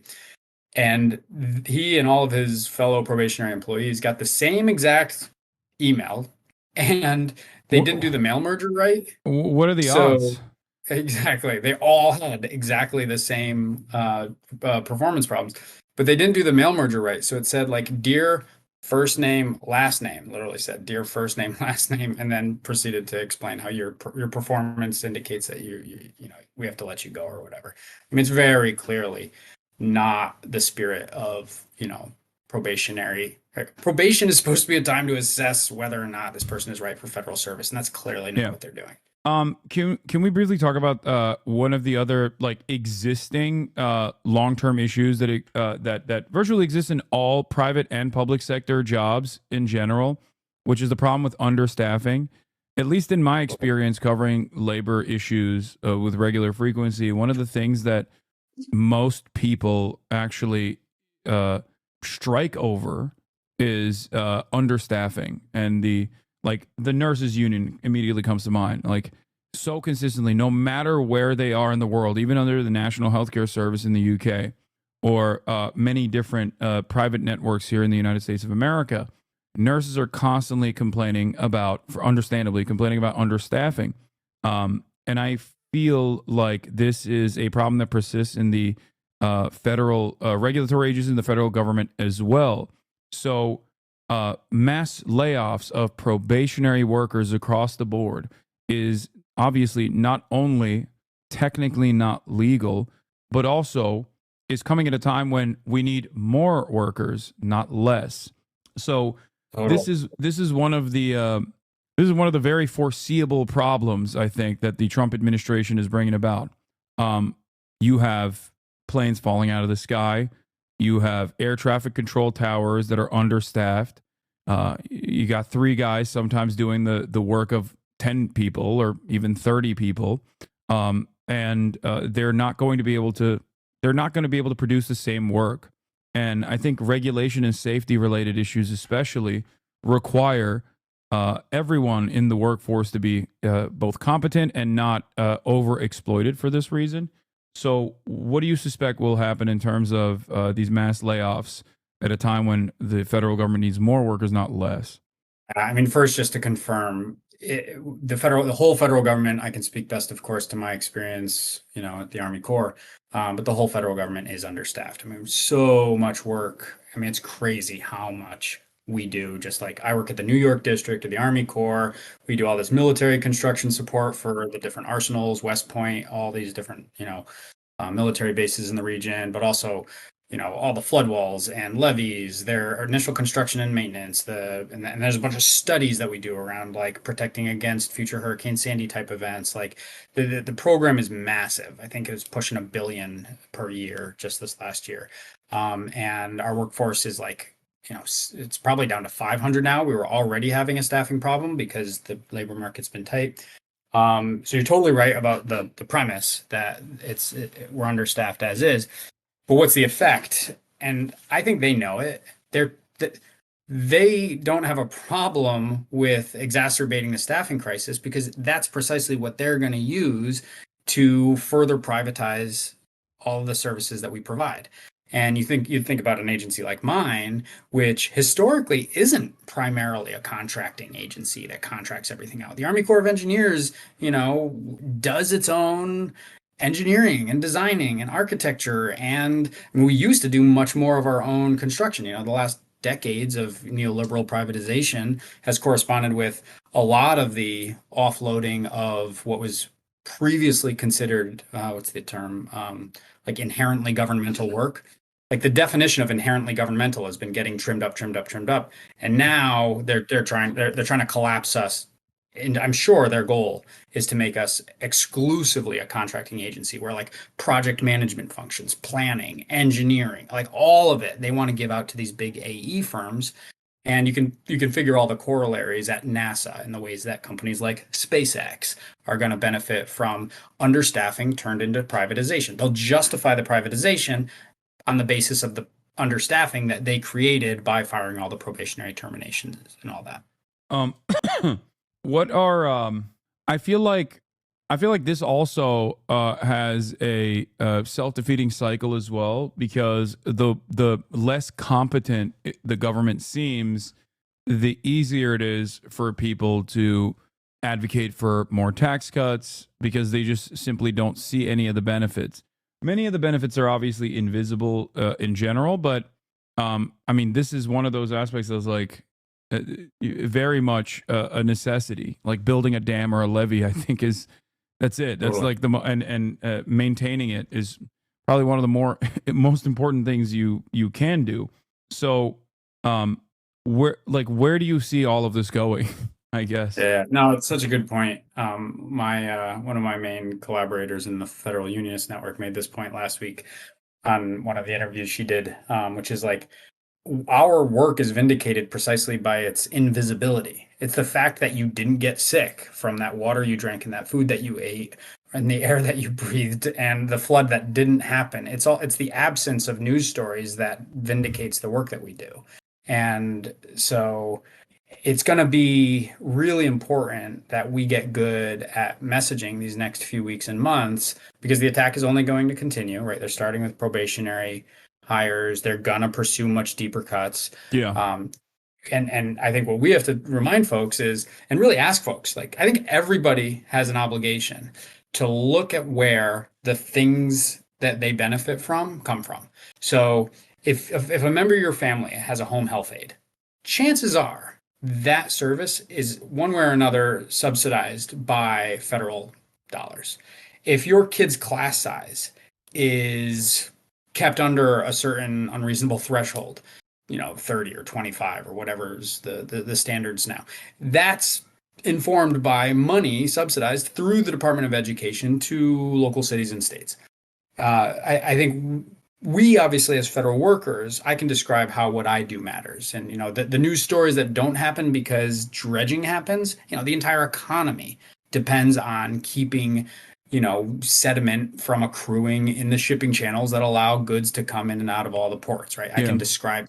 I think we need the broader public who supports us, who sees the crisis, to help us share the narrative and be like, whether it's the healthcare that you as a veteran receive, which is like some of the best people always talk about how, Canada or Europe, they've got such great socialized healthcare, as if we don't have one of the best socialized healthcare systems in the world. Granted, it's not for the entire population, but veterans receive some of the best healthcare in the world, and it's totally socialized, and the right sees it as this ripe fruit for picking apart and, making for profit. Yeah, like the rest of us. So, they've actively tried to dismantle VA and also privatize it, and have seen some success in recent years in terms of privatization.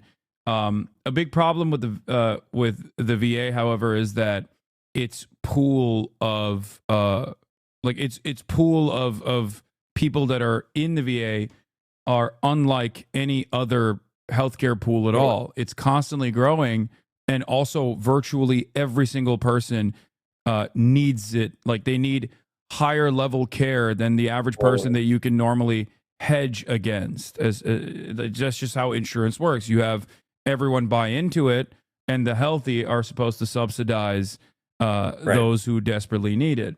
Of course, there would be no need for a VA if we had universal health care. Exactly. But yes, Republicans are also actively, and some Democrats even, are actively working to dismantle the VA and privatize that as well. So I guess one last question, and thank you so much for coming on and taking the time out of your day.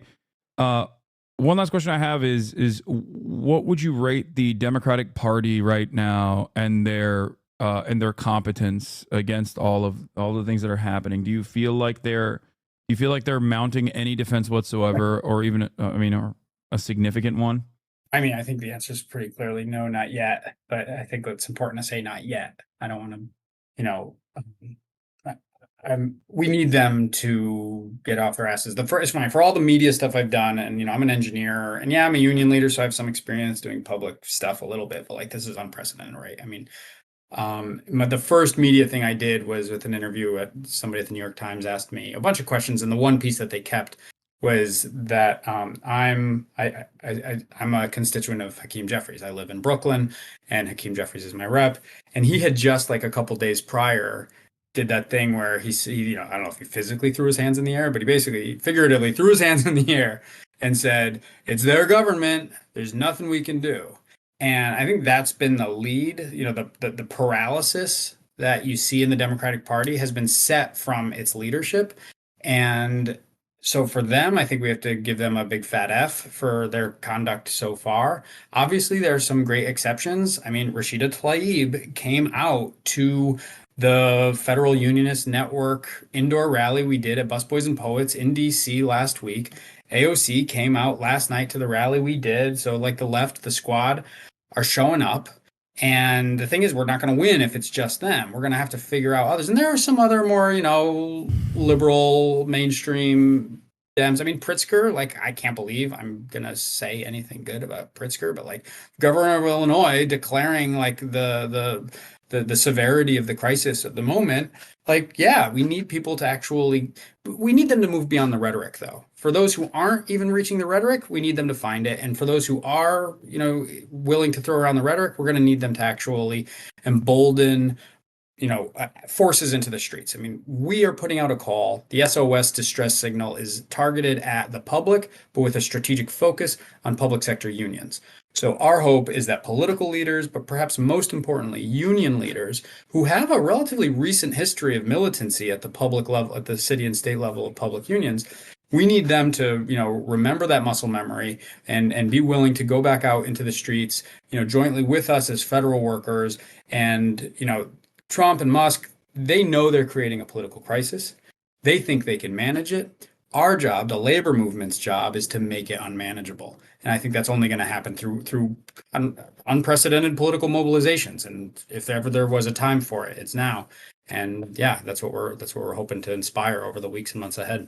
And what can members of my community do to help in this struggle? Yeah, I appreciate that question. The comms folks wouldn't let me live it down if I didn't say it. A few things. One is if you're a federal worker, which, you know, some of your listeners may be. Oh no, there's plenty. Yeah. Join the fun. The Federal Unionist Network is for you, ultimately. I mean, obviously we have a broader mission right now, but we get our power, our strength from the federal workforce that's coming into our ranks. And I'll say it a couple times. The website for everybody to go to is go.savepublicservices.com. If you're a federal worker, there's a box to check to say you are, and we'll follow up to learn more details, what your union is, all that stuff. But so for federal workers, join the fun, get involved. If you're not a member of your union, obviously join it. If you don't have a union, you can form one. In fact, we're working really closely. You know, you may know EWOC, the Emergency Workplace Organizing Committee, one of the most important formations of the last few years. They do new organizing, and FUN and EWOC are teamed up now to help organize new federal unions because, you know, despite that we are high density in the federal sector, there's still hundreds of thousands of union eligible folks who don't have a union. If you're not a federal worker, you can still help, I think, by sharing your stories. And like I said before, understand like you and your community, how you benefit from federal services and find any opportunity to share that. Because I think the invisibility of the federal services is part of our problem. We need everybody to help reshape the narrative about how federal service actually connects, you know, whether it's labor rights that are protected by the NLRA or it's environmental protections that are upheld by the Environmental Protection Agency. Those are important. I gave the URL. I'll give it again, go.savepublicservices.com. And, you know, the regular stuff around contacting your representatives, I think it's still important, and perhaps it's more important. As somebody who generally like has put their political attention into the union work and building a strong union, and I've always kind of like, sure, contact your representatives too. Now it actually feels like we can make a difference in the political calculus of elected representatives because the crisis is so severe and because so many of them are paralyzed by the moment. I actually think that the pressure pushing, you know, those otherwise confused electeds who don't know who they're going to piss off by taking this or that action, I think they're actually really subject to pressure. So if you can push your electeds to actually do something meaningful to support whatever mobilizations are happening in your community, I'm less cynical about that as like a necessary tactic right now than I may have been in traditional times. But these are not traditional times, so call your representatives. All right. Perfect. Thank you so much for coming on, and good luck to all of your future endeavors. And we'll try to really appreciate the chance. Yeah, of course. We'll try to help out as much as we can over here. Yeah, All right. happy to update you anytime. Appreciate the opportunity. All right. Thanks a lot, Chris. Bye. Later. Whew. That was Chris Doles of the Federal Unionist Network. You can go to Save Public Services. You can also go to federalunionist.net, but you can also go to go.savepublicservices.com. Leisure Miller said that and we laughed. No, I mean, I think I said that it's also important to do regardless. All right. What's his ad in the chat? That's a man that does not spend time on Twitch, I don't think. All right. Elon Musk is mad because community notes is increasingly being gamed by governments and legacy media. Working to fix this, it should be utterly obvious that Zelensky-controlled poll about his own approval is not credible. If Zelensky was actually loved by the people of Ukraine, he would hold an election. He knows he would lose in a landslide, despite having seized control of all the Ukrainian media, so he canceled the election. In reality, he's despised by the people of Ukraine, which is why he has refused to hold an election. He's mad that community notes end up undermining his position, so he's probably going to try and delete it. Elon Musk is also extensively having a crash out on the timeline once again, having another cave diver, Thailand cave diver moment. Here it is. This is Andreas Mogensen criticizing Elon Musk by saying, "What a lie." Projection, replace the names law. Oh, I know I'm going to get to the grime stuff too. Don't worry. Hold on. Here he is actively yelling at an astronaut. Elon Musk famously, alongside Donald Trump, said, he's going to help rescue these astronauts. They were left up there for political reasons. Andreas Mogensen says, "What a lie." And from someone who complains about the lack of honesty from mainstream media, to which he responded with, "You are fully R-worded." SpaceX, to be fair, he can say it. He is neurodivergent. Okay. It's his word. SpaceX could have brought them back several months ago. This is a 50-year-old man, by the way. I think if you're 50 years old and you say this word in public, you should probably get a timeout. You know what I mean? Just a timeout. Like all jokes aside. If you are 50 fucking years old and you're saying this word, come on. Like, what are we doing here? Jesus Christ. Anyway, SpaceX could have brought them back several months ago. I offered this directly to the Biden administration and they refused. Return was pushed back for political reasons. Idiot. Elon, I have long admired you and what you have accomplished, especially at SpaceX and Tesla. You know as well as I do that Butch and Suni are returning with Crew 9, as has been the plan since last September. Even now, you are not sending up a rescue ship to bring them home. They are returning on the Dragon capsule that has been on the ISS since last September. Just to make this clear, the Musk lie about the astronauts isn't SpaceX offered a mission. The lie is that NASA, even Biden didn't want SpaceX to bring the astronauts home because he know like Elon, even though that's exactly what NASA did during Biden, which off rip tells you how absurd this dumbass lie is. Why would NASA pay for a whole new crew, Dragon mission, $200 million plus to interrupt the ISS schedule to bring astronauts back a few months earlier for no reason, when they could just leave them on the ISS for free, put them to work on the station, and bring them back on the next scheduled Dragon, which is what they decided. Answer that question or shut the fuck up. This wasn't done because of politics. You are the liar, Elon Musk replies, and the people you cite were not party to the discussions. Liar. Hey, I think you forgot to read the part where I said answer that question or shut the fuck up. You can't get owned by a dude who's literally paying for Twitter Blue and wears a bow tie on your own platform that you purchased, man. That is crazy. How is that even, like, you're getting destroyed by a child who paid for a blue check mark to post on your own platform. Oh my God. I can't tell if this is him drunk on power or high on ketamine. It's just so strange that Elon Musk says things about people and then those people come out and they're like, you're wrong. You're lying about this. Shut the fuck up. And he goes, you're R-worded. I owned you. Anyway, also, what is this? Canadian Rachel Dolezal. Ontario NDP candidate drops out of race after audio clip surfaces where she says, I want to be a black woman. So Trudeau? Yeah, what? It's wrong when NDP does it, but it's fine when Trudeau does it? Okay. I'm thinking this is a case of double standards here. Anyway, also, Elon is definitely doing great. Here he is at CPAC. It's like doing Dark MAGA. Dark MAGA. Let's take a look at what he had to say at CPAC. you know, and have like a sense of humor, you know. So, I mean, the sort of the left wanted to make comedy illegal, you know. Like you can't. The left wanted to make comedy illegal. I, on the other hand, am loving the comedy. Ha, dark MAGA. Yeah. Everyone loves to talk about how you want to make comedy legal again until somebody posts that picture of the revolver pointing directly at Elon Musk as he's exiting that fucking, exiting a New York City high rise. And then all of a sudden, comedy is illegal now. You know? What happened? Can't make fun of anything. So then it's like comedy sucks. It's like nothing's funny. You can't make fun of comedy sucks. Oh God, I hate him. I hate him so much. I can't stand it. I can't stand this motherfucker, bro. Doors open. Okay. anything. It's like legalize comedy. Yeah, legalize. We've shifted the entire culture and just, you know. Anyway, but it doesn't end there. Here is Grimes, whose tweets you might not be able to see any longer. Grimes says, please respond about our child's medical crisis. I'm sorry to do this publicly, but it is no longer acceptable to ignore the situation. This requires immediate attention.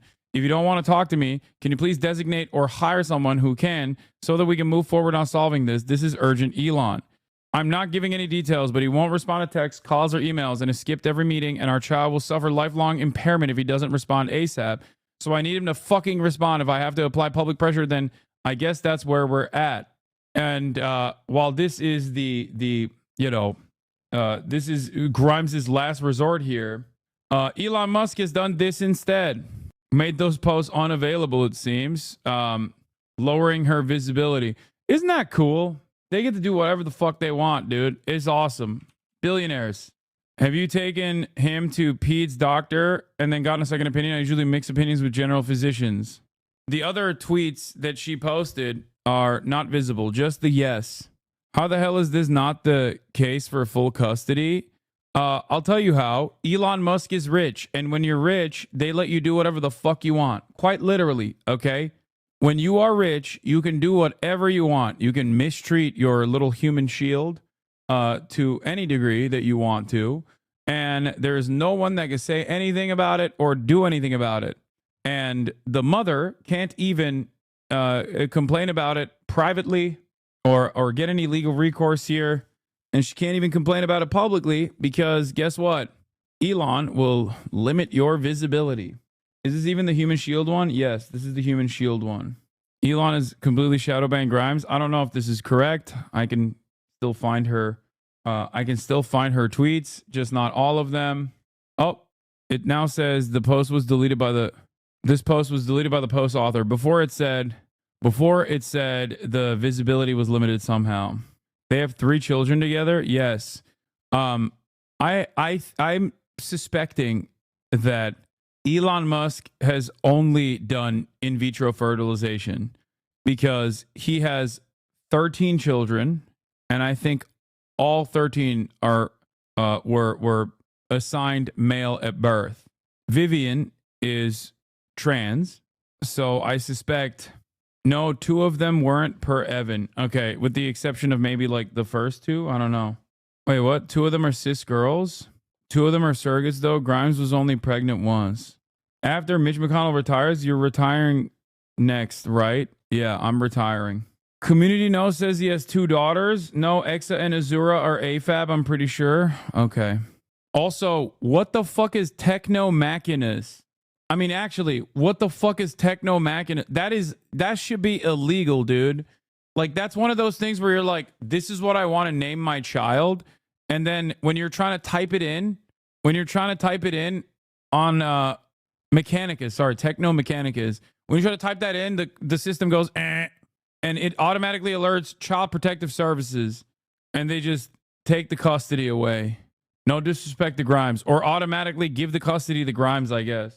Actually, I shouldn't even say that. I feel like Grimes would totally be down with Techno Mechanicus. XAEAX2. Exa Dark Side Rail. Techno Mechanicus. This is the chainsaw for bureaucracy. Chainsaw. That was something. I am become meme. Yeah, pretty much. Dude, what is happening, man? Does nobody see what I'm seeing? Like when I see this kind of shit, I'm like, dude, this is like I'm trying so hard not to be ableist. And you know I got a little bit of that tism in me too, okay? 124, but goddamn, things could be so much fucking worse. Okay. Holy shit, dude. This guy literally is running around and undermining autism representation in spectacular ways, dude. Holy fuck. He's the king to these people. He's a fucking embarrassment, but they all got to kneel at his feet. I just don't understand. I don't understand how people don't look at this and go, Jesus fucking Christ, what is happening? What is going on? Like if I, in my immediate life, if I knew someone that liked Elon Musk with all of these shenanigans, if I showed any of this, even if they were like kind of agnostic on Elon Musk initially or something, right? They were Elon Musk agnostic and then they saw this and they responded positively, I think I would have them institutionalized. It's one of the most insane things I've ever seen. Like you need a lobotomy. If you look at this and you think like, oh, he's so cool. He's the coolest. I just don't get it. Elon is literally fucking with the error message for her tweets. Look at this shit. I have side-by-side tweets. Okay, Megaphonics. I'm not going to look at your receipts, okay? Oh, I don't understand it. I don't understand it. I don't understand how stupid people can get. Like, this is shit that the dumbest guy can look at and go, yeah, this guy's not all right. I'm just living the meme. It's like there's living the dream and there's living the meme, and it's pretty much what's happening, you know? I'm living the meme. Can nerds even feel shame? Speaking of Elon Musk, you might have noticed a little guy right next to Elon Musk Argentina that is also at CPAC. His name is Javier Milei. And as of today, as of now, Javier Milei, as of this past week, has a new title, Mr. Rug Pull. That's right. As far as I understand, he is the only sitting presidente that has actually done a fucking cryptocurrency rug pull. Is Ryan, I made the alt-left pipeline vid from earlier for the chatters. A friend gives me the Starbucks cups every year because they work there. So they're just up for the sake of irony. I have a car seat headrest vinyl in the background. Come on, guys. Also, I didn't expect my video to be seen by this many people since I had 400 subs when I posted it. I might have tied up some loose ends if I'd known that. Either way, thanks for getting the main point. Nice. It was a great video, and I look forward to seeing more videos from you, chatter. This is great. 13-month subscriber. Earlier, the video that we watched before I did the interview. All right. But going back to the situation, as far as I understand, Trump too lies, misinfo. No, Donald Trump technically did a cryptocurrency rug pull and didn't even do a full rug pull, but like a half of a rug pull before he became president. Like literally 24 hours before he became president. So technically, Donald Trump didn't do a cryptocurrency rug pull when he was the sitting president. Javier Milei, on the other hand, as the leader of Argentina, did a cryptocurrency rug pull and did it in a very obvious way, and also simultaneously openly admitted it. And I don't know what the fuck's going on in Argentina, dude. There's something spiritually broken. I feel so bad for the Argentinians. Like I cannot believe that you have hyperinflation. Your unemployment has skyrocketed since this dipshit came into power, and things are just getting worse and worse. Holy moly. All right, let's take a look. Argentina launched a meme coin through their president, Javier Milei, or at least that's what people thought. Now there are currently accusations of scams, insider trading, and the president of Argentina may be charged with fraud and faces possible impeachment. I'm here to break down what happened because I got insider access to the real story. I even got offered control of the missing $100 million+ that was made in ill-gotten gains. Dude, I just like, how is this possible? Like how can in 2025 a whole ass nation, okay, an entire fucking country, like not like a tiny nation too, like Argentina's massive. Like how can this happen? How did enough of you motherfuckers vote for this guy? He looks like one of the evil corporatists that Kira kills in fucking Death Note, dude. I genuinely, I don't know why. Every time I see him, I think of Death Note, okay? Atrioc liked this guy until the rug pull? No, he didn't. Shut up. there's no shot. Welcome back to the $10 million studio. Our story starts on February 14th, 2025. Javier Milei, the president of Argentina, tweeted about a meme coin called Libra. The details at first were sparse. Quote, liberal Argentina grows. This private project will focus on encouraging growth of the Argentine economy, funding small businesses and Argentine. Viva la libertad, carajo! You can talk. Have you seen what you have in charge? Bro, they love each other. But also, at least like, dude, I can't explain it, but like Trump is a buffoon, okay? But even Trump is not as like overtly weird as Javier Milei is. Like Javier Milei is more Javier Milei, I think, is closer to Elon Musk than Trump, if that makes sense. You know what I mean? And I guess Elon Musk technically is president. Bro, Trump also did a rug pull. No, Donald Trump was not the president when he did the rug pull, which is also insane. I know. This is not a defense of Donald Trump. Adventures. The world wants to invest in Argentina.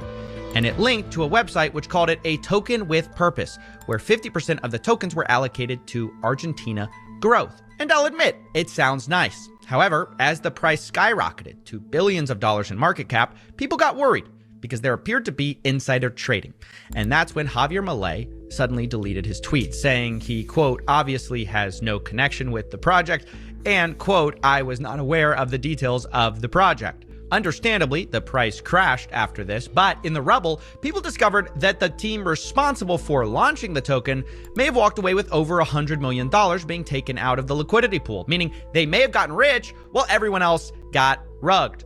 It was about this time I began to investigate, and I got an anonymous phone call from someone who claimed to know where this all started, Tech Forum Argentina, which was an event where you could pay as a blockchain company to be a sponsor, according to a source who... Coffeezilla somehow still believes in crypto, so he acts surprised every time.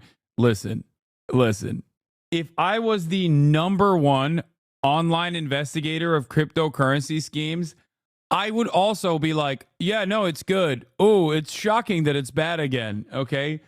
At this point, this motherfucker's job relies on it, okay? Also, I don't think he believes cryptocurrencies, to be fair. I don't even think that's fair. But if he was, I would say it's probably because of job security. Who was there and paid for it. Part of it included a meet and greet with Javier Milei, the president of Argentina. This person was excited, but disappointed to find out that once they got there, they were invited to sign an even more expensive contract where two of the guys who ran the event, Mauricio Novelli and Manuel Godoy, were going to basically advise you on how to have blockchain technology in Argentina. Basically, they got you access to Milei. The person I spoke to did not pay for it. Someone who did was Kip Protocol. And the strategic partner of Tech Forum in 2025 is Kelsier. Both of those companies are going to be extremely important. And the people who run them are called Julian Pei and Hayden Davis. Pretty soon, a plan was hatched between Mauricio Manuel from Tech Forum Argentina and Julian and Hayden to launch a project together. It was going to be called Libra and support the Argentinian economy. And President Milei agreed to tweet about it. The division of labor was basically that Mauricio and Manuel were the connection, it seems, Hayden was handling the launch of the token, and Julian was going to set up a company to distribute the funds to Argentinian businesses. Of course, they never got that far because 24 hours after the launch of this coin, the president of Argentina was being called a scammer, and I got a message on my phone that I didn't expect. Hi, Coffeezilla. I'd like to talk with you about the Milei launch. I was heavily responsible for it. The initials of the person were HD. I'm guessing Hayden Davis, but I couldn't be sure. So I asked for a selfie to confirm his identity, and I did cross-reference it with his photo with Milei, where Milei said he was a crypto advisor. It was indeed the same person who launched the coin. Hayden explained that he'd like to execute a plan and needed my help. He said Milei and his team basically botched it, and quote, I'd like to sit down and make sure all the money that they took out gets back into people's hands correctly. Every dollar. Let me know if you'd like to interview and discuss in person. Now, I was confused why he needed me in person exactly, and he explained, I'm happy to go live on an interview pending we chat beforehand. I'll even show you all the wallets pumped back into the chart live if you want. He had over $100 million in what he called multi-sigs, which require 2 or more people to sign on every transaction. I asked, well, who else is a signer? And he replied, quote, I will never understand a few things. One, why do the people of Argentina vote for a dude that is so obviously insane, who has openly admitted that he consults his dead dog for advice and has tried to clone his dead dog, possibly fucks his sister, okay? Numerous other things that he's done. But other things that I don't understand. Why do people fall for cryptocurrency schemes over and over again? And last but not least, and perhaps this is the most important question I have, why are rug pullers always talking to CoffeeZilla? Why? Why? Like, if this man rings you up, run. There has never been a moment where a rug puller has been able to successfully defend their scheme after talking to CoffeeZilla. It doesn't make any fucking sense. He gets so much access. It is crazy. Like, nobody just wants to do a scheme and then run away anymore. Okay? Schemers used to do the scheme and run away. I think nowadays, because especially with the crypto stuff, like, there's virtually no legal repercussions because it's just simply a insecure security, okay? That everyone is just like, yeah, I did it. Now I'm going to explain to you why what I did wasn't actually illegal, even though you will then undermine my position and will actively show that it is, as a matter of fact, a complete scheme. But it doesn't really matter because no one can do anything. It's like a heist movie. No, it's like a serial killer who's like, I really want the victims to know I did the crime. Jail is real, you idiot. It definitely happens a lot. It should happen infinitely more frequently than it does. Okay? Yeah, they have the mental faculties of a fucking Batman villain, and not even like a brilliant one. They like not even a villain who's like, yes, that's right, I did it. Like, I'm talking low-level thug who sees Batman and goes, it's the Bat. You know, those guys who are like, yeah, I can't wait to do more crimes after I'm done doing a crime. You know, that type of fucking stupidity. Goon maxing, hench maxing. Quote, just me. He said, I want to do it alongside you. All I care about is knowing it's in safe hands. I don't mind turning the keys over or adding you to the multi-sigs. Translation, he wants to hand over his $100 million problem into my control. And I was thinking to myself, of course, hell no. You're not going to pass me your nightmare. Of course, I did say that we should talk because I had seen his recent public response, and it didn't really go so well. What is he wearing? What is this fit, my boy? In it, Hayden put forth his plan, where instead of trying to refund people with the $100 million he had a different idea. What happened with Libra, I think there's many things I could say. There's only certain elements that I could control the launch. Definitely things didn't go according to plan, but I think addressing the elephant in the room, which is in the next 24, 48 hours, and unless somebody has a better idea, any dog, yo, this is, I mean, he actually is henchmaxing. That's crazy. This is literally like a goon fit. He is a goon. What is happening, bro? What the fuck? God. Oh my God, dude. Oh my Lord. He just he looks like a fucking Power Ranger. What is happening? Oh. Any funds that I've been able to get back. He's the crypto Klansman. Yeah. My possession from all the parties involved, I intend to put right back into the chart and either burn or lock on the liquidity side. Right. He wants to put the money back into Libra, but this kind of creates the same problems where it's like, okay, well, this just benefits insiders and people who have tons of the token. But after watching this, I was also concerned with a different problem. See, myself and the research firm Bubble Maps had been doing a lot of work tracking Melania Coin for a while. Yes, the US president's wife. She had launched a coin, and we were concerned that the same wallet which launched that seemed to have also launched Libra. Even worse, they had both... Okay, this is irrelevant to the video, but I don't really understand why people say, okay, bro, shut the fuck up. You wear shit like that all the time. You are literally looking into a mirror with that fit. Like, you can look at the fit that I have on. Is this you trying to get me to do a fucking full cam fit pic or something? Like, what's happening? Like, does this look in any way I'm Yoji down to the fucking ass right now, okay? And you have the audacity to turn around and be like, your fit, it looks exactly like it. Like, look at this. How is this in any way, shape, or form remotely similar to that shit? I think people unironically argue about a past time. Like, there are some misses, okay? There are plenty of misses in my library of endless fits, okay? You're not always going to be batting 1,000, all right?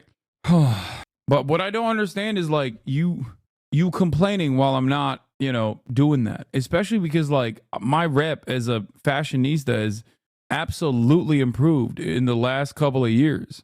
Anyway, let's get back to the video. Sorry. Been sniped by the same person who created the tokens or the same network of wallets. Now, if you don't know what sniping is, it's where you buy a coin earlier than anyone else at cheaper prices. Usually you know something in advance. And not only did these connected wallets buy Melania and Libra coins early, they also sold those coins early for millions in profits. So now, not only was I being offered control of $100+ million from the guy who launched Argentina's coin, apparently he also launched Melania Trump's coin, possibly sniped those coins, and also sold them for millions of dollars. But money helped, yay or nay? No. Money always helps, but in my case, what helped was in my case, what actually helped was the fact that I lost weight, so I could fit into some of these like fashionable clothes. Sorry, let's keep going. I realized it's not enough to just have blockchain evidence. There's only one way to really know for sure. I'd have to confront Hayden directly. But given his massive legal issues that may be on the horizon, I figured there's no way he would take a call with me though, right? But if you launch the coin, isn't it unfair for you to snipe the coin? So I would say no. And I would say that for a couple different reasons.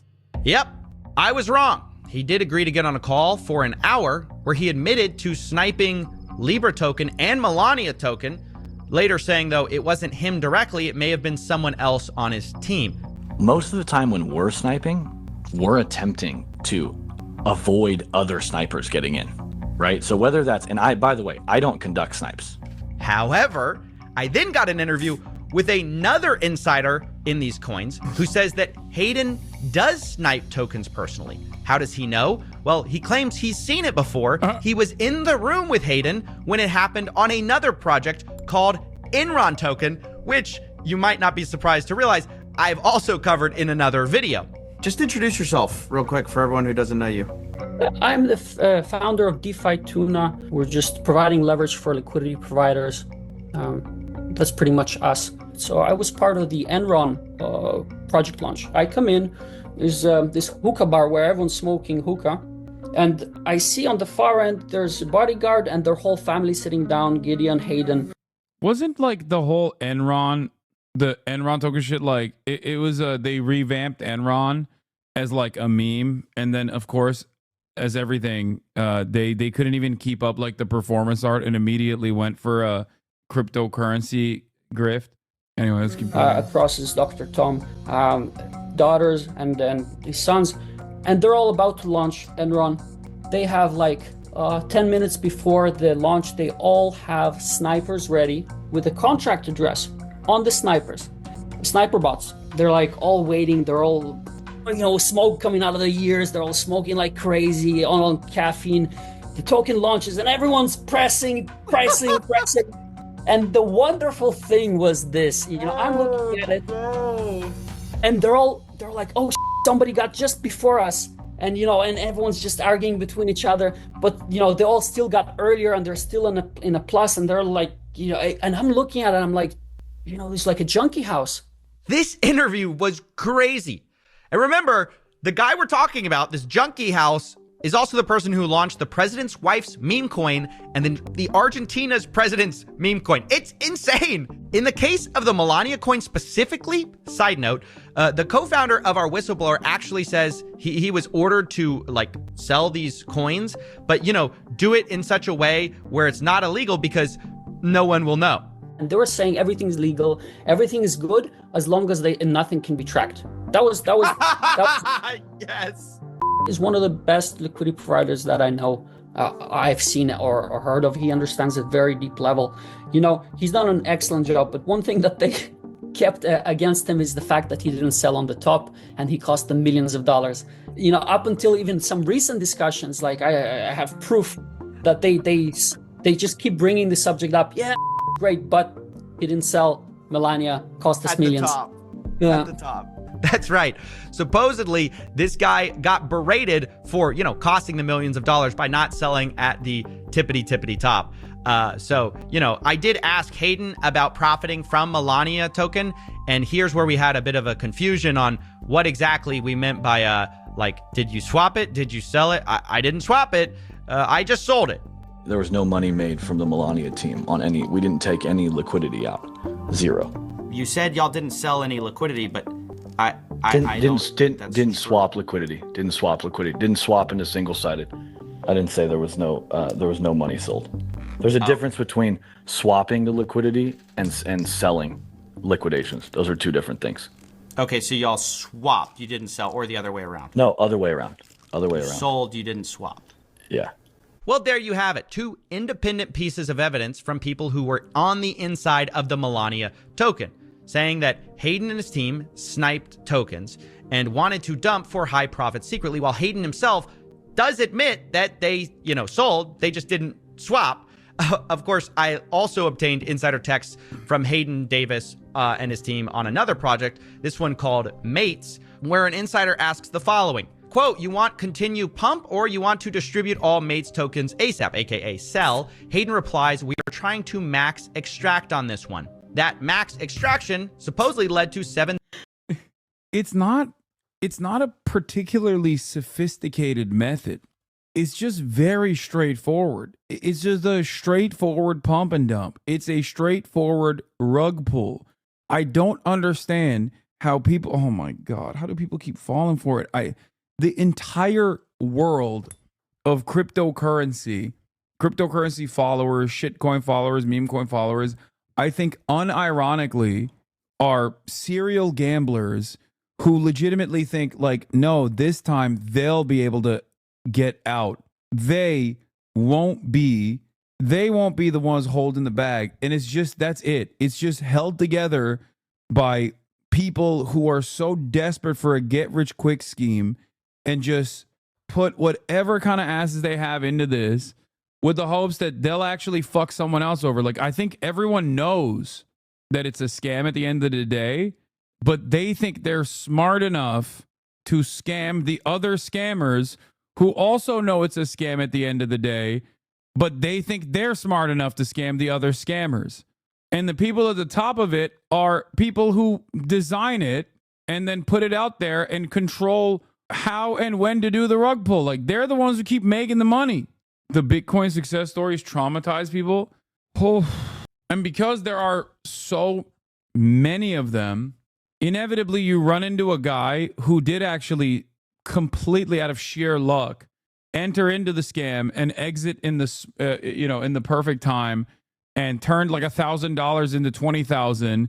So then that contributes to the pile because other dudes hear that and go, oh, dude, I could be that guy. Yes, the ones making money on fees are the winners every time. Yes, it's just gambling. Everyone in the space knows what it is. It's hoping that you can exit and outsmart others. The thought that you can make 20% return in a few hours is too enticing for a lot of people, especially in this economy. I mean, yes, I think the economic factors definitely play a role in this, but like, I think stupidity also plays a role in this. I'm sorry. It's just so... It's so fucking clearly, it's just so clearly a scam. Some of these coins are called Retardio, man, or Shitcoin 1. Who could forget Shitcoin 2? There is an N-word token, okay? Like, what are we doing? There's like a George Floyd coin or some shit. Dog shit. Sorry, not Shitcoin. I disparaged the good name of Shitcoin. That's very different than Dog Shit 1 and Dog Shit 2. My close friend's friend made fucking 11K on the Trump coin. I see why motherfuckers gambled. That's what I mean. That's what I mean. People hear like one success story or two success stories and go, oh, I could be that guy. That guy's a fucking idiot. Not realizing that you're also the fucking idiot. Okay? You look at the dumbest guy you know making 11K, You look at the dumbest guy you know, making 11K in a matter of hours, and you go, well, that guy's a real dumbass and he did it. I can do it too. Not realizing you just became the dumbass. Okay? Yeah, he was a dumbass. He got lucky for years and years. Like when NFTs were first popping, do you know how many fucking NFTs? You know how many NFT companies came to me? Do you understand how many? Because I'm on Twitch too. So like this is, you know, the tech space, right? You have no idea. And I kept fucking railing against it. And so many dumbasses became haters of mine because I was an NFT. I was anti-NFT. I was like, no, this is a scam. This sucks. Okay. I'm not going to fuck over my fans. I'm not going to fuck over my community. I warned against it. So many dumbasses literally hated me for it. They were like, oh, fuck you. It's not a scam. It's not a scam. Fuck you. I'm going to go to the moon.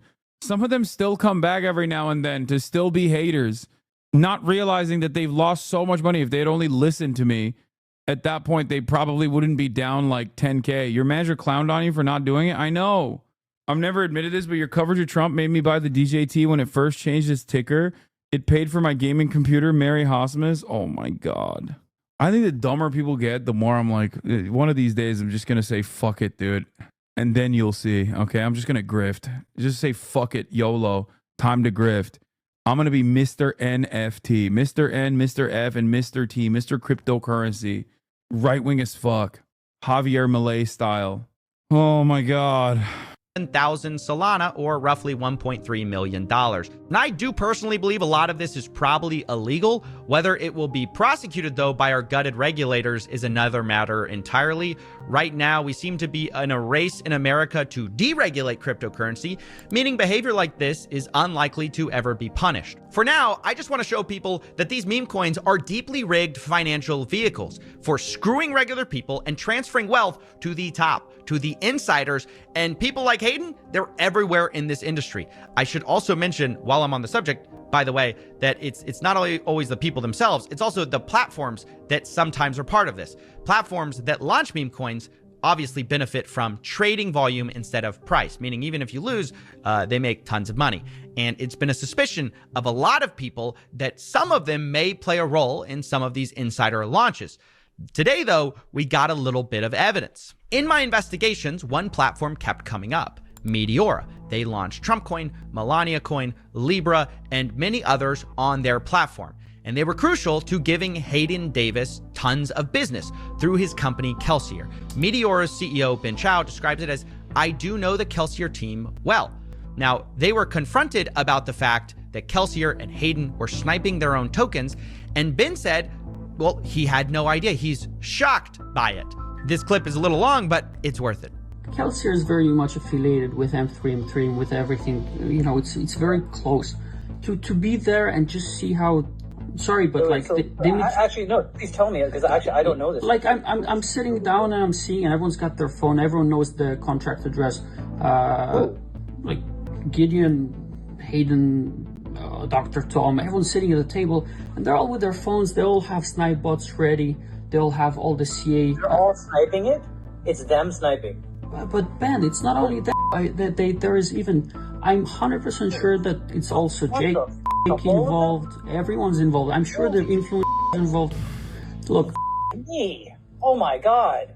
And like, there are people that bypass them, like do it faster than them, and it's like, look, the whole thing just looks rotten to the very core. Yeah, I really don't know if this guy is genuinely reacting or this is like some kind of Oscar award-winning performance. Like, what? No way. I had no idea. The people I've been handing business to have been sniping our own tokens. No idea. Meanwhile, I asked Hayden directly if Ben Chow would have known these snipes were happening. He responded, quote, I would say he wouldn't have been surprised, but he wouldn't have been involved. Now, that's interesting, and if it's true, it would mean that Ben's shocked reaction to this project sniping itself would be a little hard to believe. Meanwhile, by the way, Hayden Davis also doesn't really take credit for some of this. He implies that the Melania team itself was part of the reason they decided to snipe the coin. Were you part of the Melania launch, and was that sniped as well?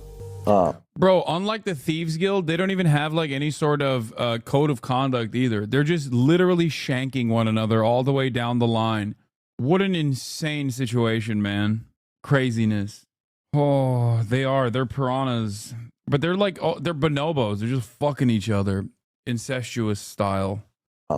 I mean, look, I think that, I mean, I told you like beforehand before this started, I mean, I'm happy to share the truth, but, I mean, you're asking a question that's, it's just, I mean, I'll answer, but it's factually going to put me into a lot of danger, which is fine. I'll answer. I was part of it. I think the team did want to snipe it because of how big the snipe was on Trump's.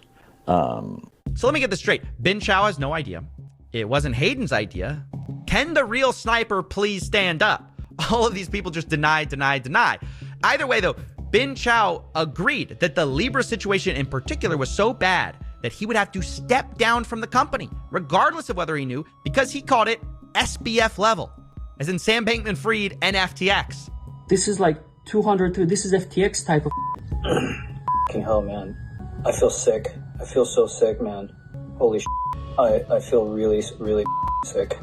Oh my god. This is like Doc One or what's his name type of money. I mean, this is SBF level, man. I feel so sick. Oh, because I gave him Melania. I didn't know he was a rugger. I feel so sick. I feel like I'm super exposed too. But I f***ed up because I enabled a guy who I should not have enabled. I'm gonna have to step down. You know, I do have to agree with Bin Chao here. This is starting to make me feel sick too. Not because my platform enabled millions of dollars to be, quote, max extracted from retail, but because most people buying these coins have no idea how corrupt these launches are. With manipulative market making, sniping insiders selling, the deck is just totally stacked against you as a regular person. But don't take my word for it. Hayden, the guy we've been talking to, who literally runs these things, agrees. It is an insider's game. This is an unregulated casino. Like, if you're a retail trader thinking you're gonna go make millions off of meme coins, you better study your off. Well, honestly, I do appreciate his honesty. It's an insider's game, and as the saying goes, it's a big club, and you're not in it. Speaking of that, by the way, there was one person so far who has been refunded their losses in this whole debacle, Dave Portnoy. Dave was going to do an insider deal with Libra token for free tokens where he tweeted about the coin. That deal was canceled, though, because Hayden told him basically not to tell anyone about the free coins, and Dave disagreed with that. But Dave did put $5 million of his own dollars in the coin, in the hopes of obviously making money like everyone else. But when the coin crashed, he lost almost everything. Behind the scenes, though, Dave got bailed out. Hayden Davis gave him his money back, which Dave has admitted publicly. So I guess, you know, for the big traders who are celebrities, they get their money back, roughly $5 million back, because I guess they're real victims. But refunding everyone who lost money, that's an insane idea. Whether I refund people, they're still going to be pissed, right? Refund people on a meme coin, which sounds insane. Or I inject back. People are going to be mad either way. Instead, the current plan is to once again dump the money back in the chart, which will disproportionately... Oh, dude, the more I listen to CoffeeZilla, the more I'm like, we should just arrest everyone that's even remotely interested in making a shit coin. Like, I'm in it, dude. Thought crime time, okay? Pre-crime. Just do it. Just dragnet. Anyone that even... Your random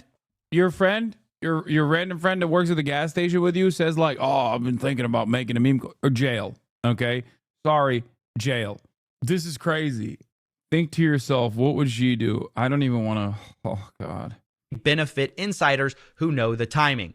And what about Javier Milei? Can't forget about him. The president of Argentina is currently facing charges of fraud from the opposition party and threats of impeachment. Today, Milei finally addressed the Libra token and said the following. Falso. Yo difundí. I broadcasted it. I didn't recommend it. I didn't promote it. The reality is, if you go to the casino and lose, isn't there like a video of people just like straight up asking like, did you get paid to promote it? And he's like, yeah, of course. I'm not gonna do it for free. Money. What is the claim? It is about 5,000 people, and surely the chance that they are Argentinians is very remote. Oh, he's saying he didn't fuck over Argentinians. He fucked over, I guess, someone else.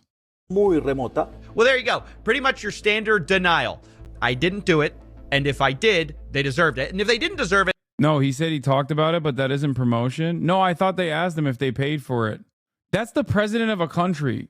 And also, not even like, that's the president of a country, and the country he's the president of is not like a tiny country, okay? It's fucking Argentina, man. Well, they weren't Argentinian anyways. One thing I will be clear about, though, is that all of the insiders I've spoken to so far claim that Milei himself made no money from this project. It was these other people who had access that were selling access to him. Whether you believe that is another matter entirely. But what is abundantly clear is that this was a massive failure for Argentina as a whole. It's an embarrassing situation where Milei allowed a 26-year-old to collect $100 million off his name purporting to be for small businesses. And that same person sniped the coin as well, Melania's coin, Enron, and many others. Or his team did, or a team told him to. It's so far unclear, but the sniping itself is uncontested, as testified by Hayden Davis himself and an insider who was in the room. In the aftermath, there are possible impeachments, people possibly stepping down from their company, and millions of dollars in damages. And that is the story of the Argentinian meme coin disaster. Ben Chao since resigned from Meteora, his co-founder announcing Ben had a lack of judgment. He was FUD. Although saying I believe him when he says there was no financial inappropriateness. Since recording the following text leak from Hayden Davis, speaking of Javier Milei, I control that N-word.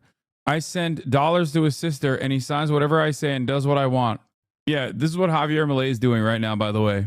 Hanging out with Elon Musk on stage with a chainsaw is incredibly complimentary to all of my foreign policy analysis and commentary. Whew. Yeah. By the way, while we were speaking, the Israeli military has announced that one of the bodies received is not that of the captive Shiri Bibas.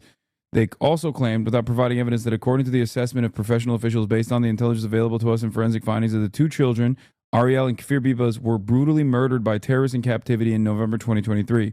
Forensic examinations focus on the cause of death and the specifics of how the person died, such as blunt force trauma, shrapnel wounds, gunshot wounds, or stabbing. Injuries are described objectively with terms like severe trauma or multiple stab wounds. However, terms like brutally murdered are not typically found in the official forensic reports. So, don't know the validity of this forensic investigation, but I don't know what's going on with Shiri Bibas' body.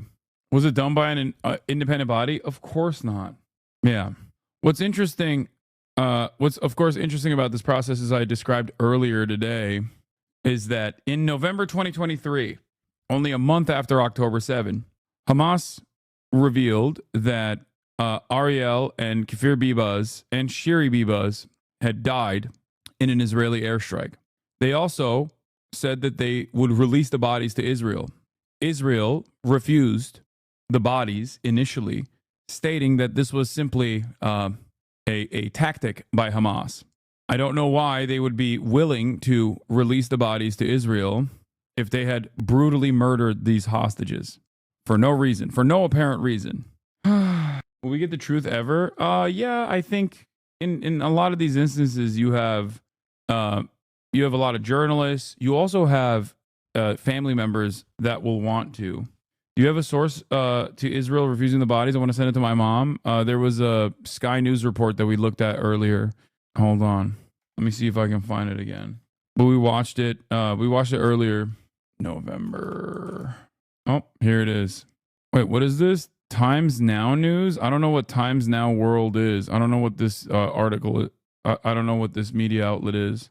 Hamas on Thursday claimed that Israel is refusing to take back the dead bodies of the Bibas family members, including Kfir, who's 10 months old. The Palestine group also posted a video of Yarden Bibas, the father, on his Telegram channel. On Wednesday, Hamas had claimed the 10-month-old Kfir, 4-year-old Ariel, and their mother Shiri Silberman Bibas, 30, were killed in an Israeli bombardment. Yeah, I don't know how valid this story is, but I don't know how valid this news outlet is. But at the time, there was coverage from both Al Jazeera and even Sky News. Nazal, who's a member of Hamas's political office. Thank you for joining us on Al Jazeera. So we saw an extension of that ceasefire by one day until tomorrow, 7 a.m. What's the likelihood that it will be extended again? Because all eyes are on what's going to happen tomorrow. This is the 7th day of humanitarian ceasefire. We are negotiating now through Qatari Foreign Ministry I spent a fair to extend the humanitarian ceasefire as soon as bit of time with the family over the past few weeks. I was with them just yesterday, and they were, as you would expect, desperately waiting for news. They were confused and very upset as to why their family had not yet been released, and they were trying to digest and understand the news that it was the belief that Hamas had passed their family on to another group in Gaza. So it has been just the most awful time for them, as it has been for other hostage families awaiting the release of their relatives. But now the news this afternoon from the Al-Qassam brigades, which is the military wing of Hamas, that the family were killed in an airstrike at some stage. Now, I really should add some pretty heavy caveats to this. Firstly, the IDF have said they're looking into it. They have not confirmed it, and I have spoken to the IDF, and they will say they will get back to us on that. Secondly, there have been occasions in the last week or so when hostages who had previously been declared dead by one or more armed groups in Gaza actually turned out not to have died and have subsequently been released. And I'm sure that this is also true. There was one instance, one very famous instance of a hostage that they said had been wounded or was a casualty. I think like there was a little bit of miscommunication, and then that actually caused a lot of chaos internally in Israel. People got mad. People were saying like, you know, facilitate the ceasefire. And at the time, people thought, or the Israeli government thought, that Hamas was just bluffing, claiming that some of the hostages had been killed specifically to apply pressure inside of the Israeli civil society. So there is at least a little bit of skepticism for that reason as well. that is something that the family will be clinging on to tonight. But it comes as this truce, as it currently stands, is getting close to the end if no extension is agreed. Tonight, we expect 10 more Israelis. I'm confused. Can you be more clear who claimed they were dead, Israel or Hamas? Hamas claimed that the mother and the two children, the two babies, were killed in an Israeli airstrike. Okay. They also said that they would, this was during the brief ceasefire negotiation period as well. Okay. Israel at the time claimed that it was made up, or was skeptical about it, saying that they perhaps have not been killed and Hamas is bluffing. Okay. Possibly too far. This was, how far back was that claim? November 2023. We're watching a news report from November 29th, 2023. Hamas's arm wing has claimed 3 members of the Bibas family have been killed inside Gaza. Foreign nationals to be released from Gaza. In return, Israel will release 30 Palestinians from Israeli jails. And then the mediations behind the scenes are continuing to try and see that it is extended. The Israelis believe that there are many more women and children in Gaza, enough at least to extend the truce by 2 to 3 more days if Hamas would agree to release them. Hamas have said that they are willing to extend the... Yeah. They said that they were willing to release the bodies. By the way, it is kind of maddening that we're discussing whether Hamas killed some hostages deliberately while we have evidence of Israelis raping Palestinian hostages to death on concentration camps and filming it. Yes. That is the dynamic here. And yes, the father was separated from the family, chatter who's asking. What would they gain from lying about it? This chatter says, I'm not saying they are. I'm saying if the father was captured with them, he would know if they're alive or not, unless they were separated, which is what I'm assuming. Yes, they were separated. Yes. The father was separated from the mother and the children. The mother and the children were together. This was, again, in November 2023. Okay? The armed wing of the Palestinian militant group Hamas said on Wednesday that 10-month-old Kfir Bibas, his 4-year-old brother, and their mother were killed in previous Israeli bombardment of the Gaza Strip. The Israeli army said it is checking the claim by Al-Qassam brigades. Reuters could not immediately independently verify the claim. Having said that, I do not know what happened, obviously. I'm simply telling you what the news reporting was at the time, and also matching that with the logical actions that either party would take. Okay? This is what Hamas claims. Israel hasn't said shit about this as far as I know, right? No, Israel now is saying, if Israel was certain it was Hamas, wouldn't they strongly deny their claim? No, Israel is now saying that they received the bodies of the Bibas family, okay? And that they are claiming that forensics investigations were done and that the investigation concluded that the children were brutally murdered by Hamas. Following the completion of the identification process by the National Institute of Forensic Medicine in collaboration with the Israel police, IDF representatives informed the Bibas family that their loved ones, Ariel and Kfir Bibas, have been identified. According to the assessment of professional officials, based on the intelligence available to us and forensic findings from the identification process, Ariel and Kfir Bibas were brutally murdered by terrorists in captivity in November 2023. This is the post from the IDF. During the identification process, it was determined that the additional body received is not that of Shiri Bibas, and no match was found for any other hostage. This is an anonymous, unidentified body. This is a violation of utmost severity by the Hamas terrorist organization, which is obligated under the agreement to return 4 deceased hostages. We demand that Hamas return Shiri home along with all of our hostages. Didn't they just get the remains? How can they conclude it this quickly? I mean, I don't know. They could be just lying. They could have conducted a faulty investigation, or they could be telling the truth, which is, I'm just matching what Israel has done in the past. Your chat half brain rot. They hate Israel so much they lack judgment. In terms of like what the logical conclusion is, or what the logic behind Hamas giving up a wrong body, I don't know what the fuck they would be thinking.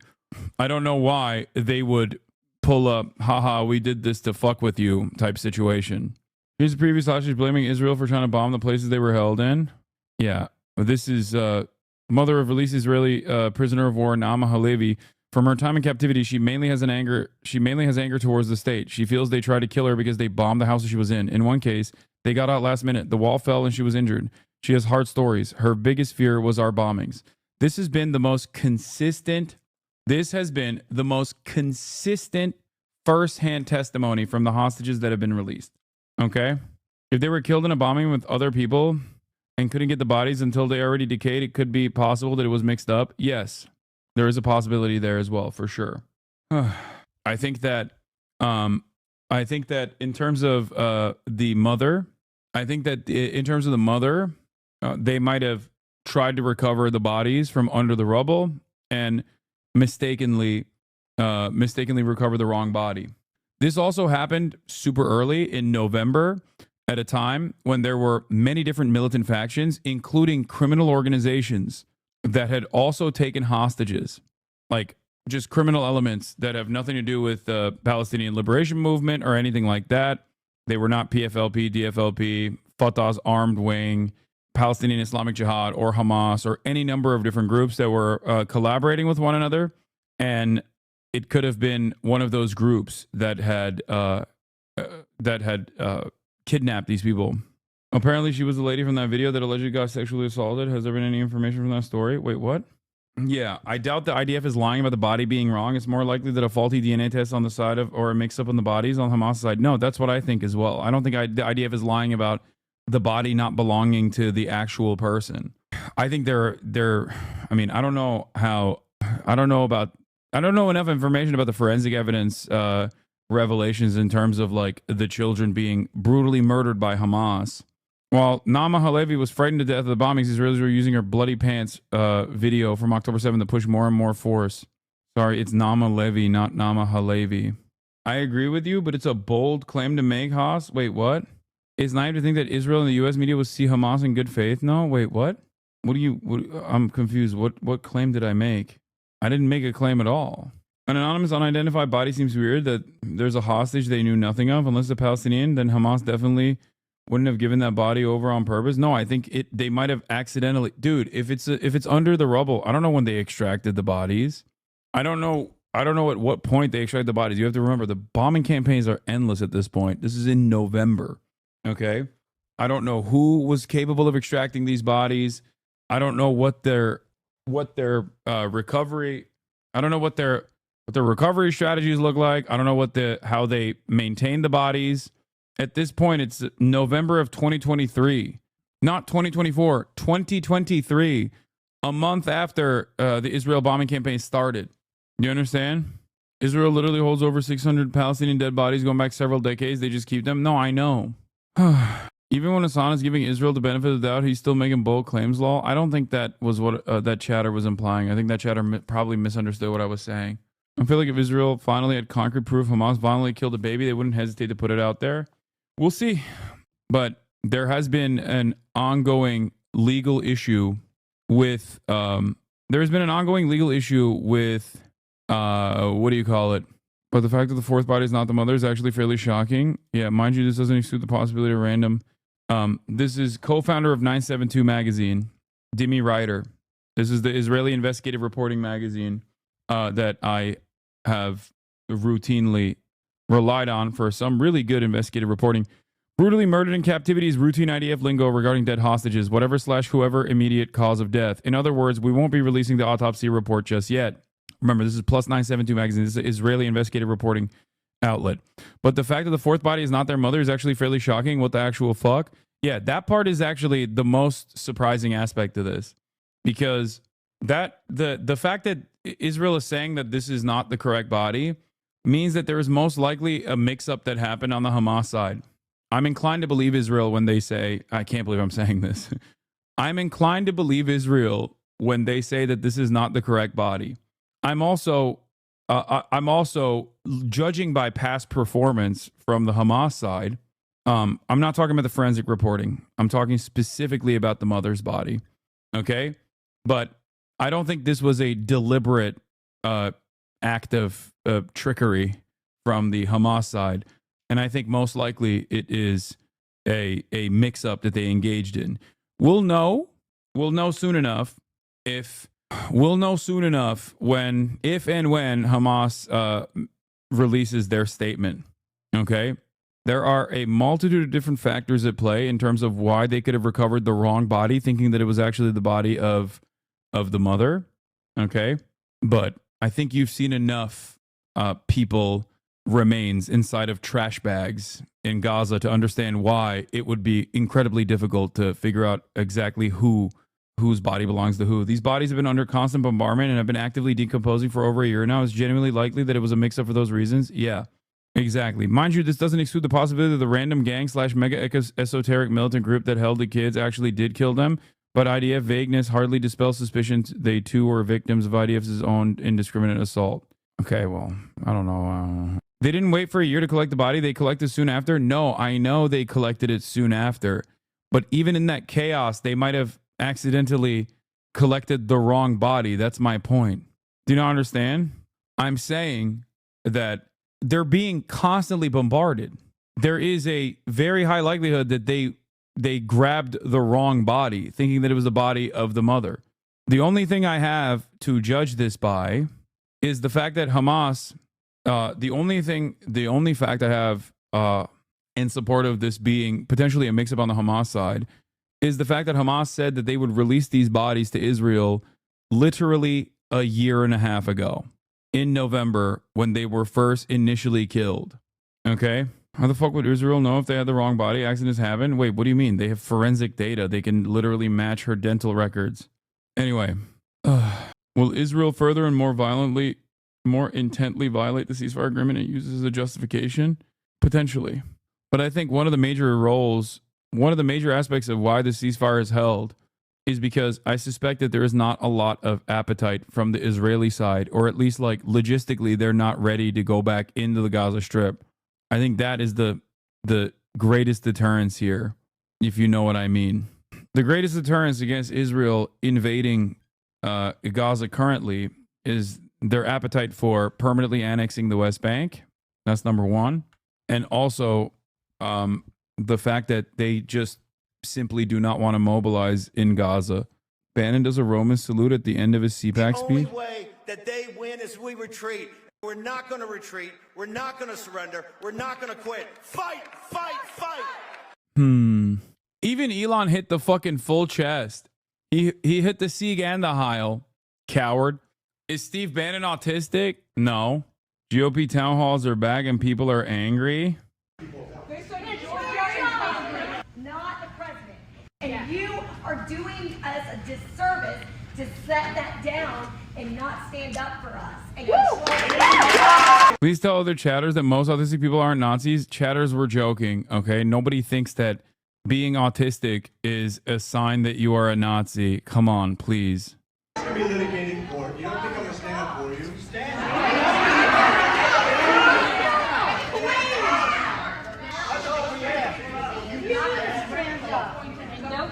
So we're going to have a town hall, and I'm going to come and stand in front of you and take your questions and try to answer them as honestly as I can.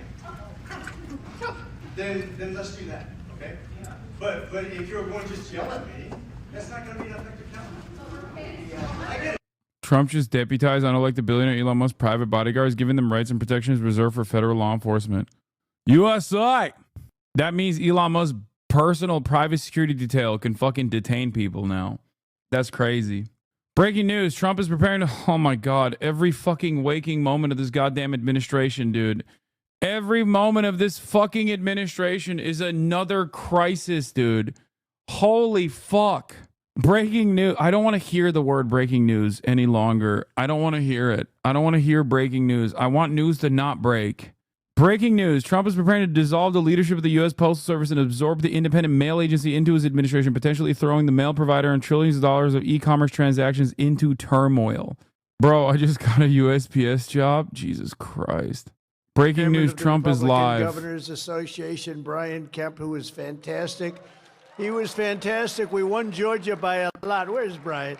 We won Georgia by a lot. Where are you, Brian? There you are. We did a great job together, and I appreciate it. We won't forget it. Oh, he loves Brian Kemp now. Vice Chairman Greg Gianforte, a friend of mine who's done a fantastic job as governor for organizing this beautiful evening. In addition to it, hi, Greg, how you doing? Good? You look good. You look good. In addition to our fantastic governors, we also have Secretaries Doug Burgum and Chris Wright. They're very important. Where are they?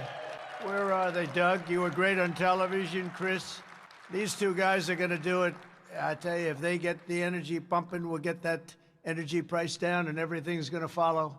Everything's going to follow, and we're going to work very, very hard. Here's a gentleman from Virginia that I recognize that we've become. We almost won that, didn't we, huh?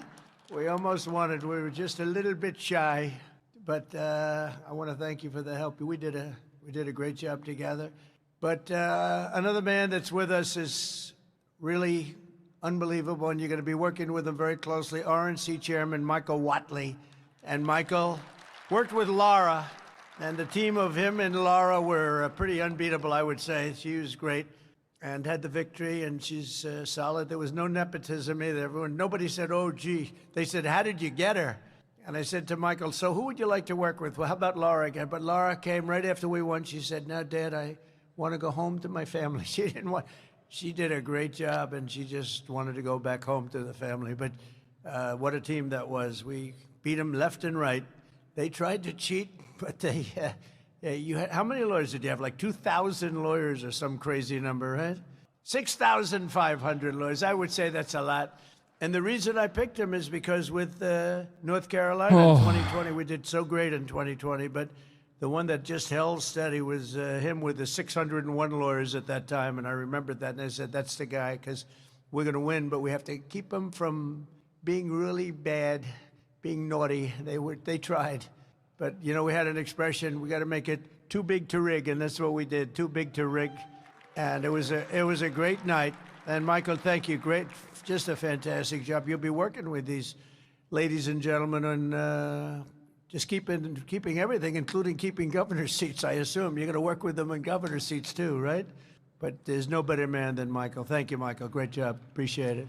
And we're gathered tonight at a really exciting time. Our nation, I think it's going to be a very exciting time. We have tremendous potential. I have been called by every company. Brian just told me about a big one that's going to be moving in. Dude, that's great. These daily press conferences really demonstrate a lack of transparency.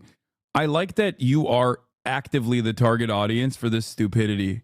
Yes, dude, he has a daily fucking press conference where he just says nothing, okay? Or worse, just lies about what the fucking admin is doing. And you fucking suckers eat that up, dude. Oh my God. Straight up. Straight up. Oh, man. Well, he's just talking every day, dude. Yeah, he's lying every day. It's so sick. It's additionally funny because, like, you're the one who's going to get fucked over from this. I mean, we all are, but... November 5th, 2024 will go down as one of the most important days in the history of our country. I believe that we won the House, we won the Senate, we won the White House, and in the presidential race, we won all 7 swing states by a lot, and the popular vote by millions and millions of votes for the first time of any Republican in decades. It's hard for us to win the popular vote, but it's not going to be anymore because we're a much different Republican Party right now. We're really, nobody can believe what's happened to this party. It's become a big party, really big and powerful party. We won 85% of all counties in America. Think of that, 85%. Have you seen the map? It's all red. There's a little blue on the outside here, and the outside, the whole thing is like red. They won 525 counties compared to us, 2,600 counties. Think of that. Do you think if Trump favorability continues to be goodish, then Dems will continue trending rightwards? If Trump's favorabilities continue to be bad, the Dems would still trend rightwards. If the favorabilities are good, they go right. If the favorabilities are bad, they go right.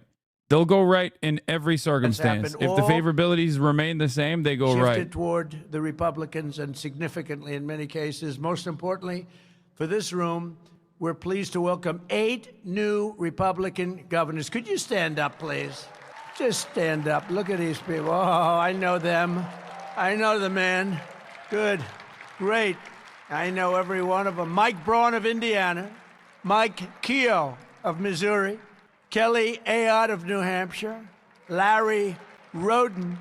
That's great. Larry Roden of South Dakota. Democrats are going to be like, austerity is actually really popular.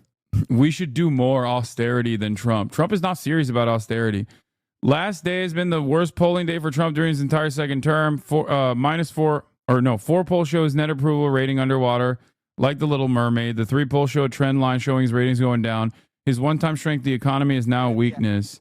The last day and change has been the worst day of polling for Donald Trump during his entire second term in office. What am I talking about here? Take a look at Trump's net approval. Okay, but that's like, it's a month in so far, and it's been a disastrous month so far. Are hogs still celebrating? Hogs don't know what's going on. They just, dude, you just saw one in the wild earlier that turned around and said, see, so much transparency coming from this admin. Because why? Because Donald Trump rambles into any fucking camera that will have him for 3 hours about how sick he is, and then turns around and is like, "We're giving $7 billion of condoms to Hamas." You know, that's it. Like, these guys are not. They're reacting to shapes and colors barely. Okay, barely. They don't have any understanding of what's going on. They have no understanding of how this will impact them. Here's a well-educated hog, Jesse Waters. Jesse Waters was all for Doge until cuts impacted his friends. Need to be a little bit less callous, he says. That's, if you want to understand the hog mentality, this is it. Well, this is also it. Okay, this is hog mentality right here. But also this here. Let me tell you a story about Chris. Chris was a guy I met at a shooting event in New Jersey last year. Was Chris in the interview? Oh, this is another guy. This is Chris. Is it a male or female? Let me finish. Oh, 55 billion. I love you.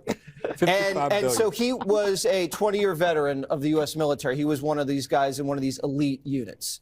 Killed a lot of bad guys. Put his life on the line. And now he punched out after 20 years and working for the Pentagon. And he's only been there a few months, so he's probationary. And he just found out he's probably going to get laid off. He's going to get doged. And he texted me and he said, Jesse, you know, this isn't good. I'm upset. This is really sad. And this guy's not a DEI consultant. This guy's not a climate consultant. Dumbass. Yes, he is. Yes, he is. He's a vet. Veterans are also part of DEI initiatives. So he is. But also, it doesn't matter. He's just getting fired because he's a probationary employee. Oh, my God. Now, of course, this is not even a leopards ate my face ass moment. It was bound to happen. It was, of course, bound to happen. And it's going to keep happening. Okay? It's going to keep happening. These guys are so stupid. How can you assume that first of all, number one, is it even appropriate to fire all of the Democrat Party voters from the federal regulatory agencies? Of course not. But even then, are you fucking stupid enough to think that they're not going to be firing Republicans? Are you that dumb? The answer is yes, okay? The answer is yes. It's Fell For It Again award every day, okay? It is the Fell For It Again Olympics every fucking day. That's it. Yes, they are stupid. And a lot of hogs are so stupid that even if they get fucking fired, they won't even understand. That's going to be the maximalist hog position. I got fired, but ultimately it was for good purpose. They fired all the trans too on the side, and that's a good thing. And also, I got fired, but I still think it's because of undocumented immigrants. Okay? These guys are not exactly smart. They're not, and I'm not talking about the hogs that love Trump. They're obviously stupid too. But Trump and Elon Musk are not like doing this for good reason. They're not doing these mass layoffs. They're doing it because they can. They're doing it because they want to cripple the federal government, the administrative state. They want to destroy it. And then they want to privatize it. So yeah, in this period of instability, there's going to be a little bit of pain is the way that they the way that they look at it. The rural dudes at our local Fed facility still blame minorities for them getting fired. One said it was collective punishment of hardworking Americans. See, there you go. You'll always find a fucking dumbass hog. There's an endless well of depravity there, and it's an endless well of stupidity as well. Even when you go, oh, how stupid can they get? The answer is much, much stupider, okay? Much dumber. This guy is a veteran. So when you're talking about doging people, veterans should get priority. Because if you're going to go out there and kill enemies and put your life on the line for this country, you shouldn't be in the same category as people that are doing DEI. Now, he's a veteran. That's also DEI. Harold and his ilk like to talk about the slash and burn corporate ethos. We just need to be a little bit less callous with the way Harold. It shouldn't have taken an immediate friend getting fired for a person who is a professional pundit on the most popular news network in America to go, oh, maybe it's not the best idea to just fire every probationary employee. Like, it shouldn't get to this point, okay? So much of the conservative commentary, so much of conservative ideology just simply revolves around, fuck you, I got mine. It's basically being selfish as a virtue. They think being selfish as a political ideology is awesome, is based, okay? It blows my mind.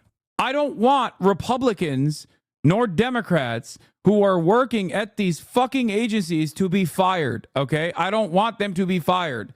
Oh. We talk about doging people, okay? I want that to sink in. You're arguing with yourself. I am not guilty of that. I finally found one person I knew that got doged, and it hit me in the heart. Even then, he just doesn't really care that much, I don't think, but maybe that's just me. But yeah, here's more. After getting booed for defending Doge cuts, McCormick, a Republican from Georgia, is trying to sell to constituents at his town hall on cuts to Social Security, Medicare, and Medicaid. It's going about how you would expect. Uh-oh. Who could have foreseen this? Compromise, okay? We have solutions that we agreed on. That I have 4 Democrats that said that they were willing to. We're not going to take it away from anybody who hasn't. Yeah, who could forget this wonderful representative who famously said on CNN, from Georgia, by the way, that children should get jobs instead of getting free school, breakfast, and lunch. If you are wondering how deep does the well of depravity go, you will never see the bottom of it. Here is that guy. I'm going to get back to how his constituents are reacting to the Medicare and Medicaid and Social Security cuts, though, that he's advocating for. That is a valid goal, right, to save money and be more efficient, right? But No! Shut up! It's not!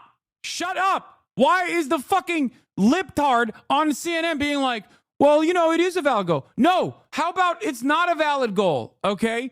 I'm done. I'm done with this shit. I fucking hate this. Oh my God, liberals. No, don't concede at any point. There is no reason to concede. They never do. They are depraved.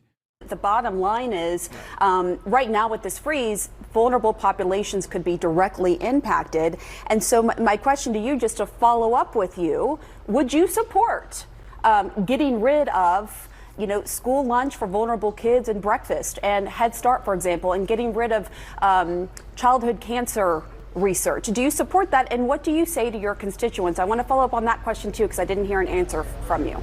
Sure. So I'm an ER doc, and I know that philanthropy is where you get most of your money for childhood cancer research, for example. And it's not just I mean, you look at what the president just proposed, a $500 billion spending bill on AI to produce cancer early detection in the first stage on most body parts. That's his spending bill where he wants to increase cancer research. So it's just about what part of the money it comes out of. When you talk about school lunches, hey, I worked my way through high school. I don't know about you, but I worked since I was, before I was even 13 years old. I was picking berries in the fields before we had child labor laws that precluded that. I was a paper boy. And when I was in high school, I worked my entire way through. You're telling me that kids who stay at home instead of going to work at Burger King, McDonald's during the summer, should stay at home and get their free lunch instead of going to work? I think we need to have a top-down review. Think about where kids need to actually be. You don't understand. I'm saying work sets you free. Arbeit macht frei. Should I say it in the original German? Yes, these children yearn for the mines, madam. That's right. These 10-year-olds should go work at the goddamn mines. You understand me? This is my congressperson, by the way. It's literally my hometown city hall. Yeah, that's right. I think we should kill them, actually. Fuck it. We got too many children. I'm anti-child. Gosh, I would say that's not necessarily a fair assessment of all of the kids. So you would say all the kids. No, just like what he is saying is horrifying. Your response is inadequate. I'm sorry. That is a horrifying thing to say. Yeah, that's right. 10-year-olds should be picking berries on the field is a psychotic position to have as a wealthy Republican who is living in 2025 in the wealthiest nation on the fucking planet. What the fuck? He's smiling from ear to ear when he's like, yeah, that's right. Children need to start picking berries. Kids in your district who use the free lunch, for example, or breakfast, they're all just sitting at home and not working. Okay, I just want to clarify because that seems like what you were trying to insinuate. This gives us a chance. No, this gives us a chance, though, to see where is the money really being spent. Who can actually go and actually produce their own income? Who can actually go out there and do something that makes them have value and work? I sometimes think to myself, like, how would I react if I was an anchor on CNN and the Republican congressperson that I'm interviewing said something like this? And I truly, I just don't know. I would be like, okay, well, you, anyway, I can't even say it. I don't want to say what I am thinking right now. Okay. Like, this is like a fucking meme, dude. It's psychotic. It's insane. You are a psychopath. You are a bad person. Okay. I'm going to say the nicest things I can say. If they had any fucking balls, you'd be on national TV interviewing these fucks, at least someone like you. Yeah. I mean, that's part of the reason why I am not that interested in doing that as well. I'm not going to say anything, but I apologize profusely for this interjection, but this is important. What? But this is fear and clout increasing. We making it to the big leagues. What is this? Does anyone else think this guy looks like Austin show? What is this? What the fuck is this post? I'm done. I'm done. Stop. Oh my God. Oh my God. Work skills for the future. I mean, how many people got their start in fast food restaurants when they were kids versus just giving a blanket rule that gives all kids lunches in high school who are capable of going out and actually getting a job and doing something that makes them have value, thinking about their future instead of thinking about how they're going to sponge out the government when they don't need to. We don't give people value. We don't give them the ability to dig themselves out when we penalize them for actually working and actually keep them on welfare. That's what's been the inner city problem for a very long time. We need to have a top-down review so we can get people out of poverty, because you know what? America's very good at creating jobs and giving people worth. And we've been very traditionally good at that, but we're losing our way. And that's when we give people incentives to stay at home and not work. That doesn't work for America. But a lot of these kids aren't even of like working age. They're young kids, and as you well know, and also some of the kids at Head Start, they're like 5 and under. You should know in every aspect of society, even our state and local government sessions, it is this polite, passive, loser, spineless reactions from Dems when conservatives say the most unhinged things. I do my best to bring an ounce of heart here at the VA General Assembly, brother. You made things very clear for me. I hope others also pay attention to what you're doing. This shit is incredibly Hitlerian, by the way, literally saying that we need to evaluate how valuable each mouth to feed is and allocate resources in their direction instead of the mouths that aren't as valuable or productive and are leeches. Yeah. Yeah, we need to give rich kids more food. Take it away from the poor kids. Make them work for it extra hard. Children need to learn the importance of passive income. Make them get into a cryptocurrency scheme. Actually crazy.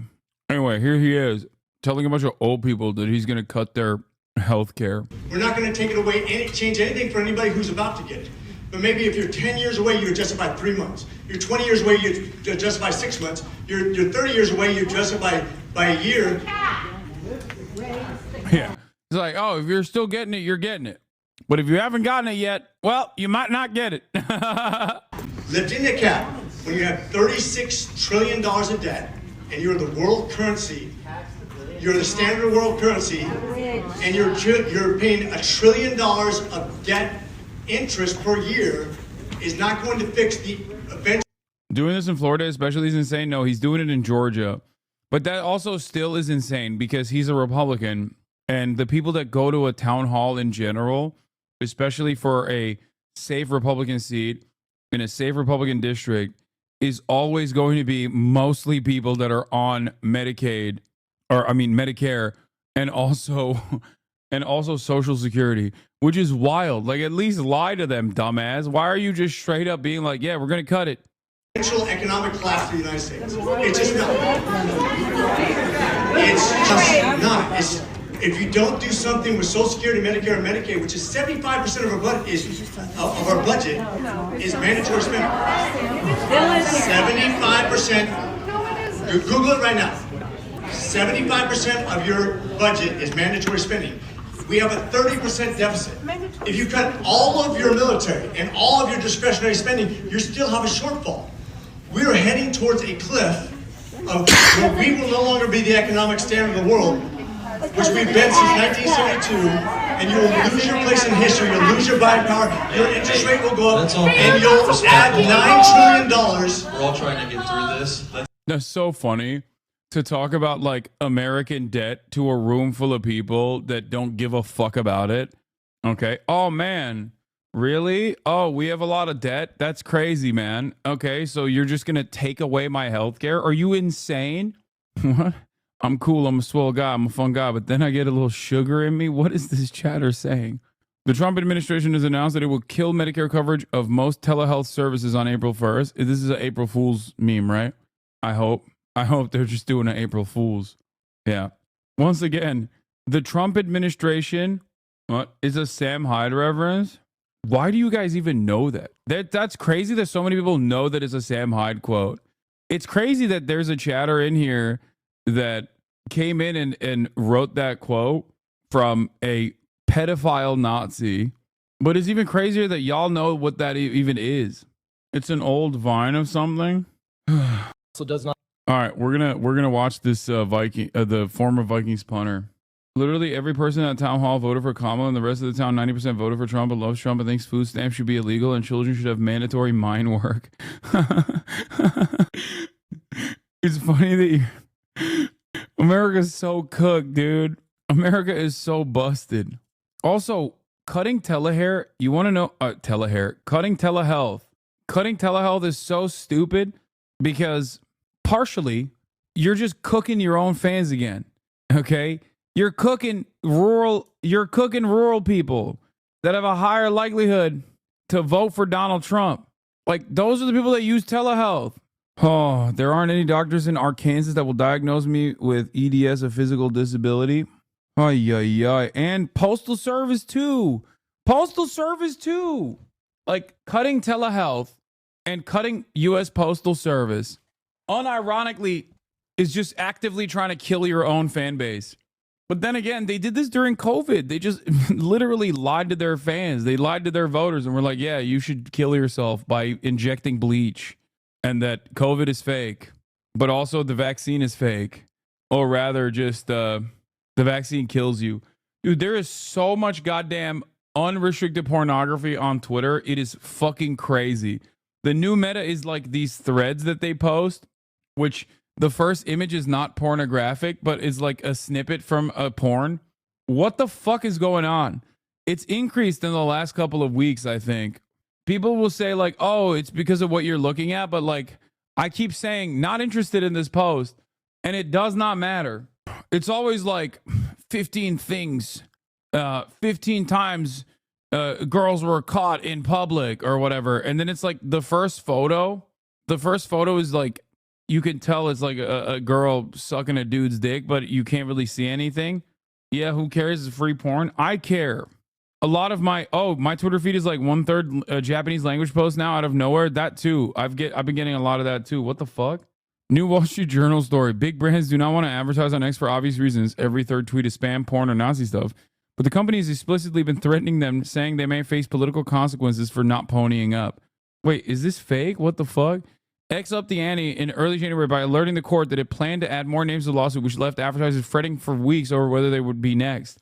On February 1st, X added about half a dozen more advertisers to the litigation. Some of the advertisers we work with have expressed that they feel there is an implied threat from X that they could be added to the lawsuit if they don't return to X. The legal threat has hung over the industry, including in sideline conversations during CES in January, a major event that attracts top advertising agencies and media and tech companies. This is so insane. Just like extorting advertisers, be like, you have to give me money or I'll fucking come after you with the government. Maybe I'm a dumbass, but how the fuck is that legal? Okay, I realize now. I realize what's going on. It just finally clicked. I grew up in Turkey, okay? So there was no point in time when Recep Tayyip Erdogan was rising to power did the Turkish people turn around and go, how is this legal? Okay? Because there wasn't this like faulty underlying premise that the institutions were supposed to be working, okay? We all just kind of understood what the fuck was going on. And I think the reason why Americans keep asking this question is because they have this notion that the law is supposed to work, okay? Now, this level of egregious violations of the law, okay, is unique to America. But in the past, you could get away with a lot of stuff, especially if you did it in a covert way, especially if you were wealthy. But if you grew up in a country that is a developing nation, outside of the sphere of Western influence, outside of like Western Europe, you are very familiar with what is going on. As a matter of fact, I'd go so far as to say most people, maybe not in this community because most of you guys live in America or Canada or Western Europe, but most people on the planet know what the fuck is going on. I know what the fuck is going on. I've been talking about it nonstop. It doesn't matter. I don't know how else to describe it to you. It literally does not matter. Okay? It doesn't. That's it. Americans still have this belief that like, you know, the institutions will protect us. It's like, no, we are now entering a very different territory for America, at least. That is a very familiar territory for everyone that grew up in fucking India, for example. Exactly. Arun says, I've literally been saying that the U.S. is rapidly becoming India super fast. Yeah. Like, this is exactly the type of shit. This is exactly the type of shit that happens pretty much everywhere else. Okay. And most people are used to this happening. And they just kind of, you know, they just kind of take it. There's not really much you can do. And I just realized now, like, why do people always ask, like, what's going on? Like, isn't that illegal? Is a very funny question that I think only Americans ask. Because everywhere else around the world, nobody fucking turns around and goes, is that legal? What's happening? It's not. And it doesn't matter. It's illegal. It's not. No competent real administration would allow this to happen. We are just not in that we don't exist in that playing field any longer. Germany does that. No, that's the difference. That's why I said Europe is different. America is different. Canada is different. But if you live anywhere in the global south, or if you live in a developing nation, this is not a unique predicament. What you are experiencing is something that you have experienced growing up. I teach ESL to adult students, and we had a conversation after class about this. Most of my students are from South America and the West Indies, and they literally are horrified that they're seeing the same things that happen in their homes happen here. Oh, yeah. Yeah. In the U.S., is the dog can't play basketball meme? No, there's a difference there. Because, listen, when it comes to social safety nets, I've long maintained the position that America is a third world nation with a Gucci belt. Like, we're super wealthy, but we also, mistreat our citizens pretty egregiously. But in comparison to a lot of the other countries that are still existing in the ruins of American empire, okay, some of these institutions are at least tasked with masquerading as competent institutions. Like there is some semblance of rule of law here. Okay. While our social safety nets have never actually kept up with other Western European counterparts, there is at least like some of the institutions are supposed to every now and then defend principles in an effort to not undermine public confidence in said institutions. Now we've moved into a different territory where it doesn't really matter. It's more of a what the fuck are you going to do about it situation. That's where we're at. Now, what's interesting about this situation is that this is not an exclusively American problem. What happens in America inevitably will happen in Western Europe and inevitably will happen in Canada as well. So when Canadians and Europeans look to America's car wreck, train crash, and go, wow, look at these fucking idiots, what they fail to consider is that it's going to happen to you too. Anyway, let's take a look at Trump's net approval ratings going down. Approval rating. CNN, you see it on this side of the screen, -5. Gallup, -6. Ipsos, -7. Quinnipiac, -4. Negative, negative, negative, negative, underwater, underwater, underwater, underwater. These 4 polls, all of them tell a consistent story, and that is Trump is on the negative side of the ledger. His net approval is negative. He is underwater like the Little Mermaid. All right. What are the changes since the beginning of his term? January. Right. All right. So we don't have a CNN poll to compare, but we do have the other 3 pollsters that we can look at. Trump's net approval rating, the change since January. Look at this. Gallup, down 5 points. Quinnipiac, down 7 points. Ipsos, down 13 points. They polled right at the beginning of his presidency, so not a big surprise that shows the worst change for Donald Trump. But the bottom line is this. Across the 4 new polls that we have, all of them have Trump in net negative approval rating, and the 3 in which we have a trend line, we see Donald Trump heading in the wrong direction, swimming upstream, you might say. What is driving this? Like, what is making people so upset? Yeah, you know, one of Donald Trump's great strengths during his first term, one of Donald Trump's great strengths during the 2024 campaign was the economy, the idea that Donald Trump could fix the economy. This was one. I'm not going to lie. It does kind of feel like it's not just like a fell for it again award for the Republicans, but also for the Democrats too.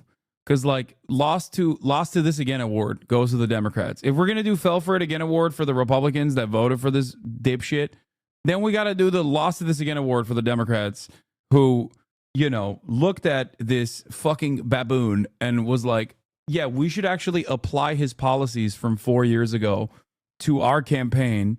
And people will vote for us because they love his policies. No, they just love him. They think he's charismatic. They think he is the anger and resentment that they carry for the institutions that have not defended their best interests. He's the mallet. He is the mallet that will destroy the government. Okay? Oh, that's it. People want radical change.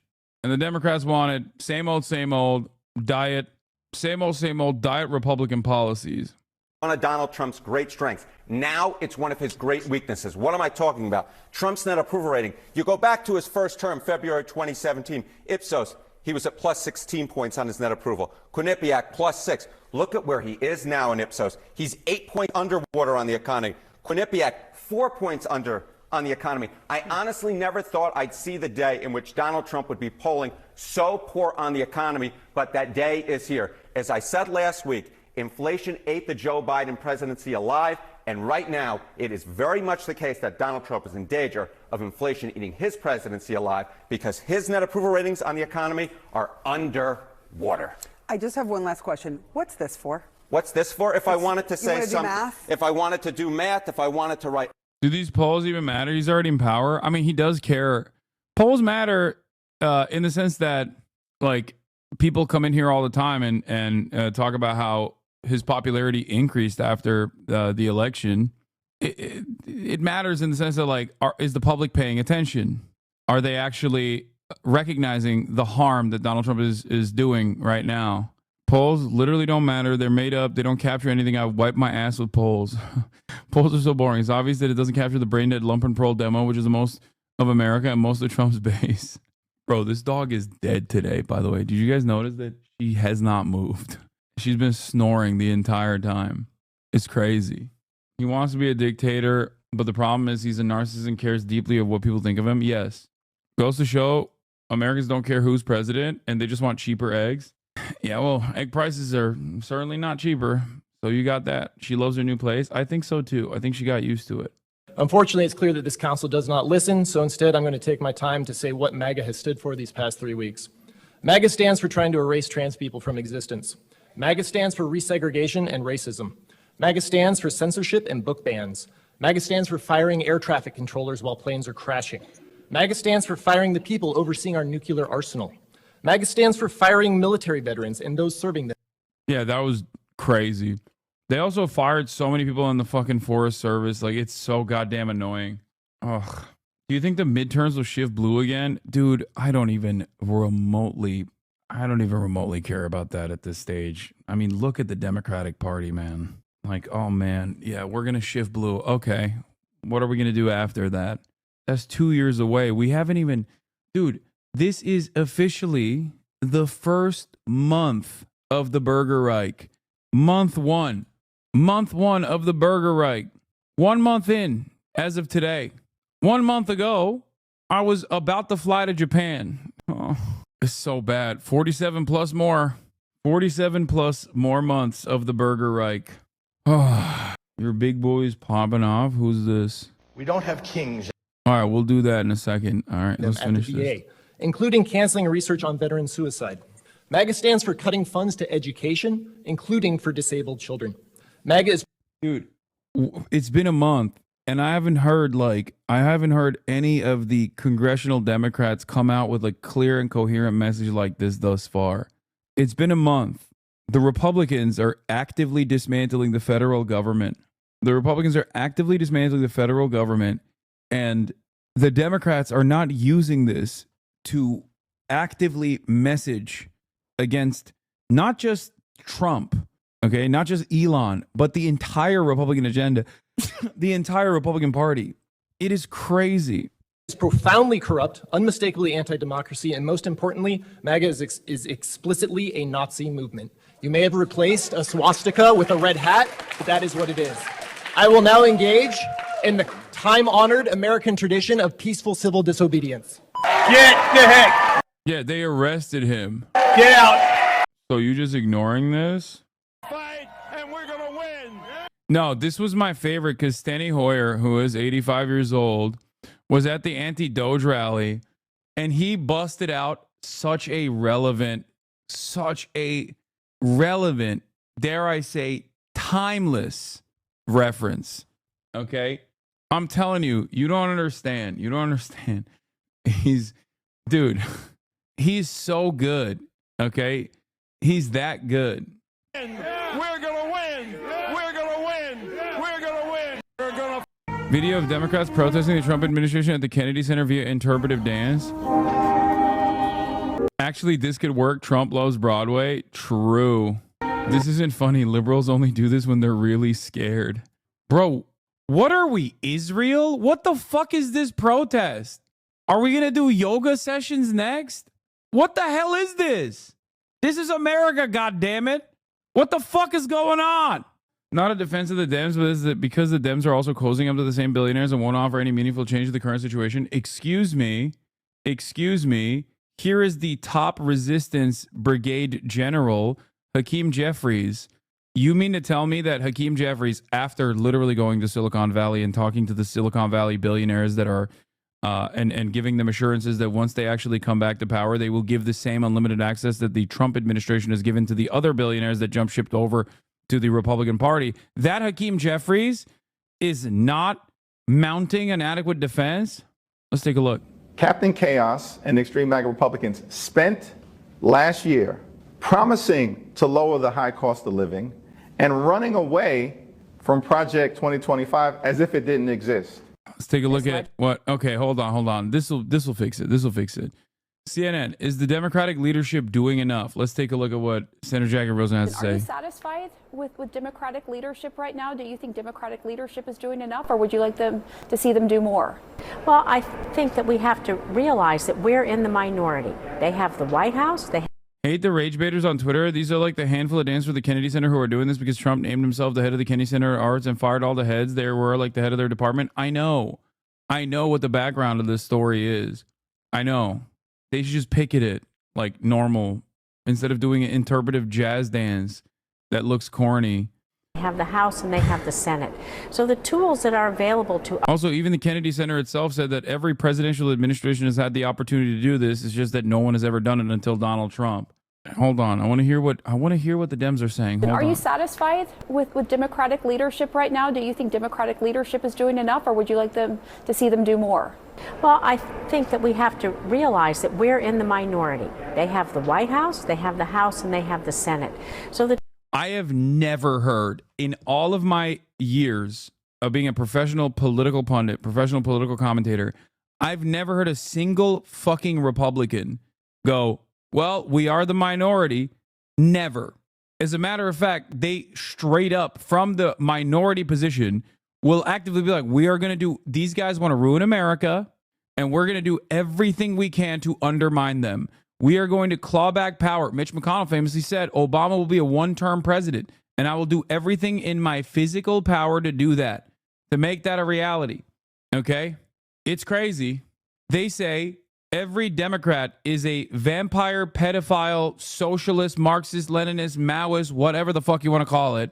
And Democrats will turn around and be like, and we would like some bipartisan compromise. Democrats in the past month have turned around and stated that they just want the Republicans to use Congress for their agenda, and that there is plenty of bipartisan compromise to be had if they were to go through Congress, that they are just willing. They are willing and able to work with this current Republican administration if they were to even use the legislative body, which they're not. Okay? It is unimaginably bad.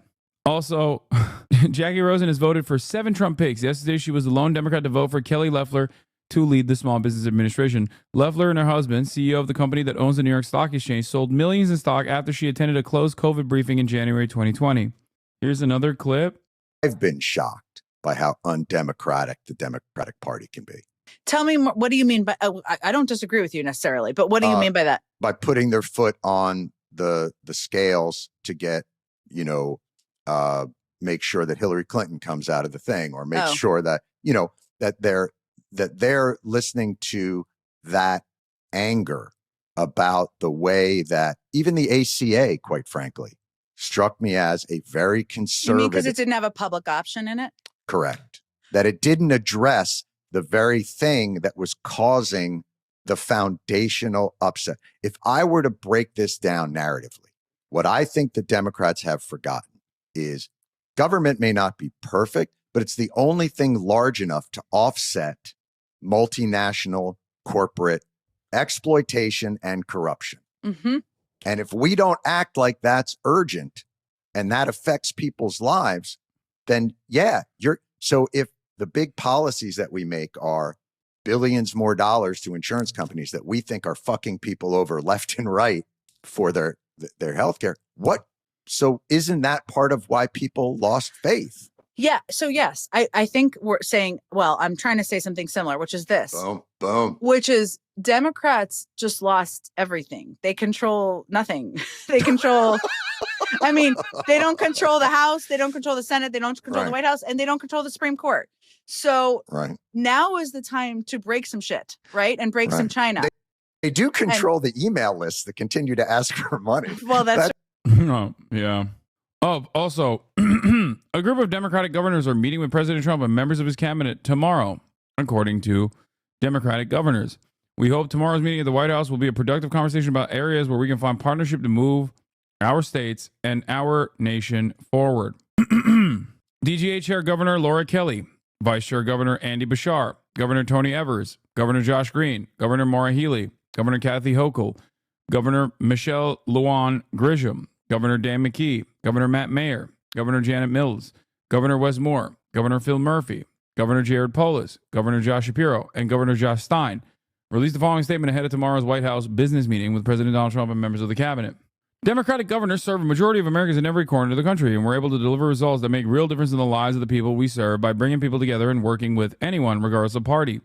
In that spirit, we hope tomorrow's meeting at the White House will be a productive conversation about the areas we can find partnership to move our states and our nation forward. We go into this meeting having shared our vision for the future of our states. That includes lowering costs for working families, improving healthcare, making our communities safer, and protecting fundamental freedoms, with the hope of finding a federal government that shares those priorities. Now, I will say this, okay?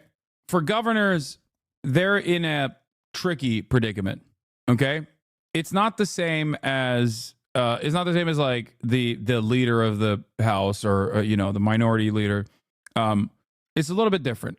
So we shall see what comes out of this meeting. What? Oh shit, you went on Bad Hosborough finally? Matt mentions you every ep. It's gay as hell. I did. I finally did it. Yeah. If disaster strikes, as the chatter said, if disaster strikes, they will need funding. Any chance Matt can get you on Mythical Kitchen? What's Mythical Kitchen? I think you guys forget I don't watch a lot of YouTube. You're joking. Begging, please stop smacking in the mic. No, I will never stop smacking. Kaya woke up because she heard me giving kisses to chat and got jealous. Yeah, I don't watch YouTube except for professionally for 8 to 10 hours a day, and basically I watch YouTube specifically to watch news and information. All right, let's hear what Big Boy Pritzker had to say. And I don't intend to bend the knee to one. If you think I'm overreacting and sounding the alarm too soon, consider this. It took the Nazis 1 month, 3 weeks, 2 days, 8 hours, and 40 minutes to dismantle a constitutional republic. And all I'm saying is that when the 5-alarm fire starts to burn, every good person better be ready to man a post with a bucket of water if you want to stop it from raging out of control. Those Illinois Nazis did end up holding their march in 1978, just not in Skokie. After all the blowback from the case, they decided to march in Chicago instead. Only 20 of them showed up, but 2,000 people came to counter-protest. The Chicago Tribune reported that day that the rally sputtered to an unspectacular end after 10 minutes. It was Illinoisans who smothered those embers before they could burn into a flame. Tyranny requires your fear and your silence and your compliance. Democracy requires your courage. So gather your justice and humanity, Illinois, and do not let the tragic spirit of despair overcome us when our country needs us the most. Look, that's a good take. I mean, he is still a billionaire at the end of the day, so I don't know how much I can trust him. What is this? He almost makes me believe that billionaires can be human. Okay, I wouldn't go that far. Calm down. All right, let's take a look at... Oh, this is a not so good take. Yeah, Governor Shapiro. This is a fucking amazing response. I am a Democratic governor with a plan to...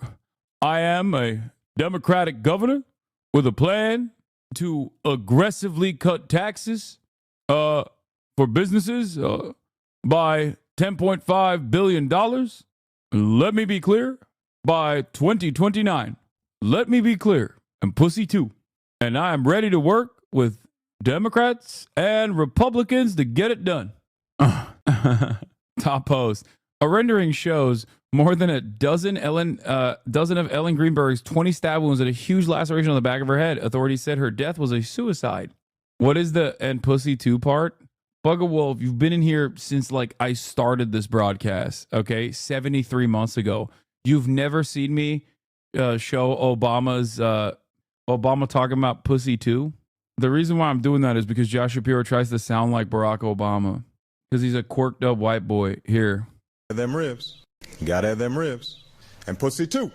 Yeah. Gotta have them ribs. And pussy too. Where are the new sub badges? I'm waiting on Mass Stupid Art. Okay. We have a video ahead of us, which is Jonald Harris. Okay. Jonald McDonald Harris. Okay. I've been holding on to this video this whole day. Just like Johnny is holding on to his last paycheck from USAID. Okay.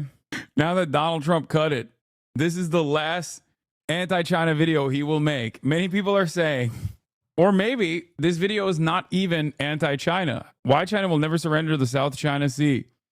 I love the title of this because it's like, why China will never surrender the South China Sea. You know? Anyway. Look at this map of the most disputed water in the world. It's a sea that is claimed in part by 7 countries. Tensions are rising in one of the most hotly contested regions on the planet, the South China Sea. Including one that no one likes to talk about. This sea is peppered with tiny islands, most of which look like this. Small rocks and sunken reefs. But even still, the countries here fight over— No! No! Oh, God, I should have given a trigger warning. Fuck. No.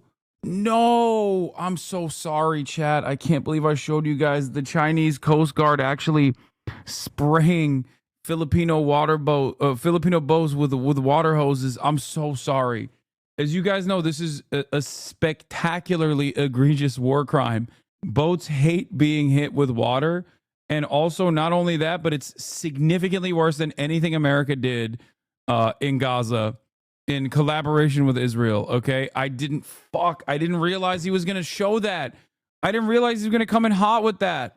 I'm so sorry. I'm so sorry. Oh, fuck. I didn't realize. Small Okay. rocks and sunken reefs. But even still— Ah! Ah! Ah! No, I'm shaking. I'm shaking. What's next? Is there footage of the Indian and the Chinese border patrol hitting each other with stakes? Ah! Even the mere thought of it, even the mere thought of such unimaginable violence and display makes me think we have to put an end to the Chinese regime right now. I don't know why I'm doing this. USA cut my funding too. You know what I'm saying? I'm just giving this to them for free at this point. the countries here fight over these little rocks. They build bases on them. They create new islands where there were none. And today I want to show you why. Specifically why China claims all of this ocean as theirs, basically the entire South China Sea. I'm going to show you what China hopes to gain from this claim, both resources and strategic territory. But perhaps more importantly, I want to show you the story that China tells its people and the world about this water. Chinese construction crews have been dumping massive amounts of white sand in 7 spots in the South China Sea. So this is the backstory of the South China Sea, and it's part 1 of a 2-part series. The first piece is this one that you're watching right now, and the second one is the modern conflict of the South China Sea that is currently heating up. That video is live right now on our second channel, Search Party. Taiwan also has the same exact claims to the sea, but no one mentions that, surprisingly. I mean, come on. So to understand how we got here, you have to rewind to look at maps from hundreds of years ago. Oh, he loves that. Like this one. He loves that. That's his favorite. Oh, he loves that shit. Let's get back. Let's look at some fucking maps, baby. I mean, there's something about seeing it on paper that just never gets old for me. So this map was commissioned by a wealthy Chinese merchant in around the early 1600s, maybe earlier according to some experts. It's the South China Sea, the map we've been looking at so far in this video, and it's mapped in surprisingly accurate detail. It's an absolutely fascinating map because it does show in great deal trading routes from the eastern Chinese coast. Okay, I'm not even joking. What are those guys gonna do now? Like, half of the people that Johnny Harris goes to for these videos, like half of the experts unironically are funded by USAID. Like, this isn't a fucking like Donald Trump style, like they're funding homosexual Marxism in Guatemala type shit. Like, they literally, that is what USAID does. Okay? Like, if you were to actually look at like what USAID does, it's funding those guys. Okay? Maybe not John Old Harris, but like a lot of the people that work at these think tanks, or like Friends of Democracy and Freedom Foundation in in Vietnam, or Friends of Democracy and Freedom Foundation in China. So like these guys are oftentimes academics. They work directly in those think tanks and whatnot, and those think tanks pay them. So what do they do? Like, what are they going to do now that USAID funding is cut? There is a lot of good that the USAID does as well. Make no mistake. I'm not saying that it's just all this, but this is a very direct part of the USAID funding. So I guess they're just all gonna go on Johnny Harris's YouTube channel. I don't know. All the way down through Southeast Asia. Bill Hayton is a journalist and academic who has studied the origins of China's claim in the South China Sea. He's been walking me through documents and maps that piece together the story of how China got this U-shaped line. At the time, China was a big, powerful civilization. They were a seafaring culture. They used the ocean for trade, and this map is kind of proof of that. You can see all these trade routes, these lines here that go off into Southeast Asia, Indonesia, and off to the Indian Ocean. And importantly, this map shows a bunch of these islands here in the South China Sea. These are very important island groups, and soon you will understand why it is so important that in this map from the 1600s, a Chinese merchant is mapping these islands. I'm gonna put this back now. It's so shocking to me that a Chinese merchant was mapping out the islands in the South China Sea. So Chinese merchants and explorers... I mean, he does this because this is just the style guide thing, okay? It is kind of how he operates. Like, he'll just tell you just a very understandable, very normal fact, but do it with like a dramatic reading where he's like, yeah, this map actually showed islands in the South China Sea. Explorers knew about these islands. No one lived on them, but they would stop over when the weather got bad. They would fish around them. Archaeologists have found Chinese pottery, bowls, and coins on these islands. But back then, the Chinese Empire didn't care about claiming these islands. There was no sense that they would have any value. They were just some rocks in the middle of the ocean. This map is good evidence of trading patterns. We have evidence of trading, but we don't have evidence of ownership or occupation because really nobody cared about such things. That is until the French arrived to Southeast Asia. You didn't think I was going to make it this far without talking about Europeans claiming land, right? Setting the stage for modern conflicts. Its navy starts to colonize what That's why he's my goat, because that's in the past. So if it's in the past, it's bad. If the same thing happens now, though, it's very good. Please make no mistake. Indochina, what's now Vietnam. And that, of course, brings them into direct conflict with China. So it's the 1930s, and France has claimed ownership over these islands, which angers China and Japan. These islands, this water, it started to become more strategic to these growing empires. So then a lot of the strategic thinkers in Britain and Paris and the US are thinking about who's going to control these little islands in the South China Sea and what does it mean? Especially Japan, who had followed the example. It's wild. The audacity, brother. The audacity of fucking white people. It is so crazy. Anyway, let's continue. Of European empires and started growing an empire of their own. By the late 1930s, Japan starts rapidly taking over this whole region, including a lot of these islands in the South China Sea. The Japanese have started surveys and thinking, well, we can use this for a seaplane harbor or a submarine dock or something like that. During the Second World War, I will admit, the one positive aspect of French imperialism in the region is that it created one of the greatest sandwiches of all time, the banh mi. That's it, though. Like, no positives outside of that, but the banh mi is excellent. Excellent stuff. Sometimes there's the good and the bad. You know what I mean? It is an incredible sandwich. It is so fucking good. Holy shit. War. I mean, the South China Sea basically becomes a Japanese lake. So for the first time in history, one power controls almost the whole of the coast of the South China Sea. Eventually, the US would enter World War II and beat back Japan, forcing them to give up control of all of this territory that it had conquered during the war, including all of these islands in the South China Sea. World War II. Is this position going to be Chinese imperialism good if you have a claim in the past? Are you insane?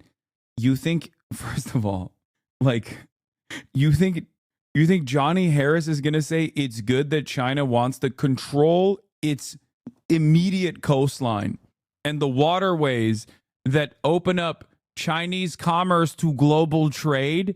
Chinese imperialism. America not doing imperialism. It's only Chinese imperialism when you want to ensure that you can still maintain global trade without any military action. Chat, why does Hasan dislike Johnny so much? I thought he used to like him, sorta. There's a couple of videos that actually made my brain explode that I watched, but I do generally like Johnny Harris. I joke, I kid, I say he's CIA, but there are a couple videos that have genuinely exploded my brain. I think the one I can think of For every like 2 decent videos, he has like a third one that is just so fucking bad where you're like, come on, dude. The Joe Rogan made it one, clear that, and the MLK one come to mind immediately. Those are the 2 that it was. There was an Elon one too, I think. all of these rocky islands were suddenly important. They were strategic. The Japan video was annoying too, but it wasn't like that bad. Where he was like talking about the Japanese Self-Defense Forces, which is an unconstitutional unit that shouldn't even exist, that he trained with and had a tickle party on. Locations at a very important crossroads in the world. It also made it clear that if your country doesn't claim them, someone else will. So we have a bit of a scramble for all these islands.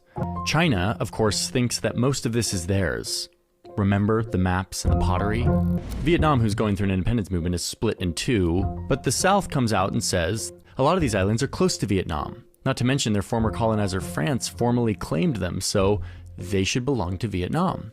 The Philippines is busy establishing its newly independent country, so it doesn't claim any of these islands at first. But, strangely, one Filipino businessman goes out to a cluster of 53 islands and claims that he discovered them.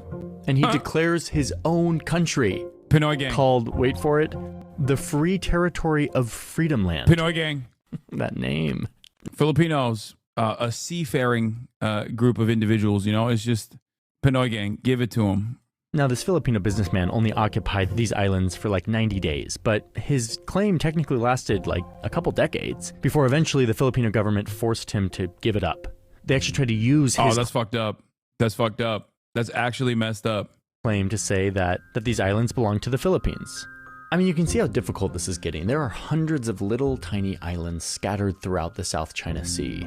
They weren't that important for many centuries, and if China's taken over the immediate coastline of another country, then yes, it's imperialism, bro. China wasn't some uncontacted native tribe in the 1600s. They were the richest civilization on earth. Isn't that far-fetched for their actions to be characterized as imperialism? I think what they are interested in doing is what changes the dynamic. Like if they are trying to protect their coastline and ensure that they have like free commerce, that's one thing. Okay. Delayed autistic guppy, back at it again. Also, I'm Turkish, so this is a sore subject for me. Okay. Just make no mistake. You know, I know a lot about unoccupied pieces of fucking land that stick out over waterways that create historic territorial claims amongst different, maybe former imperial powers. Okay? I'm not even talking about Cyprus. I'm talking straight up, literally like a little baby piece of land that sticks out from the water. Okay? Suddenly they became very important all at once. But now let me show you the map that will change everything. This is perhaps the biggest moment in the history of the South China Sea. Hold on a second. Wait, actually, before I do, I should pause and thank the sponsor of today's video, because it actually has a lot to do China with wants to my control goal for Taiwanese this video, airspace. which is Meanwhile, I'm trying Taiwanese to give an airspace. alternative view of the South China Sea, something different than what you normally see. Here in the United States, I mostly consume Western media, which makes getting a truly global perspective difficult. And that's because this is a really polarizing issue. We're very doing political, ethical which is reacts. why I have been a longtime subscriber of Ground News. I am a on the channel, which is promote transparency, fairness, critical thinking, curiosity, and awareness of our biases. Thank you, Ground News, for existing and for sponsoring today's video. Check out that link if you're interested. That is ADIZ, not airspace. You're spreading misinformation about that. Spratly Islands are not China's immediate. You think Spratly Islands are China's immediate coast? Spratly Islands are not China's immediate coastline. That is ADIZ, not airspace. You're spreading misinformation about that. Hawaii isn't in US. Okay, Guam. What do you mean, Hawaii? Air Defense Identification Zone, ADIZ. And now I'm gonna go get that map. So here it is. Let's go back up to China really quick. And there's actually not just... Do you actually think China's claim to the whole sea is valid, or are you doing a joke / Jen? No, I don't think China's claim to the entire sea is valid. I think it's understandable to want to make sure that your fucking immediate backyard is not turning into a fucking missile base, one micro island at a fucking time, especially when another island nation up there is literally arming itself at a rapid clip. Okay? Like, come on, guys. What the fuck are we talking about? Why do we act like a country has no interest in self-preservation? Like, this is ridiculous. It is a completely fucking ridiculous notion. Everyone in the USA wants to do great power politics until it's another great power. Exactly. Exactly. So you also going to defend attacking the Panama Canal? Brother, dude, the problem with the Panama Canal isn't that Trump's claims are correct. Okay? Do you think China has actually militarily taken over the Panama Canal? And that's why Trump is actually correct in saying he's going to own it now? What are you talking about? One China. There are two. And look at this moment. It's right after World War II, so it's like the late 1940s. There's the nationalist government, the Republic of China is what it's called. They're like the main government of China. But then there is a communist revolution. Ask all the Taiwan Sims in the chat whether they support Taiwan's claims to the Spratly Islands. It's not just those islands as well. It's also the entirety of mainland China, which is, I mean, I don't even think that that's productive to discuss, to be fair. A bunch of revolutionaries that are fighting to overthrow the government. It's a civil war. But even during this civil war, the Republic of China, the nationalists, aren't going to let all these other countries take over these islands. So they send their navy out to some of the largest islands in these groups. And these ships show up to these islands basically saying, we're going to claim these for China.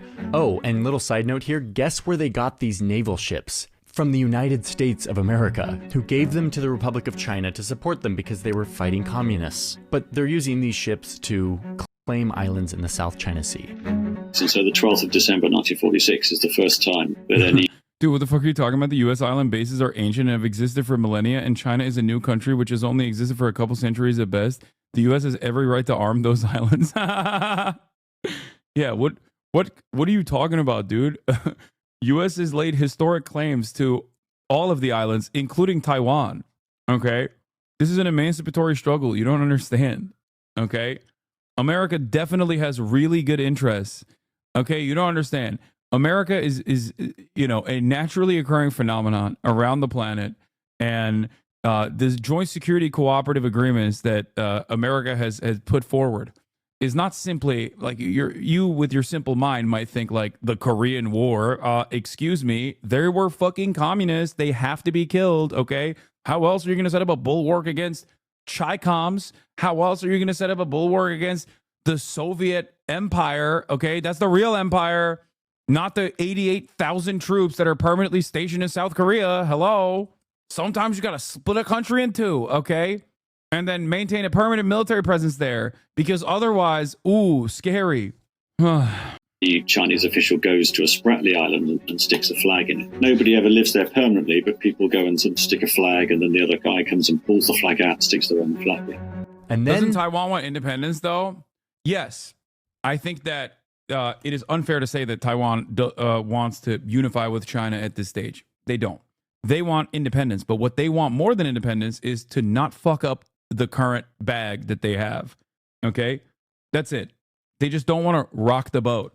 But if don't rock the boat is not considered as an option, then yes, they want independence more than they want unification. Okay, but the overwhelming majority want the current situation to not fall apart. Okay. And no, you're the people that say like, no, Taiwan has historic claims to the entirety of mainland China. Like that stuff is bullshit. That doesn't exist anymore. Even the KMT is the Unify Party now. Okay, things have changed. Taiwan wants independence by maintaining the status quo. A whopping 83% shows overwhelmingly what Taiwan that's what Taiwanese want. That is correct. U.S. anti-China rhetoric is cooking Australia because our policies have copied the rhetoric, even though China is our main trade partner. So fucking stupid. Yeah. Well, also, you have to remember, it's going to work in a fucking penal colony like Australia, a settler colonial enterprise comprised of, white bandits who also did their own indigenous genocide. So obviously, yeah, if there's another country where the Orientalist narratives are going to be very successful, it's going to be Australia. They released this map. Take a look. This is the official map where they claim what they say is their water in the South China Sea. It's made up of these dashes, 11 dashes to be precise, drawn around the periphery of the entire South China Sea. This map is basically saying, hey guys, this water has always been ours and remains ours. Stay back. Now that Japan is defeated, we are going to formally assert that this water is ours, as it always has. Dude, one of the fucking I don't even want to get into it now, but people are going to get very mad at me for saying this because of how this reflects like on current Taiwan China policy. But if it wasn't for the Korean War, okay, this would not be a point of contention. That's it. And that is historical fact. If not for the Korean War, this would not even be a conversation. That's it. Why? How did the KMT arrive at Formosa? Mao was entertaining the notion of finishing the job, and then the Korean War happened. Now he's calling it Formosa. I mean, what do you mean? Like, what do you want me to say? That was the name at the time. What the fuck? Yeah, China was prepped to invade Taiwan, but the Korean War made them divert all their attention to North Korea. Why is it contentious in today's context? Because people think of Taiwan as it is now, which is generations removed from what I'm talking about. And then they think like, oh, well, these are a bunch of like brave good guys that are very Western facing and just brave good guys that were going to be unfairly maligned by the scary bad guy, Mao Zedong, you know, but like the dynamic was very different back then. They were nationalists. They were fascist, very, very ruthless and very brutal, as a matter of fact. The people of Taiwan, I suspect, are going to be increasingly open to reunification, given how things are going with the U.S., even if the majority don't approve of it today. I don't know. Yeah, we're talking about when they initially got pushed out. This is the most important map and the most important moment in this history. Yeah, that was a little bit of a Stalin L as well. It's also crazier to think if Stalin gave Chinese air support, the Koreans would have won the Korean War. Let's not talk about such things, okay? A lot of people talk about how Stalin was a ruthless chauvinist, okay? The red chauvinist, also interested in the spoils of empire.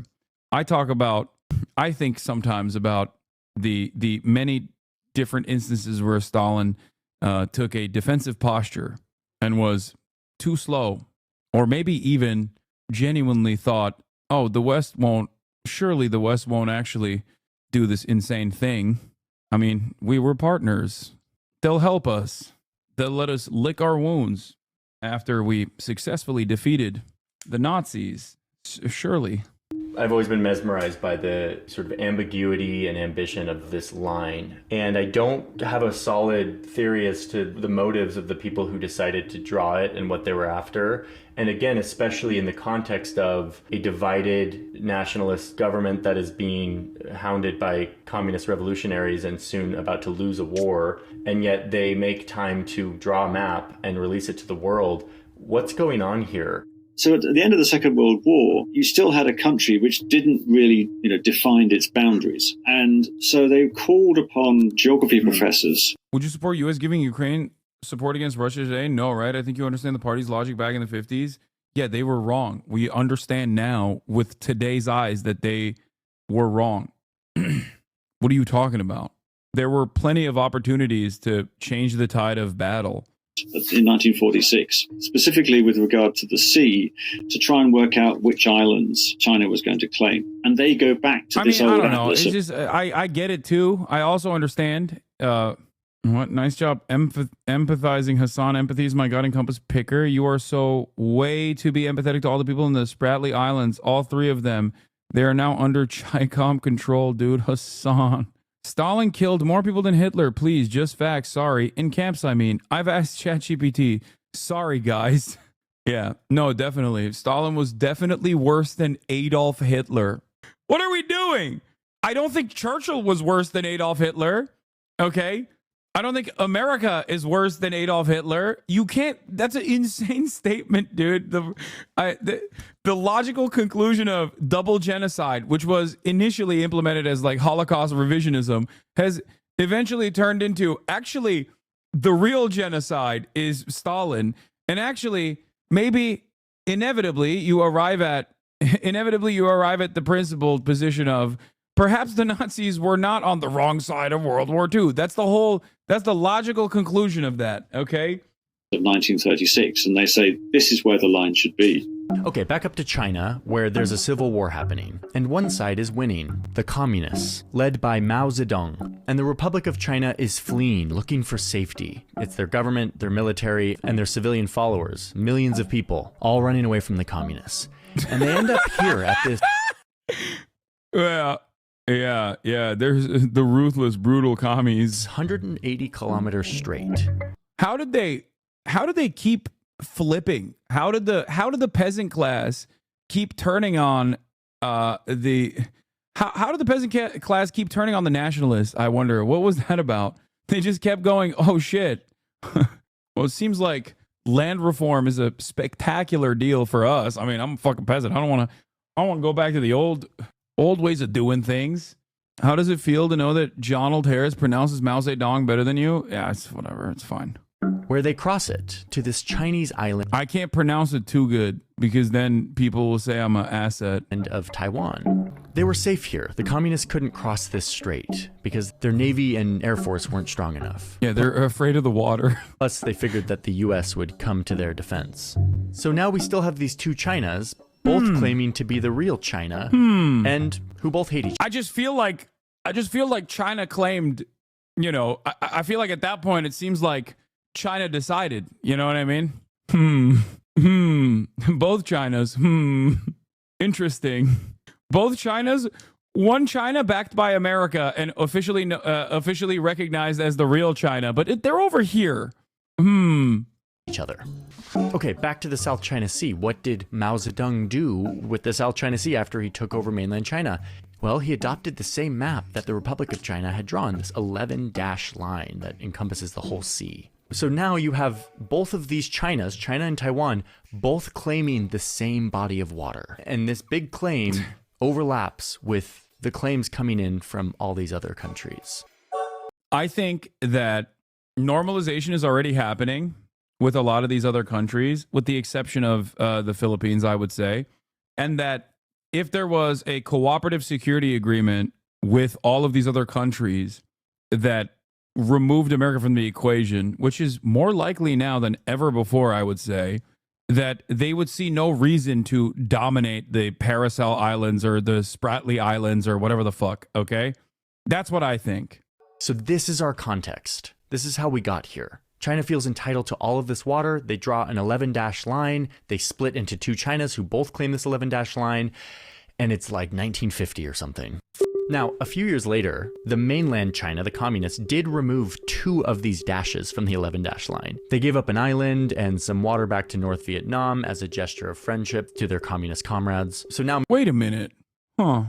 Why did they do that? I thought they were interested in empire shit. What? That's weird. It almost seems like... Wait, that's curious. That's interesting. Mainland China has a 9-dash line, and the Republic of China, Taiwan, has an 11-dash line. I mean, this is getting weird. Huh. As the 20th century progresses, the scramble continues as countries start backing up their claims with military might, trying to establish a physical presence on the islands that they claim. So Taiwan sends their troops back to Taiping Island, which they still hold today. And things start heating up even more when the global economy starts to come online, and we realize that this water is along critical shipping lanes. It's good water for fishing, and it is strategically placed militarily. And then in the late 1960s, they discover oil in the South China Sea.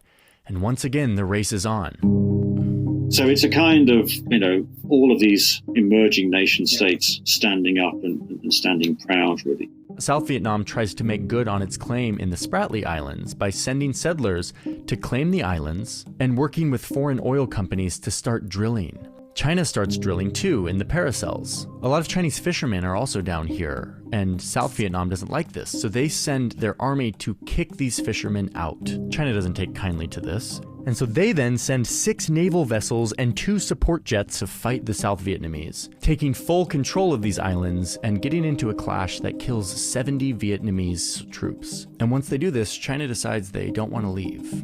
So they start setting up more infrastructure on these islands, having a permanent presence and controlling them completely. Over the years, the islands start filling up with more and more military bases and outposts. It becomes a crowded neighborhood. It's a good thing that America at this stage was completely and utterly removed from the equation.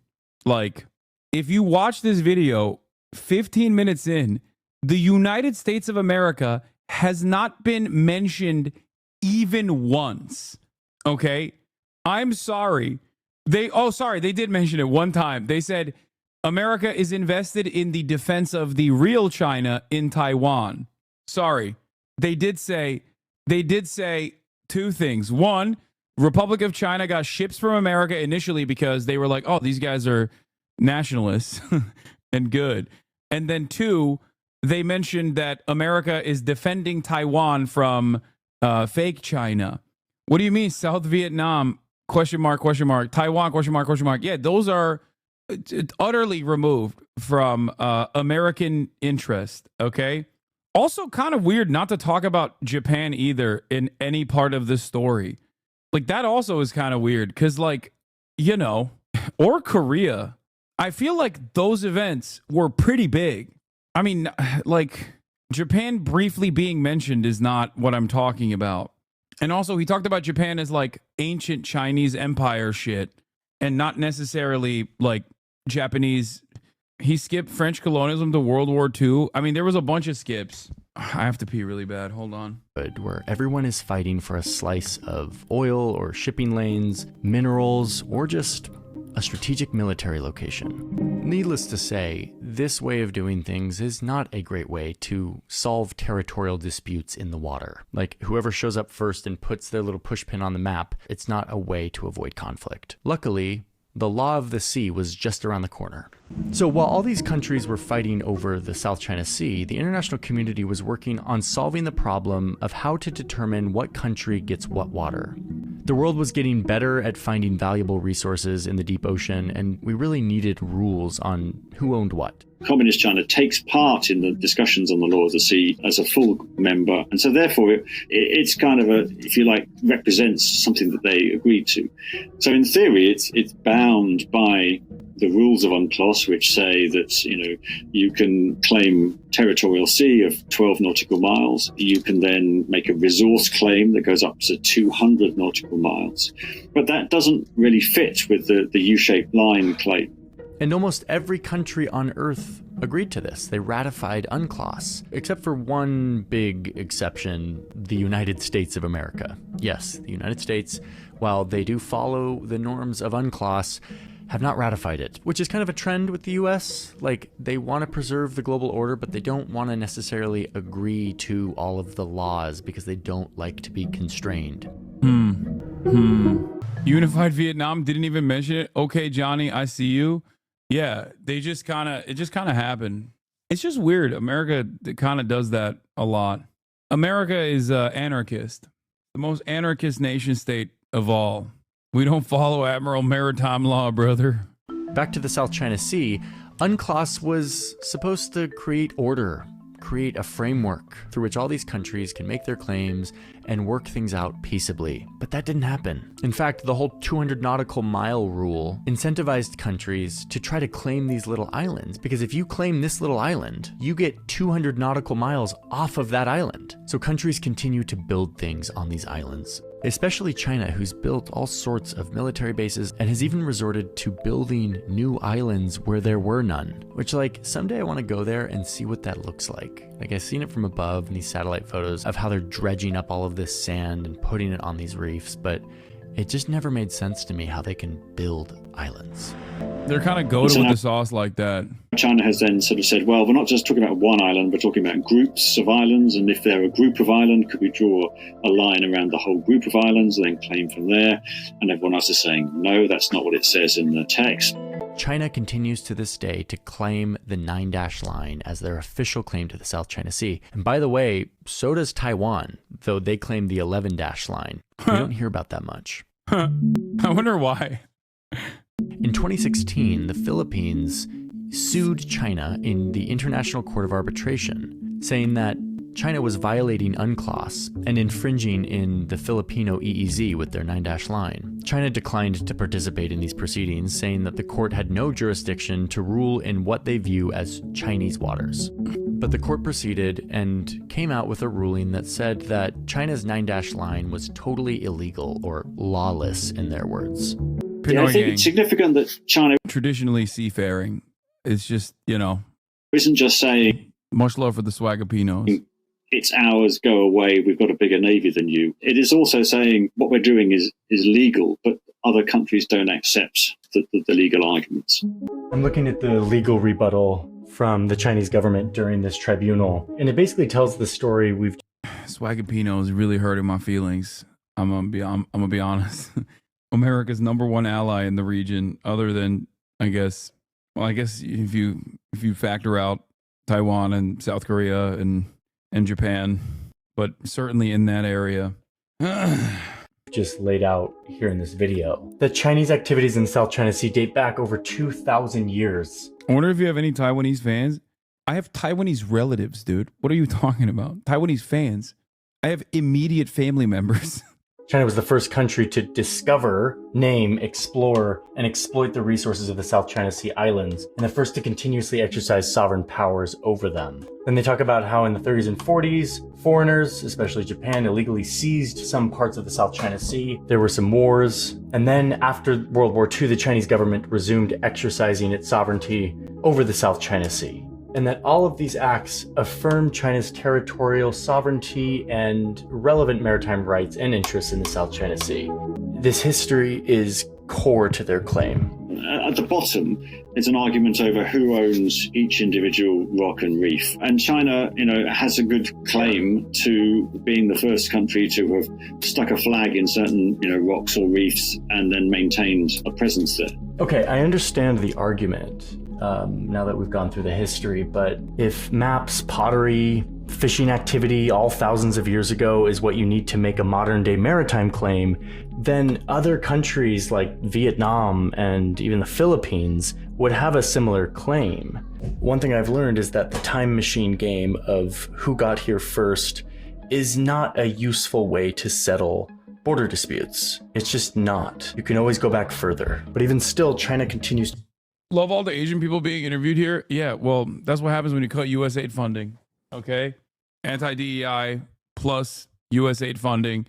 And all you can get is a white British dude who has epigenetic memories of Western imperialism baked into his core. It's a part of his core identity. So, of course, he's going to immediately posture the way that he is.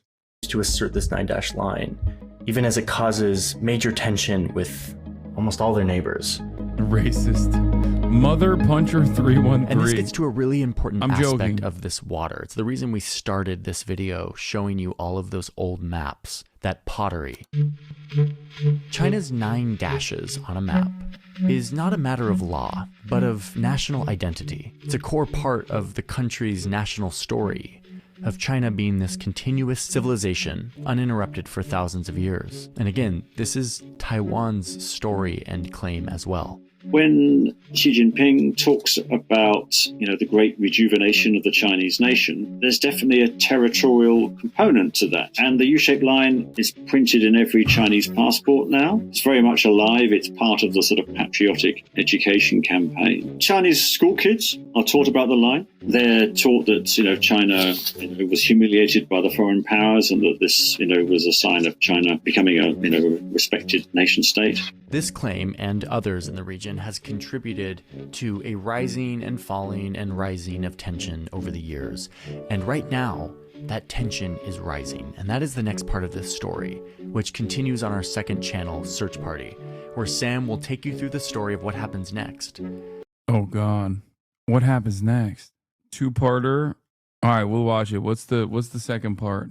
Why doesn't he link it here? I don't understand. To tell you why this tension is heating up, why Chinese Coast Guard acts, why this tension. In June 2024. Oh God, no! Don't start with the boats. Oh no, dude. Oh fuck. I'm scared. I hope they don't show the guy with the axe again. This ship from the Philippines Navy was rammed by 2 ships from the Chinese Coast Guard. A few minutes later, a standoff ensues. China's Coast Guard is seen brandishing. Top Shi is back. This video is not made to educate This video is not made to educate an uninformed audience. This video is made to manufacture consent from a misinformed public. Will Mr. Harris sign up for war? We saw his pitiful training with a weak Japanese army before. Americans are so desperate to provoke conflict with China because that's the extent of their foreign policy, military conflict. Axes and knives.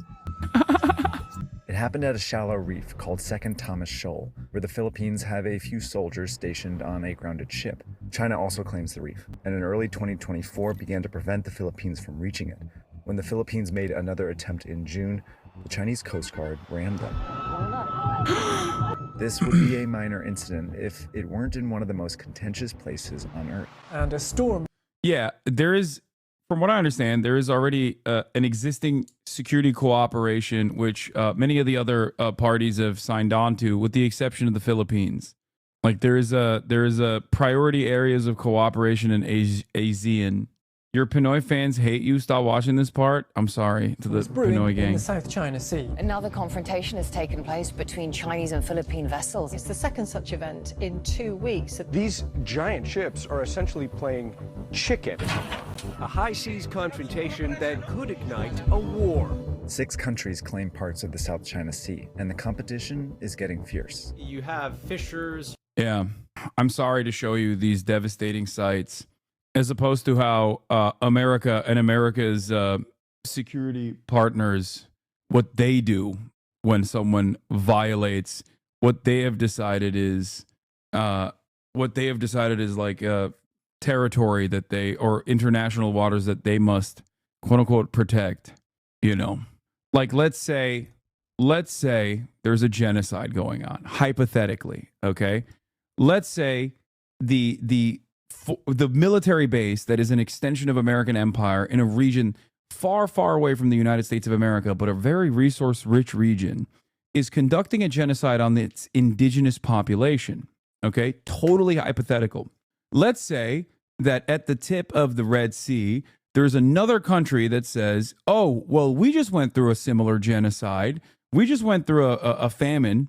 Okay, and I mean, this is all hypothetical. It's not, this would never happen, right? But let's say there's another country that just went through a manufactured, man-made famine with America's allies, with American weapons, with American missile guidance systems. Let's say that that's happening. And then the other country says, well, we're a sovereign nation, and we think that what's going on in this genocide is horrifying. We are going to stop the trade routes that touch our coastline. Now, let's say this other country is in a very specific part of the Red Sea where they actually can do that. They have the capacity to do that, right? And no, I'm not talking about Djibouti, okay? The world's most important country, okay? Now, in that process, what would America do? What would the United States of America do? I wonder. I'm just thinking, like, would they show up with axes? Would they just like spray water? What would they do? I suspect it would cost $1 billion, give or take. You know. You have these militia actors, you have multiple nations. There's a lot more variables, and there's a lot more chance that something unintended happens that you cannot de-escalate. So what's driving up tensions in the South China Sea? What do all these countries want? And what is this conflict really about? Damn, Donald McDonald Harris's second channel goes hard with the music. Literally the definition of whataboutism. Great job, Super Thinker. That's that Rutgers brain hard at work, Lamau. Really? An identical situation where America happens to be thousands of fucking miles away, okay, doing not one but, or supporting and facilitating not one but 2 genocides, being compared to the Chinese Coast Guard spraying Filipino boats with water, okay? Doesn't impact the situation? Yes, of course it does. The fuck are you talking about? I'm saying hegemonic powers behaving in one way is criticized dramatically by the other hegemonic power that is doing an untold amount of fucking violence in a similar situation, in a worse situation, as a matter of fact. And it's always the people that literally defend the other thing on principle while simultaneously saying, look at what China's doing, it's devastating. So no, this is not whataboutism, you dumb fuck. It's a direct comparison. It is a direct comparison that is happening right now. It wasn't a hypothetical situation. Are you stupid enough to think that I was mentioning a hypothetical situation? Holy fuck. Ironically enough, the instance of one and the historical actions that one party that is engaged in, that one country is engaged in, is literally the reason why the other country is like, yeah, we want to maintain some sort of control over this fucking region. That's why I think when Johnny Harris doesn't talk about American actions in that area, it kind of completely deletes an entire part of this conversation. Okay? Yeah, if you don't add America into the equation, the global hegemonic superpower in fucking perpetuity, okay, constantly destabilizing countries in the region, invading them, doing literally genocide, like to a T. Korean War absolutely could be considered a genocide. It's just when America does it, it's not, we just don't say it is, right? Because, again, global hegemonic superpower, okay? Perhaps that plays a role in another regional power wanting to make sure that their trade routes are secure. While also simultaneously, I'm certain of this, if the other countries around the region were to cooperate, they wouldn't do any of this shit. Also, what we're talking about is really stupid because Donald Trump is accelerating the process regardless. Okay? Donald Trump, with his insane actions, are most likely going to cause countries to reconsider the ways in which they've currently dealt with China. In the South China Sea, the stakes couldn't... You cannot say that for sure. If any other country has the power of the U.S., they would rape the planet. Dude, this is a psychotic hypothetical. You understand? A psychotic hypothetical.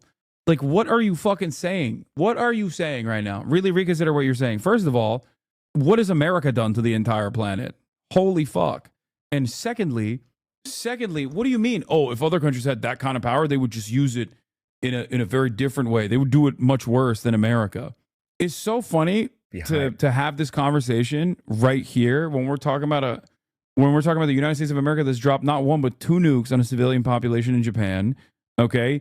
Invaded this fucking country, bombed the other one into oblivion, okay, where there's still birth defects happening, destabilized virtually all of them, historically also engaged in war with this one too, okay?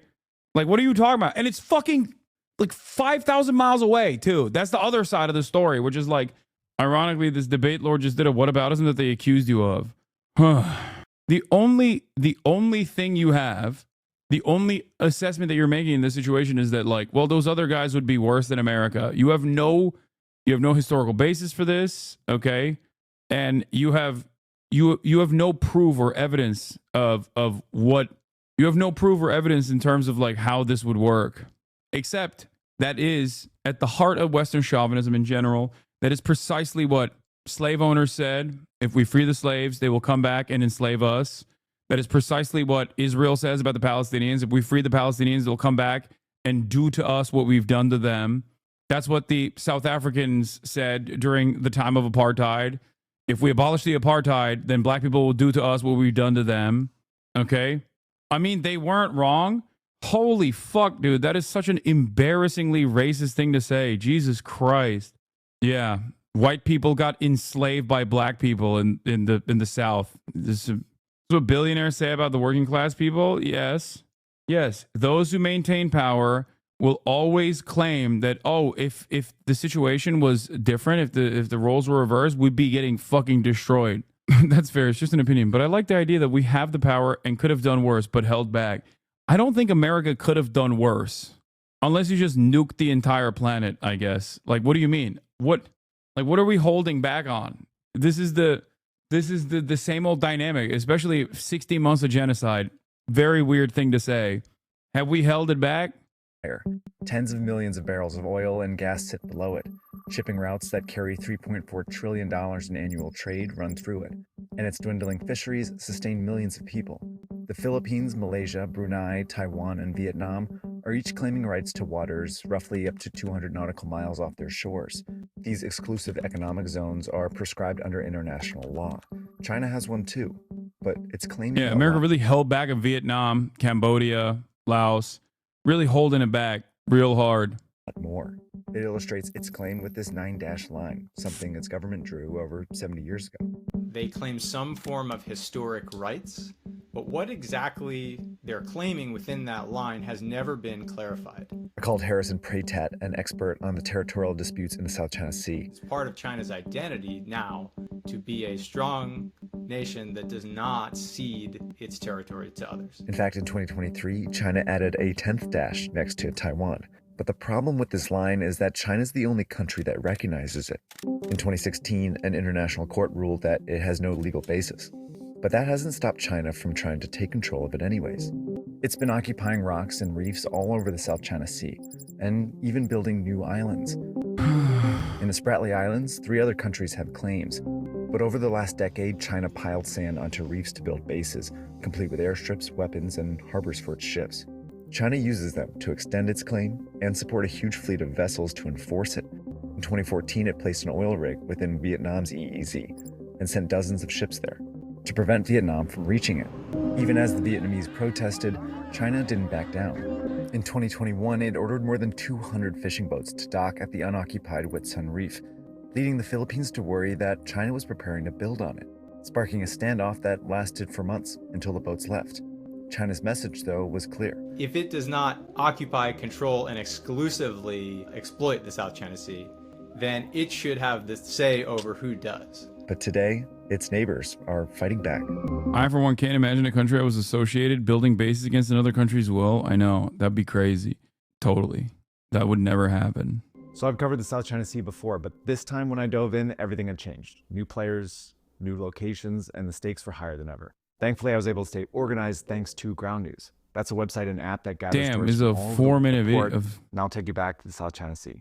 So China's essentially been trying to overrule the claims of the other countries in the South China Sea, and each has been reacting to that in a slightly different way. I thought it'd be useful to rank them from the least to the most aggressive. Taiwan and Brunei have essentially surrendered. Taiwan doesn't want to risk further conflict with China. Essentially surrendered. Yeah, dude. Ultimately, the regional actors want to maintain they want to maintain a cooperative agreement with the fucking large power up their ass cheek. Okay? And look, the way I see it is if fucking Vietnam can let bygones be bygones, then so should the Filipinos. It's also not surrender. It's you just said it. What? Said what? While Brunei depends on China for most of its trade, Malaysia is typically quiet too, except for Vietnam does not let bygones be bygones with China. Oh, yeah, they have every reason not to. That's number one. And number two, no, they've normalized relations with China as well. For oil and gas, whereas EEZ overlaps with China's 9-dash line. China protests, but Malaysia refuses to stop. Malaysia tidak berganjak dari tuntutan dan pendirian kita tentang kawasan milik Malaysia. Walaupun dibangkitkan oleh negara China. Vietnam is going even further. It claims a number of reefs and islands and has begun to copy China's tactics. It's built this. I think a big part of this equation is also the trade partnership agreements that China has with these countries and the development agreements that China has with these countries as well. Reef into an island base and greatly extended the size of 2 others. In fact, since 2022, Vietnam's reclaimed more land than China has. But for some reason, China hasn't stopped it. Maybe they're putting a premium on those kind of party-to-party communist party. Look at that. Like the number one OGL of all time for China. Greatest Chinese L. Big time. Dude, I'm not aware why Vietnam hates China. Please explain. China invaded Vietnam. Also for the worst reasons too. To basically defend the Khmer Rouge. We don't talk about that. That's not a good period of Chinese history, okay? Major L. Party ties in Vietnam and that relationship. To be honest, there has to be a Chinese response at some point. It could be that China's too busy dealing with an even more aggressive adversary, the Philippines. This country will not lose 1 inch of its territory. When Ferdinand Bongbong Marcos Jr. took power in 2022, he reversed the Philippines strategy. It's imperialist from China, though, to be fair, let's be honest. It's like saying it's worse than the U.S., far from it, but to be fair, the China Sea stuff is imperialist. The way I analyze this is exactly the same as the way I analyze the One Belt, One Road initiative. Okay? You cannot look at Chinese actions in the South China Sea without comparing it to historic examples to understand why they're doing this. And it's all a matter of where China goes from here. Okay? If they can't put together a joint security agreement in the region, or even if they do, they still end up violating it and don't allow any of these other nations in the area to take advantage of their own natural resources in their own coastlines, then that's entirely different. Then you're right. Okay? So far, China has not done that. Okay? This is true. But I look at the comparison between the IMF and the World Bank in terms of the way that economic imperialism still continues on the Western side for Western superpowers that dominate the global South. And then I compare that to the One Belt, One Road Initiative. One Belt, One Road Initiative and Chinese debts are quite similar in theory to the exact same way that these loans have been offered by the West. The difference, however, are the conditions of those loans. They are far better. No austerity implementation, and the goals for those loans are different as well. But I always maintain the position when talking about One Belt, One Road I always explain to you that there might be a time and place where China actually does come to collect. Okay. No, it's Belt and Road. Sorry, I keep saying One Belt, One Road. Belt and Road Initiative, whatever. If the Chinese government decided to collect on those debts in a similar fashion, then I would have a similar perspective to the way that the World Bank and the IMF operates. And the same goes for this, okay? The same goes for its actions in the South China Sea. Them refusing, like the Chinese government's refusal to allow Vietnam or the Philippines or any of these countries to take advantage of their own natural resources is completely unacceptable, okay? It is. It's not acceptable. But I do suspect that the conditions of a joint security partnership in this area, if the Philippines also agree, even though they're virtually not a sovereign state in this regard, okay? But if there was a cooperative agreement and that Chinese trade routes were protected, I don't believe that they would enforce extra military action or engage in acts of aggression in violation of the same security cooperation that they've put forth. Okay? Wouldn't it make more sense for China to enter into alliances with the countries around it in order to benefit economically? Wait, they already have. That's what they're already doing this, which is why I'm saying that it's a little different. Underlying all this stuff about the need of nuclear power is the idea that China has either threatened us or will threaten us. Now, this is a distortion and it's untrue. China does not threaten the United States. Nobody can threaten the United States. It's got 10,000 kilometres of sea between the Chinese coast and California. It's got the Atlantic Ocean on the other side. It has a massive country with in space, in land mass and friendly. Yeah. China has been pushing for joint security conferences for the nations in the area for decades now, but the U.S. keeps tanking them via the Philippines. Friends in Canada on the north and Mexico on the south, and the greatest armaments in all history. China has committed, in the eyes of the United States, the great sin of internationalism. And what is that sin? To develop an economy as big as the United States. That's the sin. They've got as big as the US. The Americans will never condone or accept a state as large as them, you know, and that's what China presents. China's mere presence. I mean, they would have preferred they remain in poverty, 20% of humanity forever. But the fact that China is now, you know, an industrial economy larger than the United States, larger, according to the IMF, 20% larger, they say, hang on, this is not in the playbook. This is not in the playbook. You know, what an affront. This is about the maintenance of US strategic hegemony in Asia. Now, this is a country which has no. Considering that China stopped aiding the MPA of CPP in the Philippines, you would have thought that at some point within the last 14 years, the Filipino government would pursue some form of normalization considering China's influence on regional trade. Is there a reason it hasn't? Is the only answer that it's a U.S. vassal? I think it's a major China L. They should fucking fund the Maoists. They should fund they should fund a Maoist revolution in the Philippines. It's just right there. It's just right there in the making.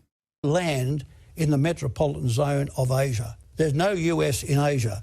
It's 10,000 kilometres across the Pacific to the coast of California. So they are not a metropolitan Asian power, but they claim to be and wish to be the primary strategic power in Asia. So what are the Chinese supposed to say to that? Oh, that's okay. We've been here 4,000 years. We've developed, I mean, they funded a Maoist revolution in Cambodia and it sent the shit. Okay, fair. We've been subjugated by every bugger known to man. We've developed a decent economy, a decent standard of living, shelter, accommodation, education, That's our sin, is it? That's our sin. And we've got to be superintended by your neighbour. We're also difficult given Philippines' predisposition to feudalistic Catholicism, same as Indonesia with feudalistic Islam. I feel like Indonesia, there was another thing that fucking happened that we were responsible for as well, that kind of destroyed any sort of socialist mobilization in the country. But I don't know. Also, no, religion or religious roots are silly. Yeah, how did the Philippines get to Catholicism is a good question, but Navy, by the US Navy. Could you just imagine if the Chinese Blue Water Navy decided to do their sightseeing 6 miles off the coast of California? Could you imagine the brouhaha that would go on? I mean, yeah, that would not be. I believe by entering our water and airspace over the recent years, China has inadvertently pushed Australia into the arms of the U.S., says Coconut Wiggy Oz. I love hearing stuff like this from Australians, which is so funny, because, like, you're already a vassal state, big dog, and you should be excited about it, okay? Like, you are a vassal state for China, okay? Australia being pushed to the arms of the U.S. is a hilarious notion. So you're basically the Israel of Asia, Lamau. Shut up. Oh my God, I never thought about Australia like that. That's funny. God, imagine being so close to liberation like that. We have a major CIA base in Australia and we've already done a CIA coup in their country. Yeah. Well, no one can overcome the power of delicious treats, consumer goods. No, we are not. We are a lapdog for your shithole country. We'll see. I actually never thought about Australia. Being like Israel. But it's not. It's not like Israel. It's not. It's not. I feel like no, I don't agree. I don't want to agree. I visited Australia, okay?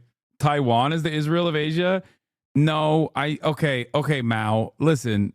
I don't think that Taiwan is like the Israel of Asia. It doesn't. No, and South Korea doesn't work. Japan doesn't work either.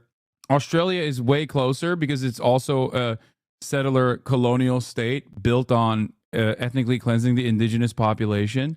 The Israel of Asia is Pakistan, but motherfuckers aren't ready for that convo. My friend is Taiwanese, and because China supports Palestine, she hates Palestine, and I'm sad. Israel is a unique country, okay? That's why I said even Australia would not be Israel territory. South Africa is the only other country that is similar to Israel, I think.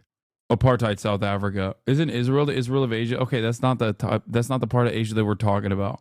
Let's continue. His predecessor had mostly avoided talking about China's island building and activities in the South China Sea. It's an actual quote from 1965 when he met Abu Jihad of the PLO in Beijing and said, Taiwan is the Israel of Asia, East Asia. No, I know. That's why I said, okay, Mao. But Marcos ordered his Navy to start publicizing them. It began releasing videos showing how the Chinese Coast Guard shadows its ships, cuts them off, and even blasts them with water cannons. By publicizing China's actions, the Philippines hopes to form a common front with its neighbors and get sympathy from abroad. It also wants China to overreact. Sabina Shoal is claimed by both countries, but neither has built any permanent structures. When the Philippines docked a ship there in April 2024, Chinese ships surrounded it, then rammed it over and over until it was forced to leave. China's kind of faced with an interesting decision is like, well, do we lighten up so that we don't look so bad in the international media? Or do we try to punish them harder because now they're trying to make us look bad? Essentially, they've sided on the second option every time. That's exactly what happened in June 2024, when the Philippines sent a boat to resupply its men on 2nd Thomas Shoal, and China refused to let them. No incident in the South China Sea had ever come down to knives and axes. And while actual combat was avoided, one Philippine sailor did lose a thumb when the boats collided. This standoff illustrates exactly why tensions are rising in the South China Sea. For the first time, one country, the Philippines. Come on. As an American, when I look at like other countries, when I look at other countries engaging in like territorial battles, and they're like, and the American guys like, see, they have an axe. How can I not laugh at that, man? Like, I cover straight up ethnic cleansing on a daily fucking basis. Like, where are the cruise missiles? Like, what the fuck's going on? What do you mean? It's a bunch of dudes with an axe yelling at the other group of dudes on the fucking dinghy. Like, what it just sounds, maybe I'm stupid. It's not because I'm a China simp, okay? But I truly find it hilarious that like Americans sit around and they're like, dude, have you seen this shit?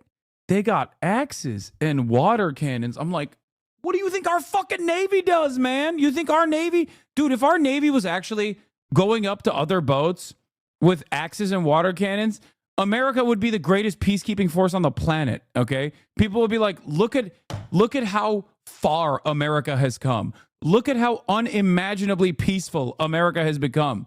They dropped the fucking sidewinders for knives and axes. Our Navy is so violent that we actually fucking kill ourselves, okay? We got nobody else. Sometimes when we got nobody else to shoot at, we shoot at ourselves. We drop our own fucking planes, dude. School shooters in the U.S. are better armed than these Chinese guys? Yeah, that's what I mean.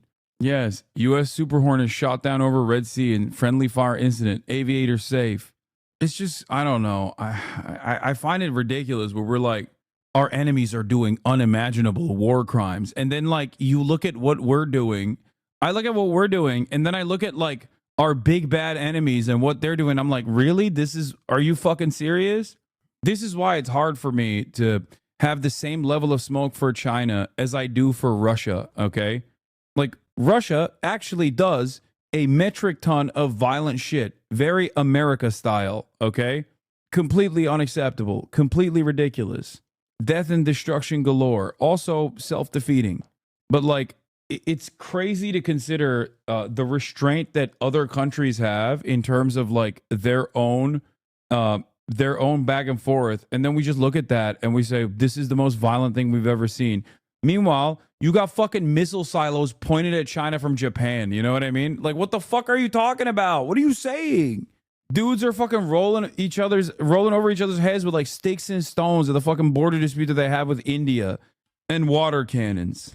Is fighting back against China, and China's proving willing to escalate in order to stop them. After the fight, the two countries struck a deal. The Philippines could resupply its soldiers, but it couldn't repair the grounded ship. This deal will help diffuse tensions in the short term, but eventually, this ship's gonna have to be repaired, and that could lead to a more contentious standoff in the future. The problem is this is just one of several areas that the Philippines and China are contesting, and that's worrisome because their conflict could involve more than just them. The Republic of the Philippines, once an American possession, represents... Yeah, it's not guns. They just don't want to escalate the situation with heavier weapons like the trigger-happy West. Like, yeah, you think they don't have fucking rail guns on their ships? They do. Cito's cornerstone on the east in Asia. Since the Cold War, the United States has pledged to help the Philippines if it's attacked, and that includes... We should unironically be happy that other countries don't operate in the same way that the United States of America does, because we know what happens when they do, okay? Russia is a great example of what happens when a foreign country outside of the periphery, outside of the fucking sphere of Western influence, decides to do America shit. Like, that's it. Railgun for a small fish boat? Brother, what the fuck do you think Americans do? What do you think the American Navy does to pirate ships? What do you think the pirate ships look like? What do you think the American Navy does to the whatever remainder of like the Ansar Allah naval force or the Ansar Allah fucking forces look like? I don't know. I'm not American. Yeah. America certainly is not above using insane weapons, even against a civilian population. Includes attacks on, quote, public vessels, meaning that any of these clashes could qualify as something the U.S. is obliged to respond to. Remember the soldier who lost his thumb? If that was his arm instead, Maybe he bleeds out and dies, and then you have a US treaty ally who's just had a soldier die in a conflict with China in the South China Sea. That's why many are worried about these incidents between China and the Philippines. They could easily lead to a conflict. Dude, think about the like, you can't be serious. You're an American analyst, dude. Like, as an American analyst, saying this is fucking wild. Like, yeah, I wonder who would be the escalating factor here if such a thing occurred, okay? Who would be the escalating party here? Who is salivating at the prospect of such a thing happening? I mean, countries that have been in conflict with one another or have like delicate security agreements that sometimes violate like the back and forth communications, like Russia and Turkey, end up fucking dealing with it. You know what I mean? Without actually going to war. But yes, if any Chinese naval vassal turned around and like actually killed anyone that is under American protection, yes, 100% America would use that as an opportunity to do untold amounts of violence and ridiculous escalation in this region. They would manufacture consent for it. For all of these years, they have been manufacturing consent for it. Many Americans are geared up. I mean, the entirety of the Philippines is just like an unsinkable American Navy base that they reopened recently, a couple of years ago. Thank God for Joe Brandon. Why don't they attack Israel for killing Egyptian border forces then? Dude, what are you talking about? Israel kills American citizens. Israel has killed American citizens. Israel assassinated an American citizen in the West Bank by sniping her in the head. Okay? We did all but like apologize to Israel for, having an American citizen in the vicinity of Israeli bullets, basically. I mean, yeah, Israel's killed American soldiers. The Israeli occupying force bombed UN observers from Ireland. This is not, but you're not considering all the hypotheticals. Come on, bro. Exactly. Israel ran a woman over by the name of Rachel Corrie from Washington. They ran her over with a bulldozer because she was protesting bulldozing a Palestinian's home. Israel killed aid workers from not just the United States of America, but numerous other countries. World Central Kitchen aid workers.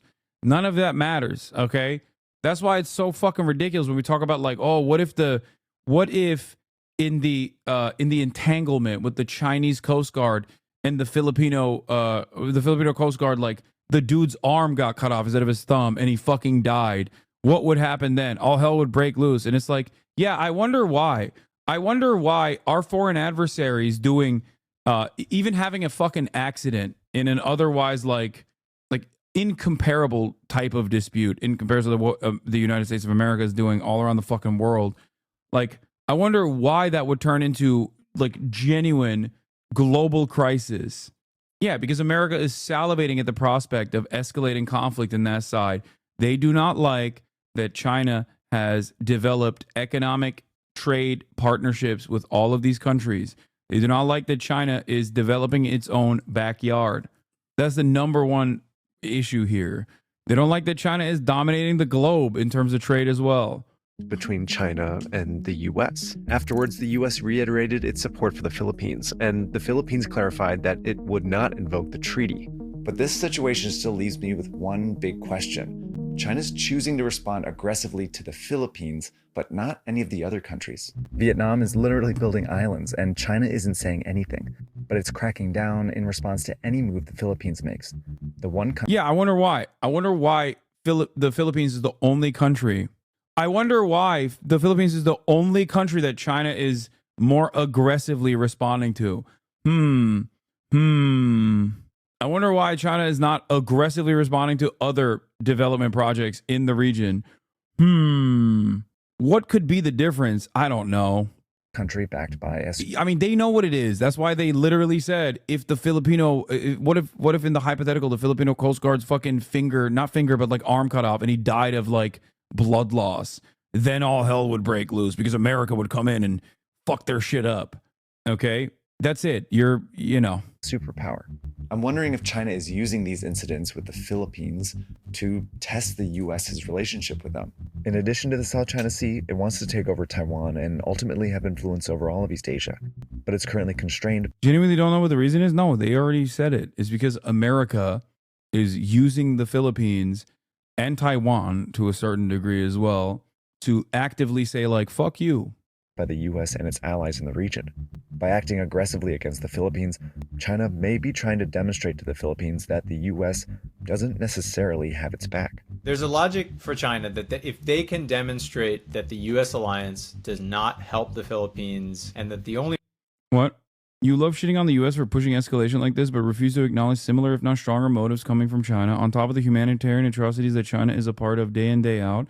US is the bad guy during peacetime, but China is silently worse in almost every way.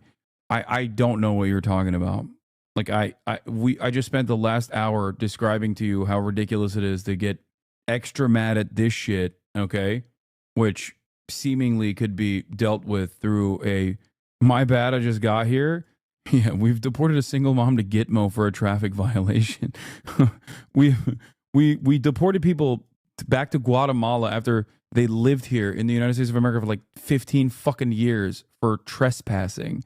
Those are the severe crimes of the rugged criminals that we are violently removing from our ranks. And that is before we get to American foreign policy. But in terms of like, you know, I mean, you seemingly have a point, so I would love to hear it. I don't know. Maybe I'll agree with you. Yeah, we're deporting Venezuelans to Mexico and separating them from their children. Like I said, as it is currently, hyper-focusing on the actions of a foreign adversary like this, in my opinion, is to simply say like, no, there's other bad powers out there too. They're evil and scary. And there are, okay? I would definitely say that Russian actions are closer to American actions in general. Russian actions in Ukraine are atrocities. They're completely unacceptable. But like acting as though this kind of like South China Sea back and forth with like the Chinese Coast Guard and water cannons that they're using on the fucking Filipino boats is like in any way, shape, or form remotely similar to anything America's doing is completely ridiculous, especially when all of this could literally be solved. All of this could literally be solved without American interference. Okay, if it was devoid of any sort of U.S. interference, they would absolutely just be like, all right, yeah, it's fine. Please help us develop. That seems great, which they are already doing. Now, after all of that, if China's like, yeah, this is all ours now, you can't even use your own natural resources, then that's an entirely different equation. Then I agree with you, okay? But I'm not going to sit here and fucking be mad at like hypotheticals about what China might do down the line, okay? While we are doing infinitely worse shit already. The only way to do that is to instead talk to China, make a deal, and kind of give up. They're hoping that this... But that is what they've been doing in the Philippines? No, I'm saying, I'm not downplaying Chinese actions in the region. I'm asking you simply, why do you think it's only the Philippines that they have these kinds of issues with? Okay? It's because Americans use the Philippines as their strategic partner in the area. That's it. Don't they also have problems with Vietnam? No, not in recent years, as far as I understand. Initially, yes, but not to the same degree any longer. Anyway, this narrative can kind of prying the Philippines away from the U.S. But basically, so far, what we've seen is the opposite. The Philippine public, there's a large, overwhelming support for the U.S., and there's a lot of distrust in China. Help me out. I'm dumb. Can't you use the same logic for the Cuban Missile Crisis? Yeah, I wonder how the Cuban Missile Crisis happened. I mean, I'm a Turkish guy. I'm gonna give you one big clue, okay? As a Turkish man, how could my background be to a certain degree relevant to the Cuban Missile Crisis? Think. How did that happen? They were just, the USSR was just randomly like, yo, trying to get some missiles, king? Is that what you think happened out of nowhere? Yeah. If America was honest about how they explain American history, they would call it the Turkish missile crisis, okay? Ultimately, what makes this region so dangerous isn't just the competition on the surface, playing out between these 6 countries, but the other one, between 2 superpowers below the surface. Thanks so much for watching this episode. We're Search Party. We cover sports and geopolitics. All I'm saying is, like, I think if there is a peaceful method to end all of these moments of instability, we should take it. And I don't think that that is a unreasonable position, right? If there is a way to do cooperation in the region for China, I think they should be able to do that. Do you agree? That's what I believe. But there is a third party that does not consent to these sorts of actions and will regularly say it's because of other shit. Anyway, I'm done for the day. Love you all. And I will see you tomorrow. Peace. All the shadows trickling in has helped people hate. Sunny Los Angeles, California, says Hasan. The starlock to the starlock to the topic just begun. There he is again. Hasan is streaming. Hasan is streaming. There he is again. Hasan is streaming. Hasan is streaming. Review in the P.O. box. Uncle Uger's face. Sat in Discord at Chip Prop. Great names take on break. Tiny Bernie Sanders, LGBTQ Air Force. The whole left at your fingertips. Ane at your door. H3 crowded debate. The Young Turks online show. 3 full fucking years of this. Plenty more to go. 90-day fiance talks of champagne bourgeoisie.